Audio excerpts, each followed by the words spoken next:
हरे हरे राम राम राम हरे हरे हरे कृष्ण कृष्ण कृष्ण हरे हरे हरे राम राम राम हरे हरे हरे कृष्ण कृष्ण कृष्ण हरे हरे राम राम राम हरे हरे हरे कृष्ण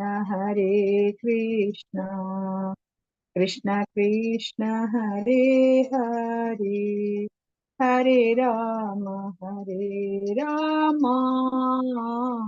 राम राम हरे हरे हरे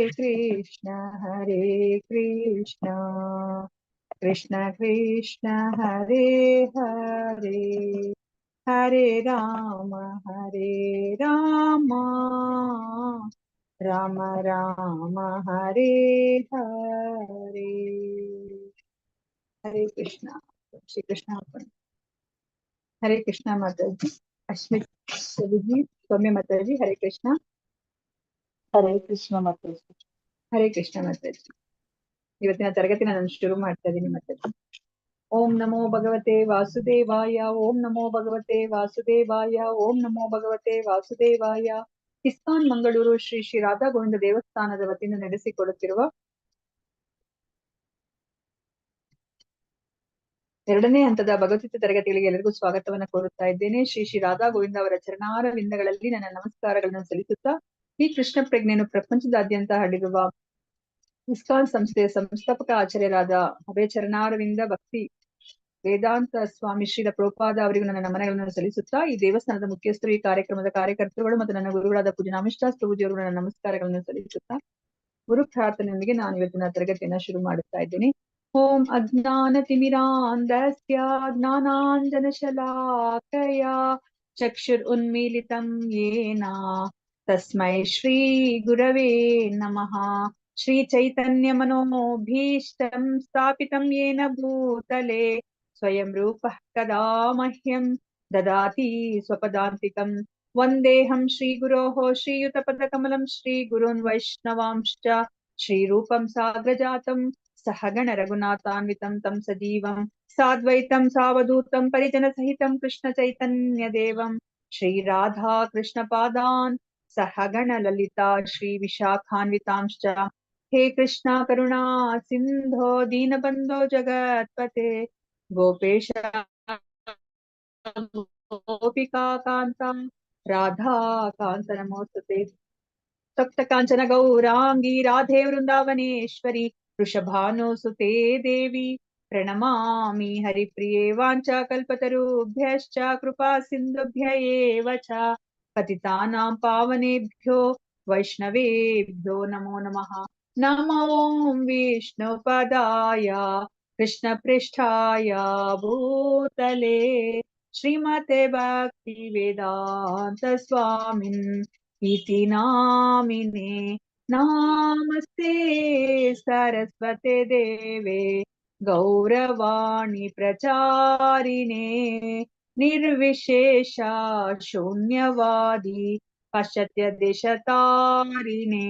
जय श्री कृष्ण चैतन्य प्रभु नित्यानंदा श्री अद्वैता गदाधरा श्रीवासादि गौर भक्तवृंदा। हरे कृष्णा कृष्ण कृष्ण हरे हरे हरे रामा राम राम हरे हरे हरे कृष्णा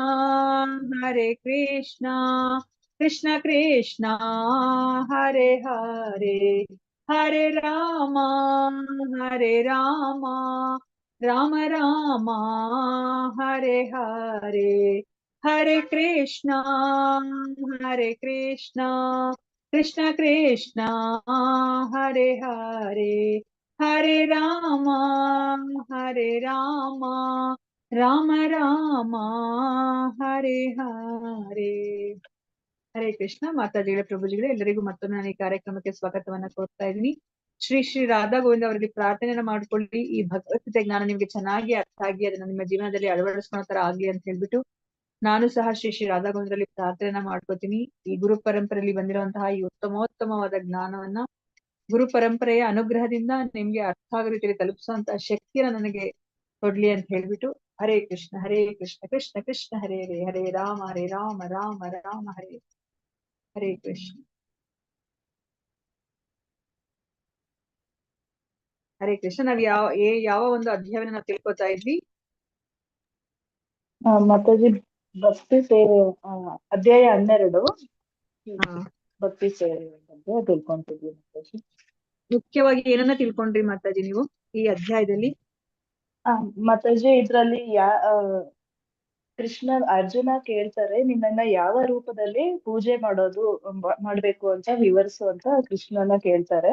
ಅದಕ್ಕೆ ಕೃಷ್ಣ ಹೇಳ್ತಾರೆ, ನನ್ನನ್ನು ಸಾಕಾರ ರೂಪದಲ್ಲಿ ಅಂದ್ರೆ ವಿಗ್ರಹ ರೂಪದಲ್ಲಿ ಪೂಜಿಸ್ಬೇಕು, ಅಂತವರು ಪರಿಪೂರ್ಣರು ಅಂತ ಹೇಳ್ತಾರೆ. ನಿರಾಕಾರ ರೂಪದಲ್ಲಿ ಪೂಜಿಸುವವರು ಅವ್ರಿಗೆ ಅದು ಪರಿಪೂರ್ಣ ಆಗೋಕ್ ಸಾಧ್ಯನೇ ಆಗೋದಿಲ್ಲ. ಏನಕ್ಕಂದ್ರೆ ಅದ್ರಲ್ಲಿ ಅವ್ರಿಗೆ ಒಂದು ನಿರ್ದಿಷ್ಟ ಆಕಾರ ಅದು ಅವ್ರಿಗೆ ಗೊತ್ತಾಗೋದೇ ಇಲ್ಲ. ಅವ್ರಿಗೆ ಹಿಂಗೆ ಪೂಜೆ ಮಾಡೋದು, ಅದರಲ್ಲಿ ಫುಲ್ಲು ಕಂಟ್ರೋಲ್ ಮಾಡಿ ಅಂದ್ರೆ ಒಂದು ಫಿಗರ್ ಔಟ್ ಮಾಡಿ ಅದನ್ನ ಫೋಕಸ್ ಮಾಡಿ ಅವ್ರು ಪೂಜೆ ಮಾಡಕ್ ಸಾಧ್ಯ ಆಗೋದೇ ಇಲ್ಲ. ಕೊನೆಗೆ ಅವ್ರು ವಾಪಸ್ಸು ಈ ಆಕಾರ ಅಂದ್ರೆ ವಿಗ್ರಹ ರೂಪಕ್ಕೆ ಪೂಜೆ ಮಾಡಕ್ಕೆ ಮನ್ಸಾಗುತ್ತೆ ಫ್ಯೂಚರ್ ಅಲ್ಲಿ ಅವ್ರಿಗೂನು. ಆತರ ಮನ್ಸಾಗುತ್ತೆ ಅವ್ರಿಗೂನು. ಆಮೇಲೆ ಇದರಿಂದ ನಿರಾಕಾರ ಅದು ಸಾಕ್ಷಾತ್ಕಾರದ ರೀತಿ ಸಾಮಾನ್ಯರಿಗೆ ಮಾತ್ರ ತುಂಬಾ ಕಷ್ಟ ಆಗುತ್ತೆ, ಅದನ್ನ ತುಂಬಾ ಪರಿಪೂರ್ಣವಾಗಿ ಸಾಧಿಸಕ್ಕೆ ಆಗೋದಿಲ್ಲ. ಮತ್ತೆ ಅರ್ಚಾವತಾರ, ನಾಮಾವತಾರ, ವಿಗ್ರಹಾವತಾರ ಅಂತ ಇದೆ. ಅದು ಗುರುವಿನ ಮಾರ್ಗದರ್ಶನದಲ್ಲಿ ಭಕ್ತಿ ಯೋಗ ಮಾಡೋಕೆ ಆಗುತ್ತೆ ಅಂತ ತಿಳ್ಕೊಂಡ್ವಿ. ಮತ್ತೆ ಭಗವಂತನಿಗೆ ಶರಣಾಗುವುದೇ ಭಕ್ತಿ ಅನ್ನೋದು ಇಂಪಾರ್ಟೆಂಟ್ ಪಾಯಿಂಟ್ ಅಂತ ಹೇಳಿದ್ರಿ. ಅದು ಅಷ್ಟೇ. ಮತ್ತೆ ಆಮೇಲೆ ಭಕ್ತಿ ಸೇವೆಯನ್ನು ಅಲಕ್ಷ್ಯ ವಿವಿಧ ಮಾಡಿದ್ರೆ ಹಂತಗಳು ಮಾತಾಜಿ ಅದೇನ್ ಅರ್ಥ ಆಯ್ತು ನಿಮ್ಗೆ? ಹರಿ ಬೋಲ್ ಮಾತಾಜಿ, ಇಲ್ಲಿ ತನಕ ಚೆನ್ನಾಗಿ ಅರ್ಥ ಮಾಡ್ಕೊಂಡಿದೀರಾ? ಮತ್ತೆ ಭಕ್ತಿಯ ಹಂತಗಳು ಯಾವ್ದು ಅಂತ ಹೇಳ್ಬಿಟ್ಟು ಲ್ಯಾಡರ್ ಹಂತಗಳು, ವಿವಿಧ ಹಂತಗಳು, ಕರ್ಮಿಗಳು, ಮತ್ತೆ ನಿಷ್ಕಾಮ ಕರ್ಮ, ಮತ್ತೆ ಜ್ಞಾನ ಯೋಗ, ಧ್ಯಾನ ಯೋಗ, ಮತ್ತೆ ಫೈನಲಿ ಭಕ್ತಿ ಯೋಗಕ್ಕೆ ರೀಚ್ ಆಗ್ತೀವಿ ಅಂತ ವಿವಿಧ ಹಂತಗಳಲ್ಲಿ ಕ್ರಮೇಣವಾಗಿ ನಾವು ಇದನ್ನ ಏನೋ ಭಕ್ತಿ ಯೋಗ ಕಡೆ ಹೋಗ್ಲಿಕ್ಕೆ ದಾರಿ. ಆದ್ರೆ ಇನ್ನ ಒಂದು ನಮ್ಗೆ ಚೈತನ್ಯ ಮಹಾಪ್ರಭುಗಳು ತಿಳಿಸಿಕೊಟ್ಟಿದ್ದಾರೆ, ಸುಲಭವಾಗಿ ನೇರವಾಗಿ ಶೀಘ್ರವಾಗಿ ಭಗವಂತನ ಬಳಿಗೆ ಹೋಗೋ ಒಂದು ಮಾರ್ಗ ಭಕ್ತಿ ಯೋಗ. ಅದರಲ್ಲಿ ಕೃಷ್ಣ ನಮ್ಗೆ ಕೆಲವು ರೀತಿಯ ಭಕ್ತಿಗಳನ್ನ ಹೇಳ್ತಾರೆ. ಅವರು ನನ್ನನ್ನ ನೀವು ಸೇರ್ಬೇಕು, ತಲುಪಬೇಕು ಅಂತಂದ್ರೆ ಏನ್ ಮಾಡ್ಬೇಕು ಅಂತ ಹೇಳ್ಬಿಟ್ಟು ಹೇಳ್ತಾರೆ. ಅದು ಯಾವ್ದು ಮಾತಾಜಿ? ಹರಿನಾಮ ಸಂಕೀರ್ತನೆ ಮಾತಾಜಿ. ಪ್ರಭುಜಿ ಅದು ಸರಿ ಇದೆ. ಬಟ್ ಏನಂತಂದ್ರೆ ಈ ಒಂದು ಅಧ್ಯಾಯದಲ್ಲಿ ನಮ್ಗೆ ಕೃಷ್ಣ ಹೇಳೋದೇನು ಅನನ್ಯ ಭಕ್ತಿಯನ್ನ ಹೇಳ್ತಾರೆ ಮೊದ್ಲು. ಅದೇ ಎಲ್ಲದಕ್ಕಿಂತ ಶ್ರೇಷ್ಠವಾದ ಭಕ್ತಿ. ನಿಷ್ಕಾಮ ಕರ್ಮ, ಧ್ಯಾನ. ಅನನ್ಯ ಭಕ್ತಿ, ಸಾಧನಾ ಭಕ್ತಿ. ನಮ್ಮ ಇಸ್ಕಾನ್ ಸಂಸ್ಥೆಯಲ್ಲಿ ನಾವ್ ಇವಾಗ ಮಾಡ್ತಾ ಇರೋದು ಯಾವ್ದು ಫಾಲೋ ಮಾಡ್ತಾ ಇರೋದು, ನಮ್ಗೆ ಭಗವಂತನ ಮೇಲೆ ಸಹಜ ಪ್ರೀತಿ ಇಲ್ಲ ಅಲ್ವಾ? ಅಲ್ಲಿ ಅವ್ರಿಗೆಲ್ಲಾನು ಸಹಜ ಪ್ರೀತಿ ಇದೆ ಭಗವಂತನ ಮೇಲೆ. ಅವ್ರಿಗೆ ಏನೂ ಗೊತ್ತಿಲ್ಲ ಭಗವಂತನ ಬಗ್ಗೆ. ಅವ್ರಿಗೆ ಕೃಷ್ಣ ಅಂದ್ರೆ ತುಂಬಾ ಇಷ್ಟ. ಅವ್ರು ಅನವರತ ಅವರ ಮನಸ್ಸನ್ನ ಬುದ್ಧಿಯನ್ನ ಕೃಷ್ಣನಲ್ಲಿ ನಿವೇದಿಸಿರ್ತಾರೆ ಅವರು ಅಲ್ವಾ? ನಮ್ಗೆ ಅಂತಹ ಒಂದು ಸಹಜ ಭಕ್ತಿ ಇಲ್ಲ, ಅದನ್ನ ಅನನ್ಯ ಭಕ್ತಿ ಅಂತಾರೆ. ಮತ್ತೆ ಅವ್ರಿಗೆ ಯಾವುದೇ ಒಂದು ಏನು ಅದರಿಂದ ಆಸೆಗಳನ್ನ ಪೂರೈಸ್ಕೊಳೋ ಒಂದು ಉದ್ದೇಶ ಇಲ್ಲ. ಅವ್ರಿಗೆ ಏನೇ ಒಂದು ಉದ್ದೇಶದಲ್ಲಿ ಭಗವಂತನನ್ನ ಇಷ್ಟಪಡ್ತಾ ಇದ್ದಾರೆ, ಭಗವಂತನಿಗೆ ಪ್ರೀತಿಯಿಂದ ಸೇವೆ ಮಾಡ್ತಾ ಇದ್ದಾರೆ. ಅದು ಅನನ್ಯ ಭಕ್ತಿ. ನಮ್ಗೆ ಅದು ಮಾಡ್ಲಿಕ್ಕೆ ಸಾಧ್ಯ ಇಲ್ಲ. ನಮ್ಗೆ ಕೃಷ್ಣನ ಮೇಲೆ ನಾವ್ ಇಷ್ಟೆಲ್ಲ ಕೇಳ್ತಾ ಇದೀವಿ, ಆದ್ರೂ ನಮ್ಗೆ ಸಹಜ ಪ್ರೀತಿ ಬರ್ತಾನೆ ಇಲ್ಲ ಕೃಷ್ಣನ ಮೇಲೆ. ಅದಕ್ಕೆ ನಮ್ಗೆ ಇವತ್ತು ಇಸ್ಕಾನ್ ಸಂಸ್ಥೆಯಲ್ಲಿ ನಮ್ಮ ಆಚಾರ್ಯರು ಏನನ್ನ ಹೇಳಿದ್ದಾರೆ, ಸಾಧನಾ ಭಕ್ತಿಯನ್ನ ಮಾಡಿ ನೀವು. ನಿಮ್ಗೆ ಯಾವಾಗ ಏನಾಗುತ್ತೆ, ನಿಮ್ಗೆ ಭಗವಂತನ ಮೇಲೆ ಪ್ರೀತಿ ಬರುತ್ತೆ, ಆಗ ನೀವು ಸಹ ಭಗವಂತನ ತಲುಪ್ತೀರಿ ಅಂತ ಹೇಳಿದ್ರು ಅಲ್ವಾ? ಸಾಧನಾ ಭಕ್ತಿ ಅಂತಂದ್ರೆ 4 ನಿಯಂತ್ರಕ ತತ್ವಗಳನ್ನ ಅಳವಡಿಸ್ಕೊಳ್ಳೋದು. ಯಾವ್ದು 4 ನಿಯಂತ್ರಕ ತತ್ವಗಳು? ಮಾಂಸಾಹಾರ ನಿಷೇಧ, ಜೂಜು, ಪರಸ್ತ್ರೀ ಸಂಘ, ಮದ್ಯಪಾನ. ಮತ್ತೆ ಮದ್ಯಪಾನ ಮಾಡ್ಬಾರ್ದು. ಈ 4 ಮಾಡ್ಕೊಂಡು ಮತ್ತೆ ಏನನ್ನ ಮಾಡ್ಬೇಕಾಗಾದ್ರೆ? ಮತ್ತೆ ಅದೇ ಇನ್ನೊಂದು ABCD ಅಂತ ಒಂದು ABCD ಇದು ಆಫ್ ಕೃಷ್ಣ ಕೊಟ್ಟಿರಲ್ಲ ಕಾನ್ಶಿಯಸ್ನೆಸ್. ಮಾತಾಜಿ. A ಅಂತಂದ್ರೆ ಏನು? ಆ ಅಸೋಸಿಯೇಷನ್ ಆಫ್ ಡಿವೋಟೀಸ್, ಅಂದ್ರೆ ಅಸೋಸಿಯೇಷನ್ ಡಿವೋಟೀಸ್ ಭಕ್ತರ ಸಂಘದಲ್ಲಿ ಇರೋದು. ಭಕ್ತರ B ಫಾರ್ ಸಂಘದಲ್ಲಿ ಇರೋದು. B ಏನು? B for book reading. ಎಂತ ಬುಕ್ ಗಳನ್ನ ಬುಕ್ ಓದ್ಬೇಕು? ಏನ್ ರೀಡಿಂಗ್. ಬೇಕಾದ್ರೂ ಓದ್ಬೋದಾ?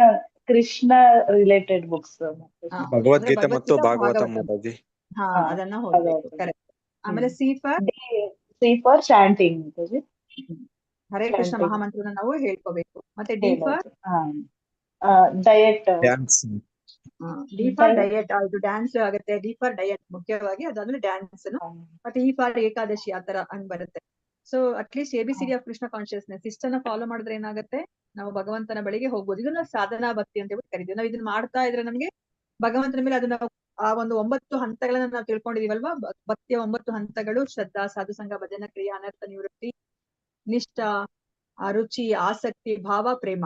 ಆ ಒಂದು ಪ್ರೇಮ ನಮಗೆ ಸಿಗುತ್ತೆ. ಅದು ನೋಡಿ, ಇಷ್ಟು 9 ಹಂತಗಳಲ್ಲಿ ನಾವು ಹೋಗ್ಬೇಕು. ಇದು ಸಾಧನಾ ಭಕ್ತಿಯಲ್ಲಿ ನಮ್ಗೆ ಸಿಗೋವಂಥದ್ದು ಅಲ್ವಾ. ಆದ್ರೆ ಅನನ್ಯ ಭಕ್ತಿಯಲ್ಲಿ ಹಾಗಲ್ಲ, ಸಹಜವಾಗಿ ಪ್ರೀತಿ ಇದೆ. ಇವಾಗ ನಮ್ಮ ಮಗು ಮೇಲೆ ನಮ್ಗೆ ಹೇಗೆ ಸಹಜವಾದ ಪ್ರೀತಿ ಇದೆಯೋ, ಅದೇ ತರನೇ ಕೆಲವು ಭಕ್ತರಿಗೆ ಅವ್ರಿಗೆ ಭಗವಂತನ ಮೇಲೆ ಸಹಜವಾದ ಪ್ರೀತಿ ಇದೆ. ಅದು ಅನನ್ಯ ಭಕ್ತಿ. ಇದು ಸಾಧನಾ ಭಕ್ತಿ. ಎರಡನೇದು, ನನ್ನ ಕೈಲಿ ಆಗಲ್ಲ ಕೃಷ್ಣ, ನಿನ್ ಮೇಲೆ ಪ್ರೀತಿ ಇಲ್ಲ, ನನಗೆ ಹಾಗ್ ಮಾಡ್ಲಿಕ್ಕೆ ಆಗಲ್ಲ ಅಂದಾಗ, ಸರಿ ಹಾಗಾದ್ರೆ ನೀನು ಸಾಧನಾ ಭಕ್ತಿನ ರೂಢಿ ಮಾಡ್ಕೋ, ಅದನ್ನ ಅಭ್ಯಾಸ ಮಾಡು. ಅಭ್ಯಾಸ ಮಾಡಿದಾಗ ನಿನಗೆ ನನ್ನ ಮೇಲೆ ಪ್ರೀತಿ ಬರುತ್ತೆ, ನೀನು ಸಹ ನನ್ನನ್ನ ಪಡಿತೀಯಾ ಅಂತ ಹೇಳಿದ್ರು. ನನಗೆ ಅದು ಮಾಡಕ್ಕಾಗಲ್ಲ ಕೃಷ್ಣ, ಇದೆಲ್ಲ ನಿಯಂತ್ರಕ ತತ್ವಗಳನ್ನ ಪಾಲನೆ ಮಾಡೋದೇ ಆಗ್ಲಿ, ಮತ್ತೆ ಅದು ABCD ಆಫ್ ಕೃಷ್ಣ ಕಾನ್ಶಿಯಸ್ ನ ಮಾಡೋದೇ ಆಗ್ಲಿ ನನ್ನ ಕೈಲಿ ಆಗೋದಿಲ್ಲ ಅಂದ್ರೆ, ಕೃಷ್ಣ ಏನನ್ನ ಹೇಳಿದ್ರು? ಮೂರನೇ ಏನನ್ನ ಹೇಳಿದ್ರು?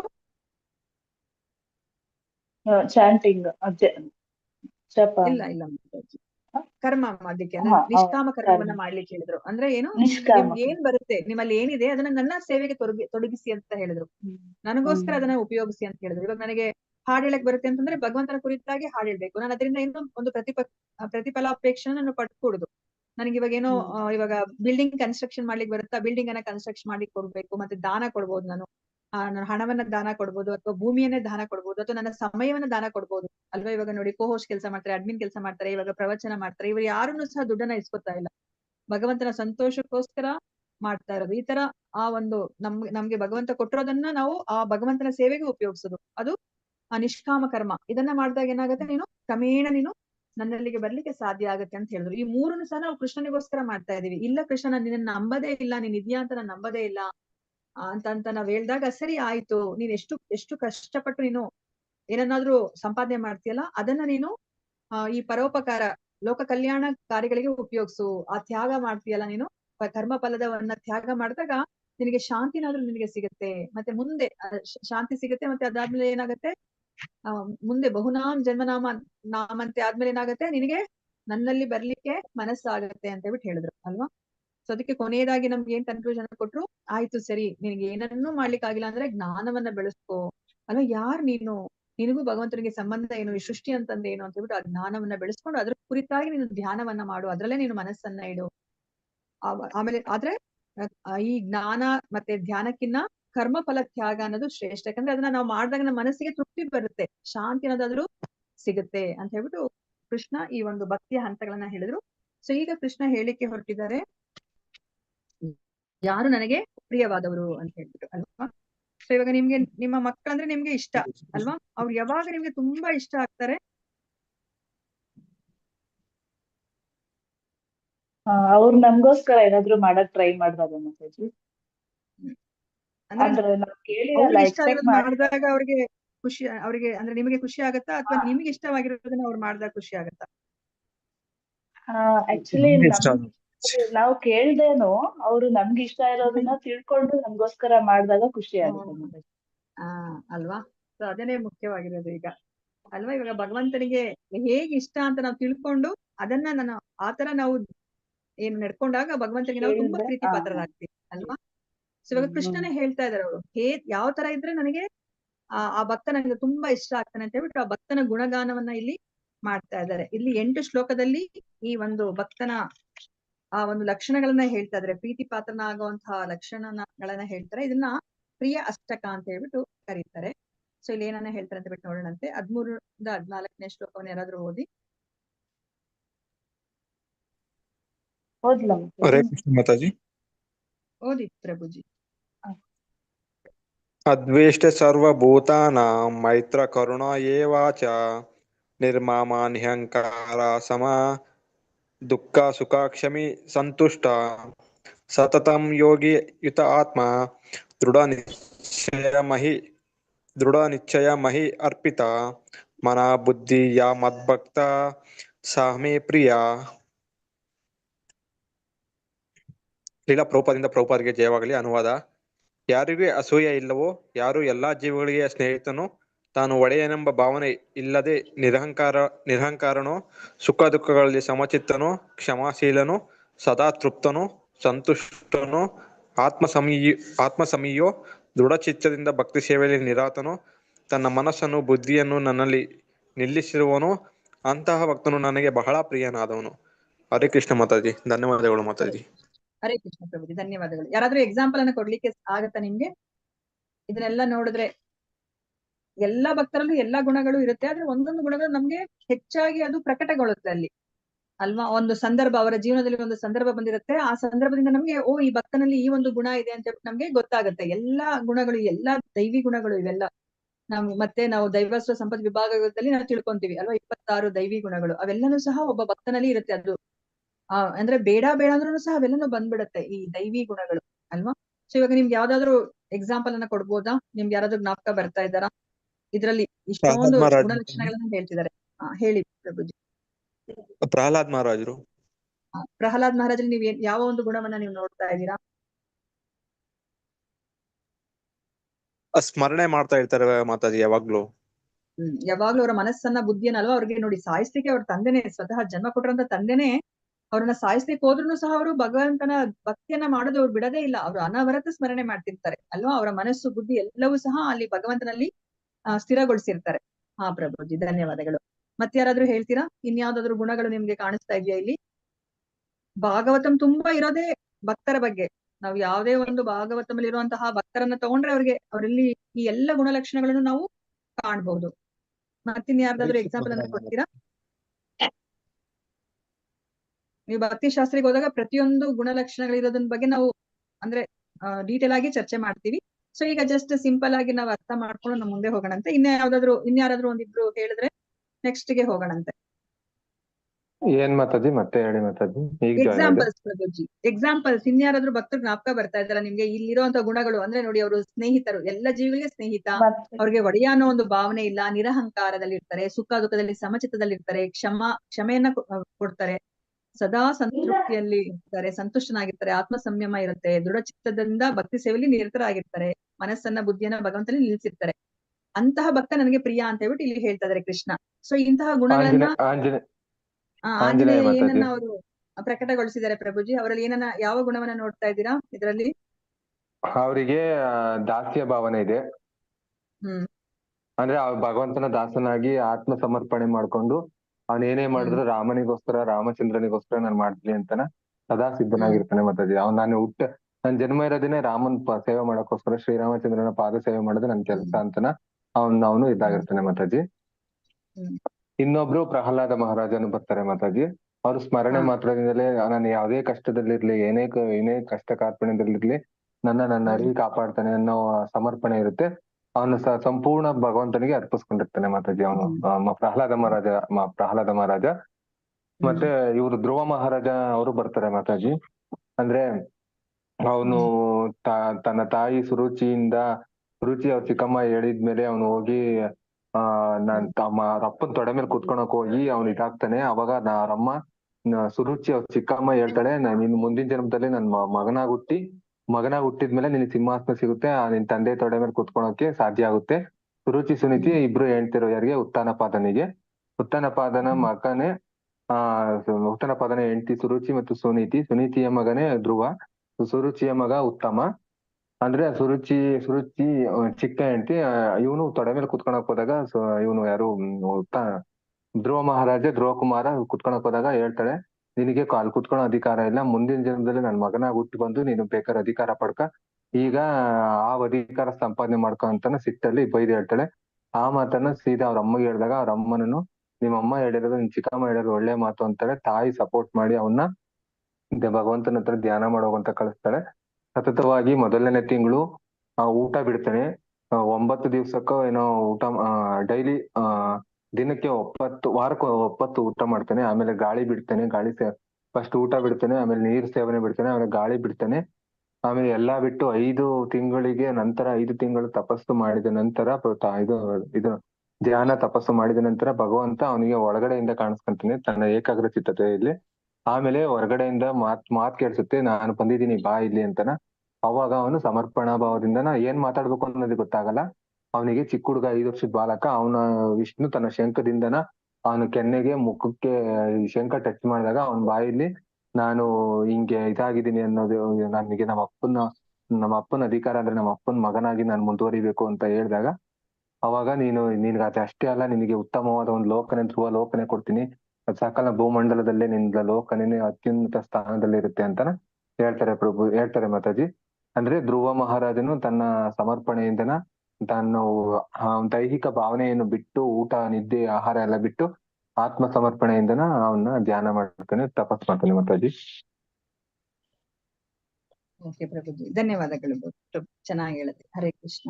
ಸೊ ಇವಾಗ ಇಲ್ಲಿ ನಮ್ಗೆ ಒಂದೊಂದು ಗುಣಗಳು ಅಂದ್ರೆ ನಾನು ಇದಕ್ಕಿನ ಮುಂಚೆ ಹೇಳಿರೋ ಪ್ರಕಾರನೇ ಒಬ್ಬ ಭಕ್ತನಿಗೆ ಎಲ್ಲಾ ಗುಣಗಳು ಇರುತ್ತೆ. ಆದ್ರೆ ಒಂದೊಂದು ಸಂದರ್ಭ ಅವರ ಜೀವನದಲ್ಲಿ ಬಂದಿರುವಂತಹ ಸಂದರ್ಭದಲ್ಲಿ ನಮಗೆ ಒಂದು ಗುಣಲಕ್ಷಣ ಹೆಚ್ಚಾಗಿ ಕಾಣಿಸ್ಕೊಳುತ್ತೆ ಅಷ್ಟೇನೆ. ಈಗ ನೋಡಿ ಇಲ್ಲಿ ಕ್ಷಮಾಶೀಲ ಗುಣ ಅಲ್ವಾ. ನಾವು ಅಂಬರೀಷ ಮಹಾರಾಜನನ್ನ ನೋಡಿದ್ವಿ ಅಲ್ವಾ. ತನ್ನನ್ನ ಸಾಯಿಸ್ಲಿಕ್ಕೆ ಬಂದಿರುವಂತಹ ಆ ಒಂದು ದೂರ್ವಾಸ ಮುನಿಯನ್ನ ಅವರು ಕ್ಷಮಿಸ್ತಾರೆ ಅಲ್ವಾ. ಕ್ಷಮಿಸಿ ಸುದರ್ಶನ ಚಕ್ರಕ್ಕೆ ಏನ್ ಹೇಳ್ತಾರೆ, ನೀನು ಹೊರಟು ಹೋಗು ಅಲ್ವಾ, ನನ್ನ ಒಂದು ಈ ಜನ್ಮದಲ್ಲಿ ನಾನು ಒಳ್ಳೆ ಕೆಲಸಗಳನ್ನ ಮಾಡಿದೀನಿ ಅಂತಂದ್ರೆ ನೀನು ಈ ದೂರ್ವಾಸ ಮುನಿನ ಸಾಯಿಸ್ಬೇಡ, ನೀನು ಹೊರಟೋಗಂತ ಪ್ರಾರ್ಥನೆ ಮಾಡ್ಕೋದು. ಅಂದ್ರೆ ನೋಡಿ ಕ್ಷಮಾಶೀಲ ಗುಣ ಅಲ್ವಾ. ತನ್ನನ್ನ ಸಾಯಿಸ್ಲಿಕ್ಕೆ ಬಂದಿರೋರಿಗೆ ಯಾರಿಗೆ ಆತರ ಕ್ಷಮೆ ಕೊಡ್ಲಿಕ್ಕೆ ಸಾಧ್ಯ ಆಗುತ್ತೆ? ಅದನ್ನ ನಾವು ಅಂಬರೀಷ ಮಹಾರಾಜನಲ್ಲಿ ನಾವು ನೋಡ್ತೀವಿ. ಮತ್ತೆ ನಾವು ಪ್ರಭುಪಾದರು ಅಲ್ವಾ. ನೋಡಿ ಪ್ರಭುಪಾದರು ಅವರು ಸುಖ ದುಃಖದಲ್ಲಿ ಸಮಚಿತ್ತರಾಗಿದ್ದಾರೆ. ಅವ್ರು ಇವಾಗ ಅಮೆರಿಕಾಗ್ ಹೋದಾಗ ಎಷ್ಟು ಅವ್ರಿಗೆ ಕಷ್ಟ ಆಗತ್ತೆ ಅಲ್ವಾ. ಆಮೇಲೆ ಅವರು 108 ದೇವಸ್ಥಾನವನ್ನ ಅವ್ರು ಕಟ್ತಾರೆ ಅಲ್ವಾ. ಅವಾಗ್ಲೂ ಸಹ ಅವರು ಯಾವ್ದನ್ನು ಸಹ ಅವರು ಒಡೆತನದ ಭಾವವನ್ನ ಅವರು ಅನುಭವಿಸೋದೇ ಇಲ್ಲ. ನೋಡಿ, ತಾನು ಒಡೆಯನೆಂಬ ಭಾವನೆನೇ ಇಲ್ಲ. ಅವ್ರಿಗೆ ನಿರಹಂಕಾರನಾಗಿರ್ತಾರೆ. 108 ದೇವಸ್ಥಾನ ಇದ್ರೆ ಅವ್ರಿಗೆ ಹೇಗಿರ್ಬೇಕು ಅಲ್ವಾ. ಎಲ್ಲದರ ಒಡೆಯ ಅನ್ನೋ ತರ ಇರ್ಬೇಕು. ಆದ್ರೆ ಅವರು ಯಾವ್ದಕ್ಕೂ ಸಹ ಅವ್ರಿಗೆ ಅಟ್ಯಾಚ್ಮೆಂಟ್ ಅನ್ನೋದು ಸಹ ಅವ್ರಿಗೆ ಇರೋದಿಲ್ಲ. ಮತ್ತೆ ಯಾವುದೇ ಒಂದು ಸುಖ ದುಃಖದಲ್ಲಿ ಅವರು ಸಮಚಿತ್ತರಾಗಿ ಅವರು ಇರ್ತಾರೆ. ಸೊ ಈ ತರ ಒಂದೊಂದು ಭಕ್ತರ ಜೀವನವನ್ನು ನೋಡಿದಾಗ ನಮ್ಗೆ ಒಂದೊಂದು ಗುಣಗಳು ಇಲ್ಲಿ ನಮ್ಗೆ ಹೆಚ್ಚಾಗಿ ಅದು ಕಾಣಿಸ್ಕೊಳುತ್ತೆ. ಮತ್ತೆ ಇಲ್ಲಿ ಏನ್ ಹೇಳ್ತಿದ್ರೆ, ಭಗವಂತ ಅವರು ಪರಿಶುದ್ಧ ಭಕ್ತನ ಆಧ್ಯಾತ್ಮಿಕ ಅರ್ಹತೆಗಳನ್ನ ವರ್ಣಿಸ್ತಾ ಇದ್ದಾರೆ ಅಂತ ಹೇಳ್ತಿದ್ರೆ. ಸೊ ಪರಿಶುದ್ಧ ಭಕ್ತ ಯಾವುದೇ ಒಂದು ಸನ್ನಿವೇಶದಲ್ಲಿ ಅವನು ಪ್ರಕ್ಷುಬ್ಧನಾಗೋದಿಲ್ಲ. ಅವರ ಮನಸ್ಸು ಅವರು ವಿಚಲಿತಗೊಳ್ಳೋದಿಲ್ಲ. ಅವರು ಮತ್ತೆ ಅವ್ರಿಗೆ ಯಾರ ಬಗ್ಗೆನೂ ಅವ್ರಿಗೆ ಅಸೂಯೆ ಅನ್ನೋದು ಇರೋದಿಲ್ಲ. ಮತ್ತೆ ಅವ್ರಿಗೆ ಒಬ್ಬ ಯಾರಾದ್ರೂ ಶತ್ರು ಅಂತ ಗೊತ್ತಾದ್ರೂ ಸಹ ಅವ್ರಿಗೆ ಅವ್ರ ಶತ್ರುತ್ವವನ್ನ ಅವರು ಯಾವತ್ತೂ ತೋರ್ಸೋದಿಲ್ಲ. ಅವರು ಮತ್ತೆ ಅವ್ರು ಏನ್ ಅರ್ಥ ಮಾಡ್ಕೋತಾರೆ ಅಂತಂದ್ರೆ, ಇವಾಗ ಯಾಕೆ ಈ ತರ ಒಬ್ಬ ವ್ಯಕ್ತಿಗೆ ನಾನು ಇಷ್ಟ ಆಗ್ತಿಲ್ಲ, ಯಾಕೆ ಅವ್ರು ನನ್ನ ಮೇಲೆ ಹಗೆಯನ್ನ ಸಾಧಿಸ್ತಿದ್ದಾರೆ ಅಂತಂದ್ರೆ, ಅವ್ರು ಹೇಗೆ ಅರ್ಥ ಮಾಡ್ಕೋತಾರೆ ಅಂತಂದ್ರೆ, ಇದಕ್ಕೆ ಕಾರಣ ನನ್ನ ಹಿಂದಿನ ಜನ್ಮದ ಪಾಪ. ನನ್ನ ಹಿಂದಿನ ಜನ್ಮದ ಪಾಪದಿಂದನೇ ಈ ವ್ಯಕ್ತಿ ನನಗೆ ಶತ್ರುವಾಗಿ ನಡ್ಕೋತಾ ಇದ್ದಾನೆ.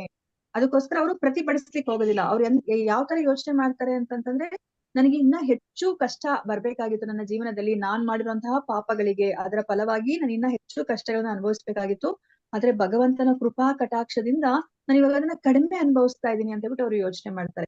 ಮತ್ತೆ ಭಾಗವತದಲ್ಲಿ ಒಂದು ಶ್ಲೋಕ ಬರುತ್ತೆ, ಇದು ತುಂಬಾ ಮುಖ್ಯವಾಗಿರುವಂತಹ ಶ್ಲೋಕ. ಯಾಕಂದ್ರೆ ನಮ್ಮ ಜೀವನದಲ್ಲಿ ನಾವು ಎಷ್ಟು ಕಷ್ಟಗಳನ್ನ ನಾವು ಅನುಭವಿಸ್ತಾ ಇರ್ತೀವಿ ಅಲ್ವಾ. ಅವಾಗ ನಮ್ಗೆ ಏನಾಗುತ್ತೆ, ಒಂದೊಂದ್ ಕ್ಷಣ ಭಗವಂತನ ಇಲ್ಲಪ್ಪ ಅಂತ ಅನಿಸ್ತಾ ಇರುತ್ತೆ. ನಿಜವಾಗ್ಲೂ ಭಗವಂತ ಇದ್ರೆ ನನ್ಗೆ ಹಿಂಗ್ ಆಗ್ತಿತ್ತಾ ಅಂತ ನಾವ್ ಅನ್ಕೋತೀವಿ ಅಲ್ವಾ.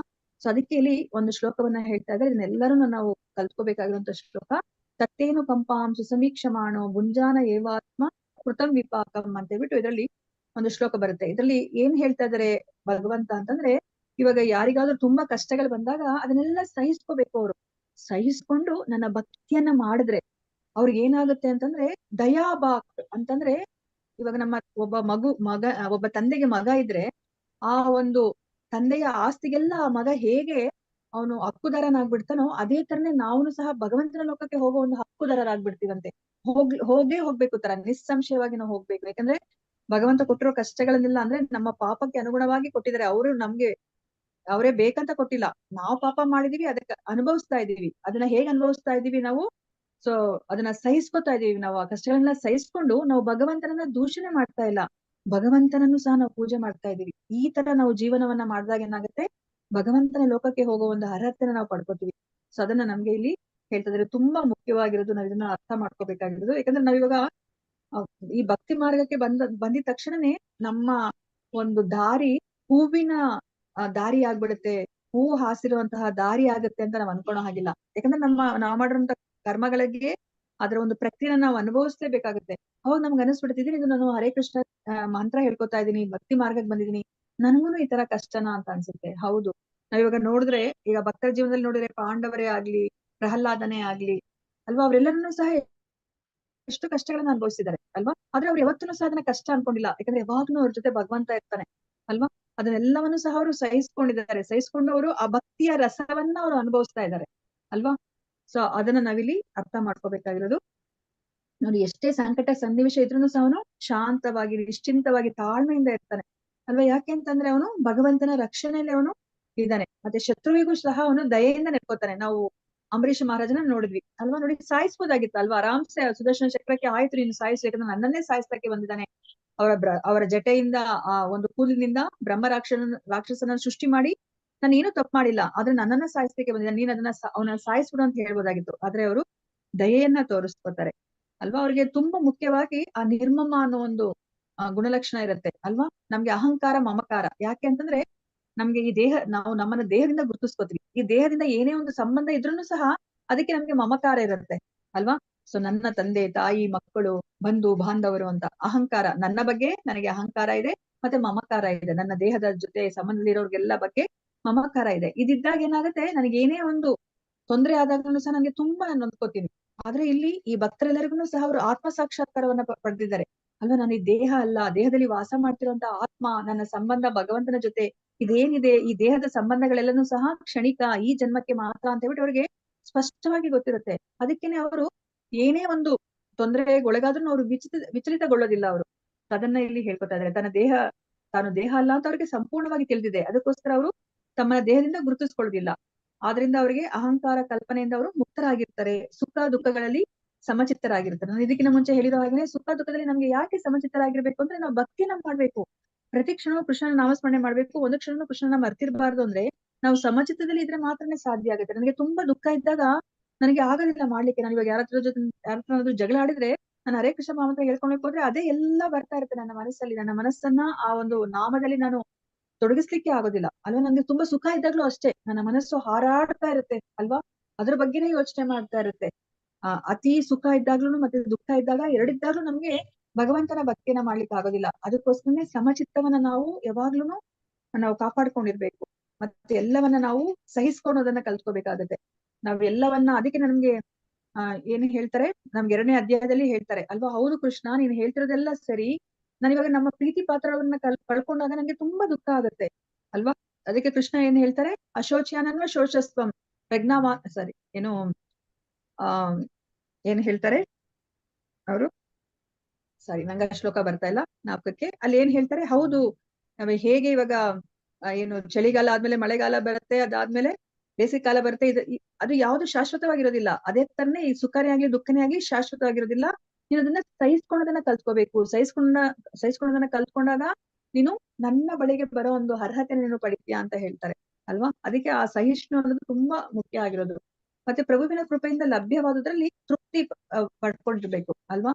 ಸೊ ನಮ್ಗೆ ಇವಾಗ ತಾನಾಗ್ತಾನೆ ನಮ್ಗೆ ಎಷ್ಟೊಂದು ಬರುತ್ತೆ, ಅದ್ರಲ್ಲೇ ನಮ್ಗೆ ತೃಪ್ತಿಯನ್ನ ಪಡ್ಕೋಬೇಕು. ನಾವು ತುಂಬಾ ಆಗ್ದಲಿರೋದಕ್ಕೆ ನಾವು ಕೈ ಹಾಕ್ಲಿಕ್ಕೆ ಹೋಗ್ತೀವಿ ಅಲ್ವಾ. ಅವಾಗ ಏನಾಗುತ್ತೆ, ನಾವು ವ್ಯರ್ಥ ಶ್ರಮ ಆಗುತ್ತೆ. ಮತ್ತೆ ನಾವ್ ಇವಾಗ ಏನ್ ಅನುಭವಿಸ್ತಾ ಇದೀವೋ ಅದೆಲ್ಲನೂ ಸಹ ನಾವ್ ಅನ್ಕೋತೀವಿ ನನ್ನಿಂದನೇ ಆಗಿದೆ, ನನ್ನ ಕಷ್ಟಾರ್ಜಿತದಿಂದ ಆಗಿದೆ ಇದು ಅಂತ ಅನ್ಕೋತೀವಿ. ಆದ್ರೆ ಇಲ್ಲ ಅಲ್ವಾ. ಅದೆಲ್ಲನೂ ಸಹ ನಮ್ಮ ಹಿಂದಿನ ಜನ್ಮದ ಆ ಒಂದು ಪುಣ್ಯ ಮತ್ತೆ ಪಾಪಗಳ ಫಲವಾಗಿ ನಾವು ಇಲ್ಲಿ ಈ ಜನ್ಮದಲ್ಲಿ ಏನು ಸುಖವನ್ನು ದುಃಖವನ್ನು ಅನುಭವಿಸ್ತಾ ಇದೀವೋ ಅದಕ್ಕೆ ಮುಖ್ಯ ಕಾರಣ ಅದಾಗತ್ತೆ.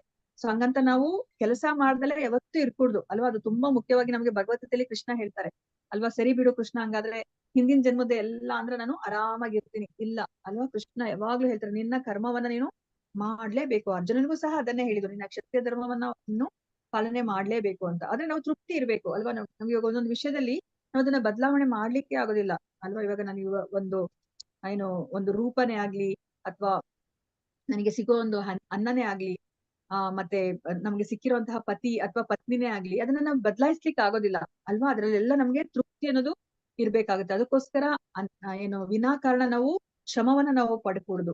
ನಾವು ತೃಪ್ತಿಯನ್ನ ಪಡ್ಕೊಂಡಿರ್ಬೇಕು. ಭಗವಂತನ ಕೃಪೆಯಿಂದ ಏನು ಸಿಕ್ಕಿದ್ಯೋ ಅದ್ರಲ್ಲಿ ಅಂತ ಹೇಳ್ತಾ ಇದ್ದಾರೆ. ಮತ್ತೆ ಗುರುವು ಏನು ಆದೇಶವನ್ನ ಕೊಡ್ತಾರೋ ಅದಕ್ಕೋಸ್ಕರ ಅವರ ಜೀವನ ಪೂರ್ತಿ ಅವರು ಅದಕ್ಕೋಸ್ಕರ ಅದನ್ನ ಪರಿಪಾಲನೆ ಮಾಡ್ಲಿಕ್ಕೆ ಅವರು ಶ್ರಮ ಪಡ್ತಾರೆ. ನಾವು ಪ್ರಭುಪಾದರನ್ನ ನೋಡಿದ್ವಿ ಅಲ್ವಾ.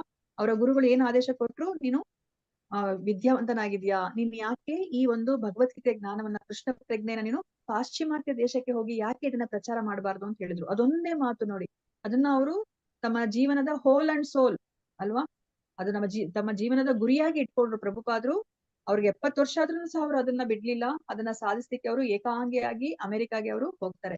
ಸೊ ಗುರುವಿನ ಆದೇಶಕ್ಕೆ ನಿಶ್ಚಲವಾಗಿ ನಿಷ್ಠನಾಗಿರ್ತಾರೆ. ಮತ್ತೆ ದೃಢಚಿತ್ತ ಅಲ್ವಾ, ಪ್ರಭುಪಾದರಿಗೆ ಎಷ್ಟೆಲ್ಲ ಕಷ್ಟ ಬರುತ್ತೆ ಆದ್ರೂ ಸಹ ಅವರು ಎಷ್ಟು ದೃಢಚಿತ್ತದಲ್ಲಿರ್ತಾರೆ. ಇಲ್ಲ ನಮ್ಗೆ ಕೃಷ್ಣ ಕಾಪಾಡ್ತಾನೆ. ಅವರಿಗೆ ಆ ಒಂದು ಹಡಗಿನಲ್ಲಿ ಪ್ರಯಾಣ ಮಾಡ್ಬೇಕಾದ್ರೂ 2 ಬಾರಿ ಹಾರ್ಟ್ ಅಟ್ಯಾಕ್ ಆಗುತ್ತೆ, ಆದ್ರೂ ಸಹ ಅವ್ರು ವಾಪಸ್ ಹೋಗ್ಬೇಕು ಅಂತ ಅವ್ರು ಯೋಚನೆ ಮಾಡುದಿಲ್ಲ. ಅವ್ರ ಕ್ಯಾಪ್ಟನ್ ಹೇಳ್ತಾರೆ ಹೋಗ್ಬಿಡೋಣ, ನಿಮ್ಗೆ ಕಳಿಸ್ತೀವಿ ಅಂತ. ಅದಕ್ಕೆ ಇಲ್ಲ ಅಂತ ಹೇಳ್ತಾರೆ ಅಲ್ವಾ. ಭಗವಂತ ನನ್ನನ್ನ ಕರ್ಕೊಂಡ್ ಬರ್ತಾ ಇದ್ದಾನೆ, ಭಾಗವತ ನನ್ನನ್ನ ಕರ್ಕೊಂಡ್ ಬರ್ತಾ ಇದೆ ಅಲ್ವಾ, ಭಗವಂತ ನನ್ನನ್ನ ನೋಡ್ಕೋತಾರೆ ಅಂತ ಹೇಳ್ಬಿಟ್ಟು ಅವರು ದೃಢಚಿತ್ತದಲ್ಲಿ ಅವರು ಇರ್ತಾರೆ. ಮತ್ತೆ ಅವ್ರಿಗೆ ಯಾವಾಗಲೂ ಕೃಷ್ಣನೇ ಶಾಶ್ವತ ಪ್ರಭು ಅಂತ ಅವ್ರಿಗೆ ಗೊತ್ತಿರುತ್ತೆ.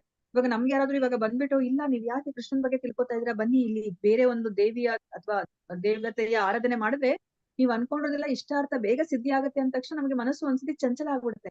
ಹೌದಾ, ಹಾಗಾದ್ರೆ ಒಂದ್ಸತಿ ಅದನ್ನ ಟ್ರೈ ಮಾಡ್ಬೋದಾ ಅಂತ ಹೇಳ್ಬಿಟ್ಟು. ಆದ್ರೆ ಭಕ್ತರು ಯಾವತ್ತೂ ಸಹ ಅವರು ಚಂಚಲಗೊಳ್ಳೋದಿಲ್ಲ. ಅವ್ರಿಗೆ ಕೃಷ್ಣನ ಮೇಲೆ ಅವ್ರಿಗೆ ಸ್ಥಿರವಾಗಿ ನಂಬಿಕೆ ಇರುತ್ತೆ. ಆ ಕೃಷ್ಣನ ಸರ್ವೋಚ್ಚ ಸ್ಥಾನವನ್ನ ಅವರು ಒಪ್ಕೊಂಡಿರ್ತಾರೆ. ಯಾರು ಸಹ ಅವರ ಮನಸ್ಸನ್ನ ಕಲಕ್ಲಿಕ್ಕೆ ಸಾಧ್ಯ ಇಲ್ಲ. ಅವರು ತಮ್ಮ ಮನಸ್ಸು ಬುದ್ಧಿ ಎರಡನ್ನೂ ಸಹ ಭಗವಂತನಲ್ಲಿ ಅವರು ನಿಲ್ಲಿಸಿರ್ತಾರೆ. ಅವರು ಇಂತಹ ಭಕ್ತರು ನನಗೆ ಇಷ್ಟ ಅಂತ ಹೇಳ್ಬಿಟ್ಟು ಇಲ್ಲಿ ಕೃಷ್ಣ ಹೇಳ್ತಾ ಇದ್ದಾರೆ. ಈಗ 15ನೇ ಶ್ಲೋಕದಲ್ಲಿ ನೋಡೋಣಂತೆ ಇನ್ನ ಮುಂದುವರೆದ ಗುಣಲಕ್ಷಣಗಳನ್ನ ಹೇಳ್ತಾ ಇದ್ದಾರೆ. ಯಾವ ತರ ಇದ್ರೆ ನನಗೆ ತುಂಬಾ ಇಷ್ಟ ಆಗ್ತಾರೆ ಭಕ್ತರು ಅಂತ ಹೇಳ್ಬಿಟ್ಟು ಇಲ್ಲಿ ಹೇಳ್ತಾ ಇದ್ದಾರೆ. 15ನೇ ಶ್ಲೋಕವನ್ನ ಯಾರಾದ್ರೂ ಓದಿ. ಹರೇ ಕೃಷ್ಣ ಓಕೆ, ಯಾರು ಓದಿಲ್ವೋ ಅವ್ರು ಓದಿ, ಎಲ್ಲರಿಗೂ ಚಾನ್ಸ್ ಕೊಡಿ. ಶ್ಲೋಕ 15. ಯಸ್ಮಾನ್ನೋ ದ್ವಿಜತೆ ಲೋಕೋ ಲೋಕಾನ್ನೋ ದ್ವಿಜತೆ ಚ ಯಃ ಹರ್ಷಾಮರ್ಷ ಭಯೋದ್ವೇಗೈರ್ಮುಕ್ತೋ ಯಃ ಸ ಚ ಮೇ ಪ್ರಿಯಃ. ಅನುವಾದ: ಶ್ರೀಲ ಪ್ರಭುಪಾದರಿಂದ ಶ್ರೀಲ ಪ್ರಭುಪಾದರಿಗೆ ಜಯವಾಗಲಿ. ಯಾವ ವ್ಯಕ್ತಿಯಿಂದ ಯಾರು ಉದ್ವೇಗವನ್ನು ಪಡುವುದಿಲ್ಲವೋ ಮತ್ತು ಆ ವ್ಯಕ್ತಿಯು ಯಾರಿಂದಲೂ ಉದ್ವೇಗವನ್ನು ಅನುಭವಿಸುವುದಿಲ್ಲವೋ, ಸುಖ ಮತ್ತು ದುಃಖಗಳಲ್ಲಿ, ಭಯ ಮತ್ತು ಆತಂಕಗಳಲ್ಲಿ ಸಮಚಿತ್ತನಾಗಿರುತ್ತಾನೋ ಆತನು ನನಗೆ ಬಹು ಪ್ರಿಯನಾಗುತ್ತಾನೆ. ಹರೇ ಕೃಷ್ಣ ಮಾತಾಜಿ. ಹರೇ ಕೃಷ್ಣ ಮಾತಾಜಿ, ಧನ್ಯವಾದಗಳು ಮಾತಾಜಿ. ಸೊ ಇಲ್ಲಿ ಯಾರ್ದಾದ್ರೂ ಜ್ಞಾಪಕ ಬರ್ತಾ ಇದೆಯಾ ನಿಮ್ಗೆ?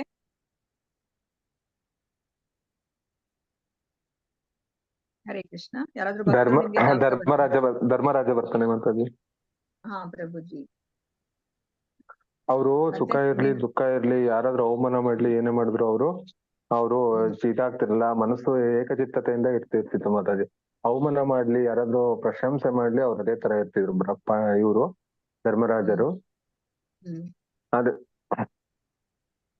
ಓಕೆ, ಧನ್ಯವಾದಗಳು ಪ್ರಭುಜಿ. ಮತ್ತೆ ಯಾರಾದ್ರೂ ಹೇಳ್ತೀರಾ? ಇನ್ಯಾರಾದ್ರೂ ಜ್ಞಾಪಕ ಬರ್ತಾ ಇದಾರ ನಿಮ್ಗೆ? ಇವಾಗ ನೋಡಿ, ನಾವು ಹರಿದಾಸ ಠಾಕೂರರನ್ನ ನೋಡಿದ್ವಿ ಅಲ್ವಾ.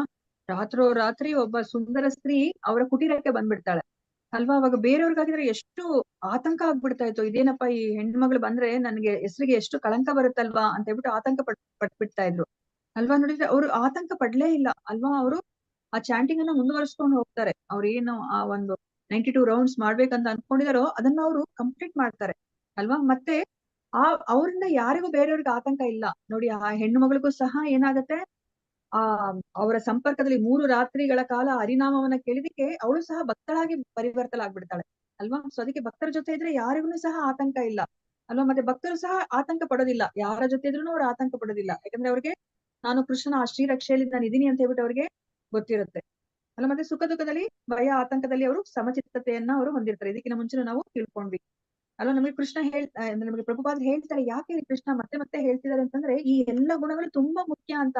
ಅದಕ್ಕೆ ನಮ್ಗೆ ಯಾವ್ದೇ ಒಂದು ತುಂಬಾ ಮುಖ್ಯವಾಗಿರೋದನ್ನ ಪದೇ ಪದೇ ಹೇಳ್ತಾರೆ. ನಾವು ಇವಾಗ 11ನೇ ಅಧ್ಯಾಯದಲ್ಲೂ ನಾವು ನೋಡಿದ್ವಿ ಅಲ್ವಾ. ಅರ್ಜುನನು ಸಹ ಬಡಬಡಾಯಿಸ್ತಾ ಇದ್ದಾನೆ, ಹೇಳಿದ್ದನ್ನೇ ಹೇಳ್ತಾ ಇದ್ದಾನೆ. ಎಲ್ಲಾ ಕಡೆ ಮುಖಗಳಿದೆ, ಎಲ್ಲಾ ಕಡೆ ಕಣ್ಣುಗಳಿದೆ, ಎಲ್ಲಾ ಕಡೆ ಬಾಹುಗಳಿದೆ ಅಂತ ಹೇಳ್ಬಿಟ್ಟು ಹೇಳಿದ್ದನ್ನೇ ಹೇಳ್ತಾ ಇದ್ದಾರೆ ಅಲ್ವಾ. ಮತ್ತೆ ಅದೇ ತರ ನಾವ್ ಇವಾಗ ಈ ಕಲಿಯುಗಕ್ಕೆ ಹರಿನಾಮ ಬಿಟ್ರೆ ಬೇರೆ ಇನ್ಯಾವುದು ಇಲ್ಲ ಅನ್ನೋದಕ್ಕೆ ನಮ್ಗೆ ಏನ್ ಹೇಳ್ತೀವಿ, ಹರೇರ್ ನಾಮ ಹರೇರ್ ನಾಮ ಹರೇರ್ ನಾಮೈವ ಕೇವಲಂ ಕಲವು ನಾಸ್ತೈವ ನಾಸ್ತೈವ ನಾಸ್ತೈವ ಗತಿರನ್ಯತ ಅಂತ ಹೇಳ್ತೀವಿ. ಅಂದ್ರೆ 3 ಬಾರಿ ಹೇಳ್ತೀವಿ ಇನ್ಯಾವುದು ಇಲ್ಲ ಮಾರ್ಗ, ಇನ್ಯಾವುದು ಇಲ್ಲ ಮಾರ್ಗ, ಇನ್ಯಾವುದು ಇಲ್ಲ ಮಾರ್ಗ. ಅಂದ್ರೆ ಏನರ್ಥ, ಅಷ್ಟು ನಾವು ಸ್ಟ್ರೆಸ್ ಮಾಡ್ತಾ ಇದೀವಿ, ಅದರ ಪ್ರಾಮುಖ್ಯತೆನ ನಾವು ತಿಳಿಸ್ತಾ ಇದೀವಿ ಇಲ್ಲಿ ಪದೇ ಪದೇ ಹೇಳಿ. ಇಲ್ಲೂ ಸಹ ಕೃಷ್ಣ ಅದನ್ನೇ ಹೇಳ್ತಾ ಇದ್ರೆ, ಆ ಸಮಚಿತ್ತತೆ ಆ ದ್ವಂದ್ವತೆ ಅನ್ನೋದು ಇಟ್ಕೊಡುದು. ಆ ದ್ವಂದ್ವತೆ ಅನ್ನೋದು ಮನಸ್ಸಿನ ಗುಣಲಕ್ಷಣ ಅಲ್ವಾ. ಸೊ ನಮ್ಮ ಮನಸ್ಸಲ್ಲಿ ಇವಾಗ ದ್ವಂದ್ವತೆ ಇದ್ದಾಗ ನಮ್ಗೆ ಏನ್ ಮಾಡ್ಬೇಕಂತ ಗೊತ್ತಾಗೋದಿಲ್ಲ, ಗೊಂದಲದಲ್ಲಿ ನಾವು ಇರ್ತೀವಿ. ಮನಸ್ಸಿಗೆ ಸರಿಯಾದ ಮಾರ್ಗದಲ್ಲಿ ಕರ್ಕೊಂಡು ಹೋಗೋದು ಬುದ್ಧಿ ಅಲ್ವಾ. ಬುದ್ಧಿಗೆ ಕರೆಕ್ಟ್ ಆಗಿ ಗೊತ್ತಿರ್ಬೇಕು ಜ್ಞಾನ ಬುದ್ಧಿಗೆ ಜ್ಞಾನ ಇದ್ರೆ ಮಾತ್ರನೇ ಅದು ಮನಸ್ಸಿಗೆ ಅದು ಹೇಳುತ್ತೆ, ಇಲ್ಲ ನೀನು ಇದನ್ನೇ ಮಾಡ್ಬೇಕು ಅಂತ. ಯಾಕಂದ್ರೆ ಅದು ದ್ವಂದ್ವತೆಯಲ್ಲಿರುತ್ತೆ ಯಾವಾಗ್ಲೂ ಮನಸ್ಸು. ಇದನ್ನ ಮಾಡ್ಬೇಕಾ ಅದನ್ನ ಮಾಡ್ಬೇಕಾ ಅದನ್ನ ಮಾಡ್ಬೇಕಂತ. ಅಲ್ವಾ ನಾವು ನಮ್ಮ ಧರ್ಮ ಗ್ರಂಥದಲ್ಲಿ ಹೇಳಿರೋ ವಿಷಯಗಳನ್ನ ತಿಳ್ಕೊಂಡಾಗ ನಮ್ಮ ಬುದ್ಧಿ ಏನ್ ಮಾಡುತ್ತೆ, ಮನಸ್ಸಿಗೆ ಹೇಳುತ್ತೆ, ಇಲ್ಲ ನೀವು ಇದನ್ನೇ ಮಾಡ್ಬೇಕು, ಇದೇ ನಮ್ಮ ಧರ್ಮ ಗ್ರಂಥದಲ್ಲಿ ಹೇಳಿರೋದು, ನಮ್ಮ ಗುರು ಶಾಸ್ತ್ರ ಸಾಧು ಇದನ್ನೇ ಹೇಳಿರೋದು, ನೀವು ಇದನ್ನೇ ಪಾಲನೆ ಮಾಡ್ಬೇಕು ಅಂತ ಹೇಳ್ಬಿಟ್ಟು ಹೇಳ್ತಾರೆ. ಅವಾಗಷ್ಟೇ ನಾವು ಭಕ್ತಿಯಲ್ಲಿ ಮುಂದುವರಿಲಿಕ್ಕೆ ಆಗೋದು. ಇಲ್ಲಾಂದ್ರೆ ನಮ್ಗೆ ಯಾವಾಗ್ಲೂ ಅಡ್ಗೋಡೆ ಮೇಲೆ ದೀಪ ತರ ಇದ್ರೆ ನಾವು ಮುಂದುವರಿಯಲಿಕ್ಕೆ ಆಗೋದಿಲ್ಲ, ಪ್ರಗತಿ ಅನ್ನೋದು ಬರ್ಲಿಕ್ಕೆ ಸಾಧ್ಯ ಇಲ್ಲ. ಅದಕ್ಕೆ ಇಲ್ಲಿ ಪ್ರಭುಪಾದರು ಭಾವಾರ್ಥದಲ್ಲಿ ಏನನ್ನ ಹೇಳ್ತಾರೆ ಅಂತ ಹೇಳ್ಬಿಟ್ಟು ನೋಡೋಣಂತೆ. ಇವಾಗ ಯಾರಾದ್ರೂ ಭಕ್ತರಿಗೆ ಆತಂಕವನ್ನ ಉಂಟು ಮಾಡ್ಲಿಕ್ಕೆ ಯತ್ನಿಸಿದ್ರೆ ಅವನು ಕ್ಷೋಭೆಗೆ ಒಳಗಾಗೋದಿಲ್ಲ ಅಲ್ವಾ. ನಾವಿವಾಗ ಪ್ರಹ್ಲಾದನನ್ನು ನೋಡಿದ್ವಿ, ಸ್ವತಃ ತಂದೆನೆ ಅವನನ್ನ ಸಾಯಿಸ್ಲಿಕ್ಕೆ ಹೋದ್ರು. ಆದ್ರೆ ಪ್ರಹ್ಲಾದ ಅವನೊಂದ್ ಸ್ವಲ್ಪನೂ ಕ್ಷೋಭೆಗೆ ಒಳಗಾಗೋದಿಲ್ಲ. ಮತ್ತೆ ಏನೇ ಆದ್ರೂ ಸಹ ಅವನು ಪ್ರಭುವಿನ ಕೃಪೆಯೇ ಕಾರಣ ಅಂತ ಹೇಳ್ಬಿಟ್ಟು ಅವರು ಅಂದ್ರೆ ಅವ್ರಿಗೆ ಆತರ ಪ್ರಕ್ಷುಬ್ಧ ಯಾಕೆ ಆಗೋದಿಲ್ಲ ಅಂತಂದ್ರೆ ಆ ಭಗವಂತನ ಕೃಪೆಯಿಂದ ಅವರು ಆ ಒಂದು ಆತಂಕಕ್ಕೆ ಅವರು ಒಳಗಾಗೋದಿಲ್ಲ. ಇದಕ್ಕೆ ನಾವು ಎಕ್ಸಾಂಪಲ್ ನಾವು ತಿಳ್ಕೊಂಡಿದೀವಲ್ವಾ. ಇವಾಗ ನಾವು ಭಕ್ತಿ ಮಾರ್ಗಕ್ಕೆ ಬಂದ ತಕ್ಷಣ ಏನಾಗತ್ತೆ, ನಾವು ನಮ್ಮನ್ನ ಭಗವಂತ ಅವರು ಯೋಗಕ್ಷೇಮ ವಹಾಮ್ಯಹಂ ಅಲ್ವಾ. ಇವಾಗ ಹೇಗೆ ಒಂದು ಆ ಬೆಕ್ಕು ತನ್ನ ಮರಿಯನ್ನ ಬಾಯಲ್ಲಿ ಇಟ್ಕೊಂಡು ಕಚ್ಕೊಂಡು ಹೋಗುತ್ತೆ ಅಲ್ವಾ, ಅವಾಗ ಮಗುವಿನ ಆ ಒಂದು ಬೆಕ್ಕಿನ ಮರಿಗೆ ಒಂದು ಸ್ವಲ್ಪನೂ ಆತಂಕ ಇಲ್ಲ. ಯಾಕಂದ್ರೆ ಅದಕ್ಕೆ ತನಗೆ ಗೊತ್ತು ಅಮ್ಮ ನನ್ನ ಯಾವತ್ತೂ ಬೀಳ್ಸೋದಿಲ್ಲ ಅಂತ ಅಲ್ವಾ. ಆದ್ರೆ ನಾವು ಬೇರೆ ಮಾರ್ಗದಲ್ಲಿ ಇದ್ದಾಗ ಏನಾಗುತ್ತೆ, ಆ ಒಂದು ಕೋತಿ ಮರಿ ತರ, ಆ ಕೋತಿ ಮರಿ ತನ್ನ ಒಂದು ಬಲದಿಂದ ಅದು ಅಮ್ಮನನ್ನ ಗಟ್ಟಿಯಾಗಿ ಇಟ್ಕೊಂಡಿರುತ್ತೆ. ಅಮ್ಮ ಇವಾಗ ಒಂದು ಮರದಿಂದ ಇನ್ನೊಂದು ಮರಕ್ಕೆ ಜಂಪ್ ಆದಾಗ ಏನಾಗುತ್ತೆ, ಆ ಒಂದು ಮರಿ ಬೀಳುವಂತ ಚಾನ್ಸಸ್ ಇರುತ್ತೆ ಅಲ್ವಾ. ಯಾಕಂದ್ರೆ ಅದು ಮರಿ ತನ್ನ ಒಂದು ಶಕ್ತಿಯಿಂದ ಇಟ್ಕೊಂಡಿದೆ ಅಮ್ಮನನ್ನ ಅಲ್ವಾ. ಆದ್ರೆ ಇಲ್ಲಿ ಭಕ್ತಿ ಮಾರ್ಗದಲ್ಲಿರೋರು ಭಗವಂತನನ್ನ ಅವರು ಅಂದ್ರೆ ಪರಿಪೂರ್ಣವಾಗಿ ನಂಬಿರ್ತಾರೆ, ಭಗವಂತ ಅವ್ರನ್ನ ರಕ್ಷಣೆ ಮಾಡ್ತಾರೆ ಅಲ್ವಾ. ಮತ್ತೆ ನಮ್ಗೆ ಇನ್ನ ಒಂಥರ ಯಾವ ತರ ಅರ್ಥ ಮಾಡಿಸ್ತಾರೆ ಆಚಾರ್ಯರು ಅಂತಂದ್ರೆ, ನಾವಿವಾಗ ಬಾವಿಯಲ್ಲಿ ಬಿದ್ದುಬಿಟ್ಟಿದೀವಿ. ಬಾವಿಯಲ್ಲಿ ಬಿದ್ದಾಗ ನಾವೇ ಆ ಬಾವಿಯನ್ನ ಹತ್ತಿ ನಾವು ಮೇಲೆ ಬರ್ಬೇಕಂದ್ರೆ ತುಂಬಾ ಕಷ್ಟ. ಯಾವುದೇ ಒಂದು ಸಂದರ್ಭದಲ್ಲಿ ನಮ್ಗೆ ಶಕ್ತಿ ಸಾಲದಲ್ಲಿದ್ದಾಗ ನಾವು ಕೆಳಗಡೆ ಬಿದ್ದ್ಬಿಡ್ತೀವಿ ಅಲ್ವಾ. ಆದ್ರೆ ನಾವಿವಾಗ ಭಗವಂತನನ್ನ ನಾವು ನಂಬಿದ್ರೆ, ನಾವು ಆ ಆ ಒಂದು ಹಗ್ಗವನ್ನ ಗಟ್ಟಿಯಾಗಿ ಇಟ್ಕೊಂಡ್ರೆ ಭಗವಂತ ನಮ್ಮನ್ನ ಮೇಲೆ ಕೆತ್ತಾನೆ. ನಾವು ಗಟ್ಟಿಯಾಗಿ ಇಟ್ಕೊಂಡ್ಬಿಟ್ರೆ ಸಾಕು, ಅಂದ್ರೆ ಭಗವಂತನನ್ನ ನಂಬಿಟ್ರೆ ಸಾಕು, ಅವನಿಗೆ ಶರಣಾಗ್ಬಿಟ್ರೆ ಸಾಕು, ಅವನೇ ನಮ್ಮನ್ನ ಮೇಲಕ್ಕೆ ಎತ್ತುತ್ತಾನೆ. ಅವಾಗ ನಮ್ಗೆ ಕಷ್ಟ ಇಲ್ಲ ಅಲ್ವಾ, ಸುಲಭವಾಗಿರುವಂತದ್ದು. ಸೊ ಅದನ್ನ ಇಲ್ಲಿ ಪ್ರಭುಪಾದ ಹೇಳ್ತಾರೆ, ಪ್ರಭುವಿನ ಕೃಪೆನೇ ಕಾರಣ ಅವ್ರು ಈ ತರ ಒಂದು ಸಮಚಿತ್ತದಲ್ಲಿ ಯಾವುದೇ ಒಂದು ಕ್ಷೋಭೆಗೆ ಒಳಗಾಗದಲ್ಲಿ ಇರ್ಲಿಕ್ಕೆ ಕಾರಣ ಭಗವಂತನ ಕೃಪೆ ಅಂತ ಹೇಳ್ತಾ ಇದ್ದಾರೆ.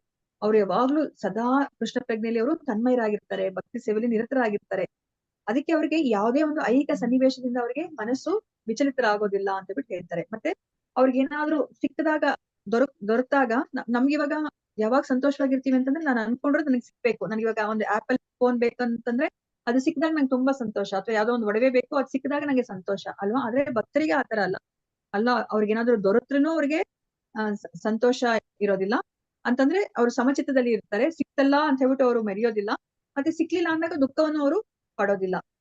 ಸೊ ಅದಕ್ಕೆ ಇಲ್ಲಿ ಅದನ್ನ ಹೇಳ್ತಾ ಇದ್ದಾರೆ. ಮತ್ತೆ ಇನ್ನ ಬೇರೆಯವ್ರಿಗೆ ಯಾರಿಗಾದ್ರೂ ಇವಾಗ ನನ್ಗೇನೋ ಒಂದು ಆಸೆ ಇರುತ್ತೆ, ಆದ್ರೆ ಅದು ನನಗ್ ಸಿಗೋದಿಲ್ಲ, ಅದು ಬೇರೆಯವ್ರಿಗೆ ಸಿಗುತ್ತೆ, ಅವಾಗ ಏನಾಗುತ್ತೆ, ನನಗೆ ಇನ್ನ ಅಸೂಯೆ ಬರುತ್ತೆ ಆ ವ್ಯಕ್ತಿ ಮೇಲೆ ಅಲ್ವಾ. ಇದು ಸಹಜವಾಗಿರೋದು. ಆದ್ರೆ ಭಕ್ತರಿಗೆ ಆತರ ಅಲ್ಲ, ಅವ್ರಿಗೆ ಅಸೂಯೆ ಆಗೋದಿಲ್ಲ. ಅದಕ್ಕೆ ನಮ್ಗೆ ಇಲ್ಲಿ ಕೃಷ್ಣ ಪ್ರಜ್ಞೆಯಲ್ಲಿ ನಮ್ಗೆ ಇವಾಗ ಹೇಳ್ತಾರೆ, ನೀವು ಕೃಷ್ಣ ಪ್ರಜ್ಞೆಯಲ್ಲಿ ಮುಂದುವರಿತಾ ಇದ್ರಾ ಇಲ್ವಾ, ಹೇಗ್ ಗೊತ್ತಾಗುತ್ತೆ ಅಂತ ಹೇಳಿದಾಗ, ಈಗ ಒಬ್ಬ ವ್ಯಕ್ತಿಗೆ ಅಂದ್ರೆ ನಮ್ಮ ಭಕ್ತರಲ್ಲೇನೆ ಇವಾಗ ಯಾರಿಗೋ ಒಬ್ರಿಗೆ ಪ್ರಶಂಸೆ ಮಾಡಿದಾಗ ಅವಾಗ ನಮ್ಗೆ ತುಂಬಾ ಅಸೂಯೆ ಆಗ್ತಿದೆ ಅಂತಂದ್ರೆ ನಾವಿನ್ನ ಭಕ್ತಿಯಲ್ಲಿ ಮುಂದುವರೆದಿಲ್ಲ ಅಂತ ಅಲ್ವಾ. ಆ ವ್ಯಕ್ತಿಯನ್ನ ಹೊಗಳ್ತಾ ಇದ್ರೆ ನಮ್ಗೆ ಮನಸ್ಸಿಗೆ ಏನೋ ಒಂದು ಆತಂಕ ಆಗಿಲ್ಲ ಅಂದಾಗ, ನಾವು ಭಕ್ತಿಲಿ ಮುಂದುವರಿತಾ ಇದೀವಿ, ನಮ್ಮ ಮನಸ್ಸು ಶುಚಿ ಆಗ್ತಿದೆ ಅಂತ ಹೇಳ್ಬಿಟ್ಟು ಅರ್ಥ.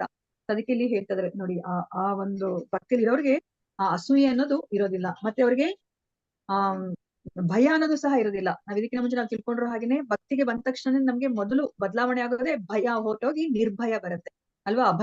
ಅಭಯಂ ಸತ್ವ ಸಂಶುದ್ಧಿ ಅಂದ್ರೆ ನಮ್ಗೆ ಭಗವಂತನ ರಕ್ಷಣೆ ಇರೋದ್ರಿಂದ ನಮ್ಗೆ ಭಯ ಅನ್ನೋದು ಇರೋದಿಲ್ಲ. ಮತ್ತೆ ನಾವು ಭಗವಂತನ ಜೊತೆ ಇದ್ದಾಗ ನಾವು ಬೆಳಕಲ್ಲಿ ಇದ್ದ ಹಾಗೆ, ಕತ್ತಲಿದ್ದಾಗ ನಮ್ಗೆ ಭಯ ಅಲ್ವಾ, ಅಜ್ಞಾನದಲ್ಲಿ ಇದ್ದಾಗ ಭಯ.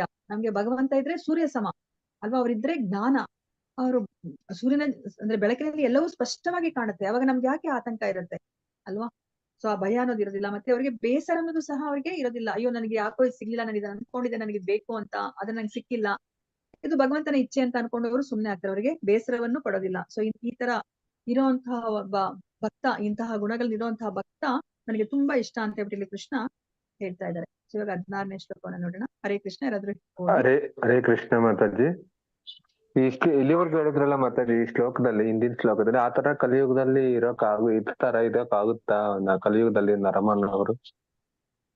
ಪ್ರಭುಜಿ ಆಗುತ್ತೆ.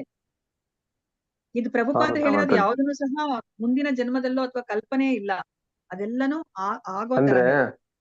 ಹಾ. ಇನ್ ತ್ರೇತಾಯುಗದಲ್ಲಿ ದ್ವಾಪರ ಯುಗದಲ್ಲಿ ಇದ್ರು ಅಂತ ಹೇಳ್ಬೋದು ಮಾತಾಜಿ. ಈ ಯುಗದಲ್ಲಿ ಆತರ ಇರಕ್ ಆಗುತ್ತಾ ಮನುಷ್ಯನ್ಗೆ? ಏನೇ ಅಂದ್ರೆ ನಮ್ ಸುತ್ತ ಇರೋರು ಐಹಿಕ ಬಂಧನದಲ್ಲಿ ಇರೋ ವ್ಯಕ್ತಿಗಳೇ, ಅವ್ರ ಜೊತೆಯಿಂದ ನಮ್ಮನ್ನ ನಾವು ಬಿಡಿಸ್ಕೊಂಡು ಅವರು ಪ್ರಭುಪಾದ್ರು ಹೇಳಿರೋ ತರ ನಾವು ಇರಕ್ ಆಗುತ್ತಾ ಅಂತ ಹೇಳ್ತಾರೆ. ಹಾ ಪ್ರಭುಜಿ, ಇವಾಗ ಪ್ರಭುಪಾದ್ರೆ ಮಾಡಿ ತೋರಿಸಿದ್ರೆ, ಇವಾಗ ನಮ್ಮ ಗುರು ಮಹಾರಾಜರೆಲ್ಲ ಇದಾರಲ್ವಾ, ಅವರೆಲ್ಲರನ್ನು ಸಹ ಇವಾಗ ಜೀವನ ಹಾಗೆ ಮಾಡಿ ತೋರಿಸ್ತಾ ಇದಾರೆ ನಮ್ಗೆ. ಇವಾಗ ನಮ್ಮ ಜಯಪತಾಕ ಸ್ವಾಮಿ ಗುರು ಮಹಾರಾಜ್ ಅವ್ರು ಸಹ ಅವ್ರಿಗೆ ಎಷ್ಟು ಅವ್ರಿಗೆ ದೈಹಿಕವಾಗಿ ಜರ್ಜರಿತರಾಗಿದ್ದಾರೆ, ಆದ್ರೂ ಸಹ ಅವರು ಏನು ಬೆಳಗ್ಗಿಂದ ರಾತ್ರಿ ತನಕ ಈ ಕೃಷ್ಣ ಪ್ರಜ್ಞೆಯಲ್ಲಿ ಏನೆಲ್ಲ ಒಬ್ಬ ವ್ಯಕ್ತಿ ಮಾಡ್ಬೇಕು ಅದನ್ನೆಲ್ಲ ಮಾಡ್ತಾ ಇದ್ದಾರೆ ಪ್ರಭುಜಿ. ಮತ್ತೆ ಎಲ್ಲರನ್ನು ಭಕ್ತಿ ಮಾರ್ಗಕ್ಕೆ ತಗೊಂಡ್ ಬರ್ಬೇಕು ಅಂತ ಹೇಳ್ಬಿಟ್ಟು ಅವರು ಅನವರತ ಅವರು ದುಡಿತಾ ಇದ್ದಾರೆ. ಮತ್ತೆ ಅವ್ರಿಗೆ ಯಾರ ಮೇಲೇನೂ ಅಸೂಯೆ ಇಲ್ಲ, ಮತ್ತೆ ಯಾರ ಮೇಲೇನೂ ಸಹ ಇವ್ರು ನಾನು ಇವ್ರಿಗೆ ದೀಕ್ಷೆ ಕೊಟ್ಟಿರೋದು ಇವ್ರು ಮಾತ್ರ ಉದ್ಧಾರ ಆಗ್ಬೇಕು, ಬೇರೆಯವರೆಲ್ಲ ಹೇಗಾದ್ರೂ ಆಗ್ಲಿ ಅನ್ನೋ ಮನಸ್ಥಿತಿ ಇಲ್ಲ. ಎಲ್ಲರೂ ಸಹ ಭಕ್ತಿಗೆ ಬರ್ಲಿ ಅಂತಾನೆ ಅವ್ರ ಮನಸ್ಥಿತಿ ಇರೋದು. ಅದಕ್ಕೆ ಅವರು ಎಲ್ಲಾರನ್ನು ಹೇಗಾದ್ರೂ ಮಾಡಿ ತಗೊಂಡ್ಬರ್ಬೇಕು, ಹೊಸ ಒಂದು ಯೋಜನೆಗಳನ್ನ ಅವರು ಹಾಕ್ತಾ ಇರ್ತಾರೆ ಪ್ರಭುಜಿ. ಇವಾಗ ನಮ್ಗೆ ಈಗ ಭಕ್ತಿ ವೃಕ್ಷ ಅಂತ ಏನ್ ಕೊಟ್ಟಿದ್ದಾರೆ ಅದು ಅವ್ರು ನಮ್ಮ ಗುರು ಮಹಾರಾಜ ಕೊಟ್ಟಿರೋದೇನೆ. ಇವಾಗ ನೋಡಿ, ಆ ಭಕ್ತಿ ವೃಕ್ಷದಲ್ಲಿ ನಮ್ಗೆ ಎಷ್ಟು ಬಾಂಡಿಂಗ್ ಜಾಸ್ತಿ ಆಗುತ್ತೆ, ನಾವು ನಮ್ಮನ್ನ ಈ ಮಾಯೆಯಿಂದ ನಮ್ಗೆ ಹೊರಗಡೆ ಬರ್ಲಿಕ್ಕೆ ಅದು ಎಷ್ಟು ಸಹಾಯ ಮಾಡುತ್ತೆ ಅಲ್ವಾ. ಇವಾಗ ನೀವೇ ಅದನ್ನ ಕರೆಕ್ಟ್ ಆಗಿ ಮಾಡ್ತಿದ್ರೆ ಅದನ್ನ ಎಕ್ಸ್ಪೀರಿಯನ್ಸ್ ಮಾಡ್ಕೋಬಹುದು ನೀವು. ಆ ಭಕ್ತಿ ವೃಕ್ಷ ಕೊನೆಯ ತನಕನೂ ಸಹ ನಿಮ್ಮನ್ನ ಅದನ್ನ ಕರ್ಕೊಂಡು ಹೋಗುತ್ತೆ. ಆ ಭಕ್ತಿ ವೃಕ್ಷದಲ್ಲಿ ಇರುವಂತಹ ಆ ಭಕ್ತರ ಸಂಘ ನಿಮ್ಮನ್ನ ಆ ಒಂದು ಪ್ರಗತಿಯ ಹಾದಿಯಲ್ಲಿ ನಿಮ್ಗೆ ಕರ್ಕೊಂಡು ಹೋಗುತ್ತೆ. ಅದೆಲ್ಲನೂ ಸಹ ನಮ್ಮ ಗುರು ಮಹಾರಾಜ್ ಇವರು ಕೊಟ್ಟಿರೋದು, ಜಯಪತಾಕ ಸ್ವಾಮಿ ಗುರು ಮಹಾರಾಜರವರು ನಮ್ಗೆ ದಾರಿ ತೋರಿಸಿರೋದು ಅದೆಲ್ಲನೂ ಸಹ.